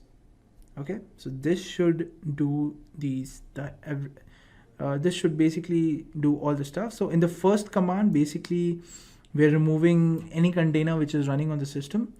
In the second command, what we're going to do is we're going to build the Docker file which is available in this workspace, and this workspace will basically have my GitHub project and the link I have specified over here. So it'll basically just copy, or it'll pull the project and save it in the workspace of demo job. So in this demo job, there's a Docker file. So we are building this Docker file and we're naming this created image as Jenkins. and then we are running this image and exposing it to port 87. Okay, so let's save it. Awesome. Now what we have to do is I'll have to go inside.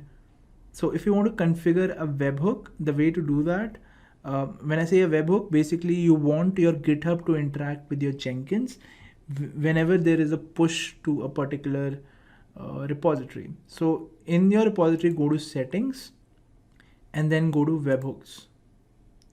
So this is a webhook that I created for my Jenkins, right? So let me create it again for you. So all you have to do is click on add webhook, right? And enter the URL for your Jenkins over here. So in my case, it is this. I'll just enter it over here, followed by this keyword, which is GitHub -webhook. And that is it. Once you specify that, just go down, click on add webhook. And this should basically send a request to Jenkins, and if everything goes well, it will say last delivery was successful. Okay, so any changes that I make to my GitHub now should trigger a change over here. Now let me delete this job, because I think even this job gets triggered when my GitHub, any changes made to my GitHub, right? So let me delete this project. Okay, great. So I just have this job now. Awesome. Now let us see how it actually works. So what I want to do is I'll come back to my terminal, do an ls, and let me go inside DevOps IQ, and let me do some changes in the code. So let's say I go into nanoindex.html. So the first thing that I do is I change the title of the website.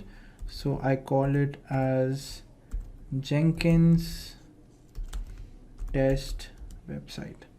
Okay. And I change the image from 2 to 1.jpg, and that is it. Let us see if I just push, or if I just push this website onto my server, what will happen. So I'll do a git push.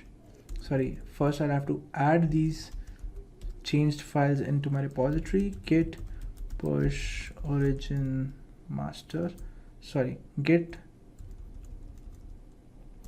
commit, and let me label this commit as test push. Okay, done. Now let's push this to our remote repository. Git push origin master, and let's give the credentials. Awesome. Now if you wait here, it should basically start a job. So as you can see, there is a job queued, which is for demo job, and this got automatically triggered by my GitHub. Okay, so let me refresh this.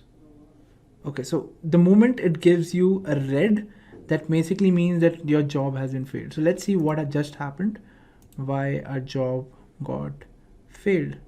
So if you go here, you can see the console output just like this. Okay, so basically we forgot to add a sudo here, and that is causing us a problem. Okay, so we can fix this by just going down and adding a sudo here. Save it, and again we'll have to change the code. Let's call it as Jenkins test 2 website. We'll do a control X, Y, and now let's add our files to our local repository. Git add. Now let's commit it. Test push 2, and now let's push this to our master. I'll enter the credentials, and this should be it. Okay, so let's see. So our second job got triggered automatically, and it gives us a blue. Now blue means that your job was executed successfully. So let's check what happened. So we were deploying it on port 85. So let's check if it has been indeed deployed. So it was on port 85 and the folder was DevOps IQ. Okay, so let's check. I'm not sure if it was port 85. Let's check. What are the port that we have specified? So the port is 87. Okay, so let's go to port 87. Okay, so it's giving an error saying unsafe port. So for our troubleshooting, let's check if the container is running. So yes, the container is running on port 87, but it says an unsafe port. So what we can do is let us change it to say 82.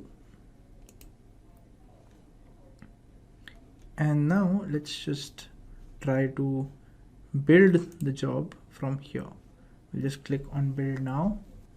Job has been completed and the port was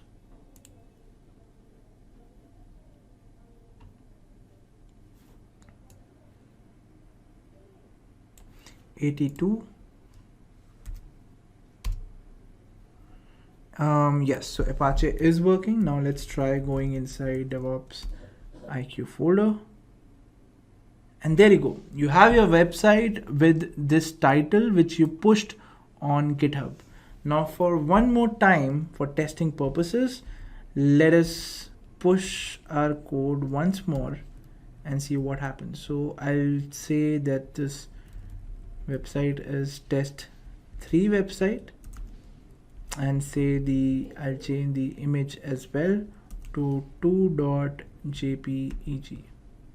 Okay, save it, do a git add,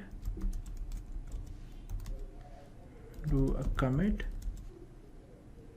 and say call it test push 3, and now let's git push origin master, enter the credentials,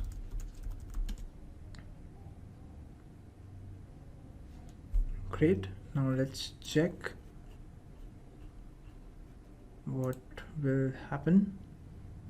Okay, so our build has been started and it has been completed. Great. So if I refresh this now, it says Jenkins test 3 website and the background also has been changed. So congratulations guys, we have successfully completed the demo. So basically if you change anything in your GitHub, the website is automatically getting deployed on your build server, right? And on top of this, just for making it more interesting, what we can do is we can do a git log and we can revert on this commit that we saw earlier. Okay, so let's do a git revert and then paste it, agree to everything. Just a quick info guys. Intellipaat provides Microsoft Azure DevOps Certification course in partnership with Microsoft and mentored by industry experts. The course link of which is given in the description below. Now let's continue with the session. And then push to master. Enter the credentials.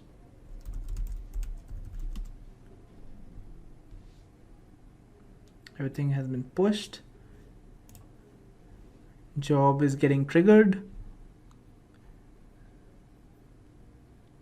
Job is completed, and if I go here again, my website got reverted to a particular previous version. Awesome guys, so we have completed the demo which basically asked us to create a CI/CD pipeline using Git and Jenkins to deploy a website on every commit on the main branch.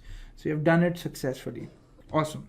Let's move on to our next domain, which talks about configuration management and continuous monitoring. Awesome. So what is configuration management and what is continuous monitoring? Let's understand it. So what is the difference between Ansible, Chef, and Puppet?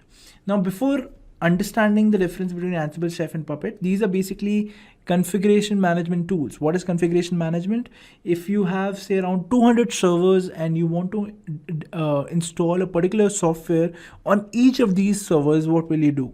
One way what you can do is you can basically go to each and every of these servers, run a script, and that basically will install software on that on these servers, right? The other way to do it is install a configuration management software using which you can deploy or you can install all these softwares, or you can control the configuration of all these servers from one central place. And that is exactly what configuration management means, right? Now, in configuration management, you have many tools like Ansible, Chef, Puppet, etc.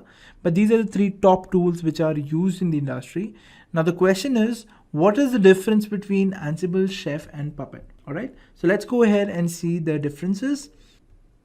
All right, so let's first talk about Ansible. So Ansible is very easy to learn because it is based on Python. So you don't have to sweat a lot, or you don't have to sweat much on learning the commands for Ansible because it is based on Python. So if you know Python, Ansible is going to be a cakewalk for you.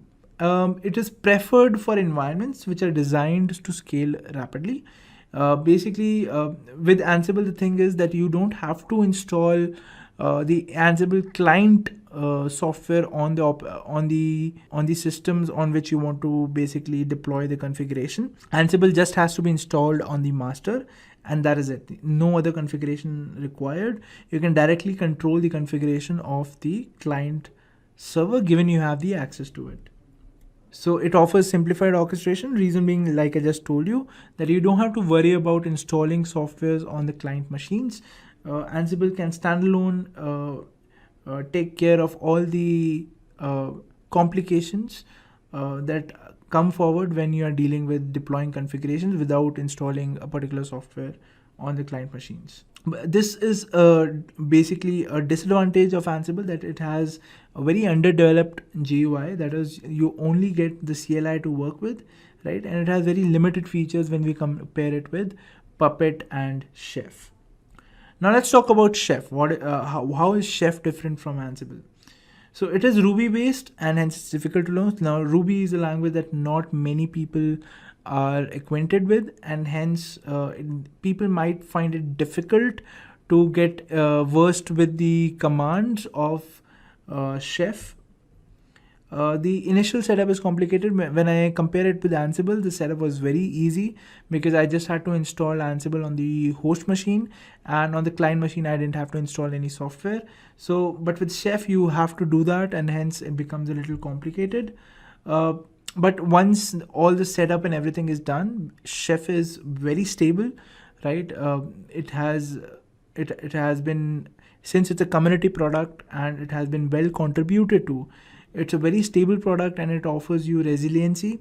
So of course, when you're working on production servers, probably working on Chef would be a better idea than Ansible, because Ansible does not have that great community when you compare it with Chef. And of course, Chef is the most flexible solutions for OS and middleware management. Now, middleware basically means the software management part.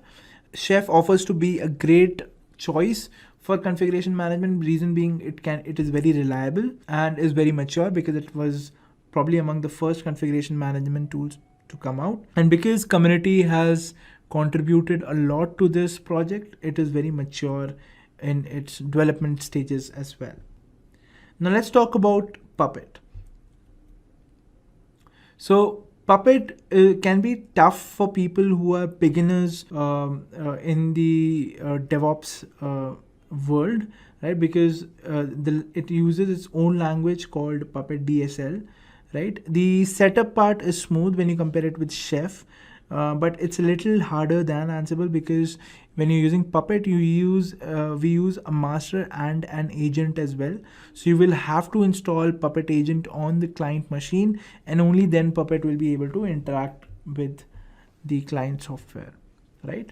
Now it has a strong support for automation. So if you are planning to do some configuration management that you want to automate, Puppet is very compliant in that part. You can easily do the automation part using Puppet, and it is not suitable for scaling any deployment. So if you have say around 50 or 60 servers and you plan to add more in the future, probably Puppet would not be the right choice for that kind of an architecture. It is good to have when you have a stable infrastructure where you're probably not adding servers now and then. But if you are working on cloud and you do not know the capacity that you would be running, probably Puppet would not be a good idea to manage your configuration on your clients. Okay. Our next question is, what is the difference between asset management and configuration management? So asset management basically deals with resources. It deals with hardware, which we'll have to plan so that our IT workforce can work with maximum efficiency, right? So we'll have to plan the planning of your hardware, of how many resources a particular team might need. Giving the right resources to the right people is what asset management counts in. When we talk about configuration management, it basically employs not the hardware but the software component of what all softwares are required by a particular employee of a team or a particular person in the team. What softwares are required by that person, and for other person what software is required. I mean, rather than taking the radical approach of installing every software in every machine, which should not be done because some softwares are licensed. So configuration management basically means installing the right software on the right system on which a particular person or on which a particular workload is going to run. So our next question is, what are NRPE plugins in Nagios? Okay, so NRPE plugins are basically extensions to Nagios which help you monitor the local resources of the client machines, right? So you don't have to SSH into the client machines to see how much of memory or how much of CPU is being used. Nagios being a monitoring tool, you just have to install the NRPE extension on the client machine, and it will give you a real-time data of the resources that are being consumed on that particular client machine. And obviously, when you're working in production environment, you will be monitoring multiple machines, and with NRPE plugins installed on each of those machines, you can easily monitor the resources of them at one central place. And that is exactly what NRPE plugin is. Our next question is, what is the difference between an active check and a passive check in Nagios? Okay, so in Nagios, if the data, the monitoring log that you're getting from your clients, if it's being delivered by a Nagios agent, in that case, it is called an active check. Reason being, Nagios is actively involved in taking all the data or in collecting all the data from your clients. But in case when you're dealing with systems wherein it does not allow you to install any other software, or probably the software itself can generate monitoring logs, in those cases what happens is rather than Nagios, the software component pushes the logs to the Nagios master, where it can take the logs and probably create a graph or create the metric for you in the dashboard. So basically, using those logs which are being published by some other software, Nagios will create a report of the health monitoring part of your client systems, right? And that is why it is called a passive check. Reason being, Nagios is not involved on the client side at all. It is basically the software's own services which are basically pushing the log to Nagios master, and hence it's called a passive check. All right, but if you talk about the architecture or the working or the life cycle of how this actually works, on the master itself, the logs which are published are actually published to a queue, right? And whether it's an active check or a passive check, the logs have to be published to that queue so that the Nagios master can pick them up and create the monitoring metric which is required. All right, so in a passive check and in an active check, the queue is going to be there, but it's the only difference between the agents. That is, in an active check, the Nagios agents are involved, but in a passive check, third-party software tools are involved, which publish the log to the Nagios master. All right, so our next question says, create an Ansible playbook to deploy Apache on a client server. So basically, we have to do configuration management. So as to, without, going inside the client system, we'll have to install a particular piece of software inside it. Okay, so let me quickly do an SSH into my AWS machine. And what I'm gonna do is, I have a slave machine which I have already configured, which can interact with my master. That is, if I do a Ansible ping all, you can see that there is a server 1 that I have configured, which has successfully responded to my master's request. Okay, now let me show you the server, which is basically working. So this is the server which is configured with my master, right? This is my client machine, and on this machine I'll have to install Apache. So if I right now go to the IP address of this machine, it says connection refused. Reason being that there is nothing installed on this server, or there is no Apache software installed on this particular server right now. All right, so let's install Apache. Now to do that, you will have to write a playbook. Now what is a playbook? A playbook looks something like this. So it's basically a YAML file that you'll have to create. So I have created one for me. So where do you want to install the Apache software is the part where you'll have to specify in hosts. So basically my client machine is a part of a group called servers that I've created, right? So the hosts are servers, and where can you actually specify what part is your machine, or which group is your machine a part of? So that you can specify over here. So it's in /etc/ansible and /hosts. Okay, so as you can see over here, this is the group name, that is servers, and inside servers I've specified a server 1 client machine which has the IP address this. So this is the IP address of my slave. So if you can compare, it's 18.223.101.172, and if I compare it with my slave, this is the IP address of my slave, right? And this has been configured over here. So I can refer to my server 1 as servers, or I can refer it to as server 1, right? So if I do, let me do a clear over here, I can say Ansible -m ping, and I can say server 1 as well. It will reach out to my server 1, or I can say servers as well, because it's part of the group servers. Okay, so this is how it works. Now I want to install Apache. So for installing Apache, I'll have to write a playbook which looks like this. Basically it's a YAML file. So you start with the 3 dashed lines, and then you specify hosts. So hosts, I've specified every server, every machine which is inside the servers group should install Apache on it, right? And what is the task? I want to install Apache 2. This is basically a name. You can specify anything over here.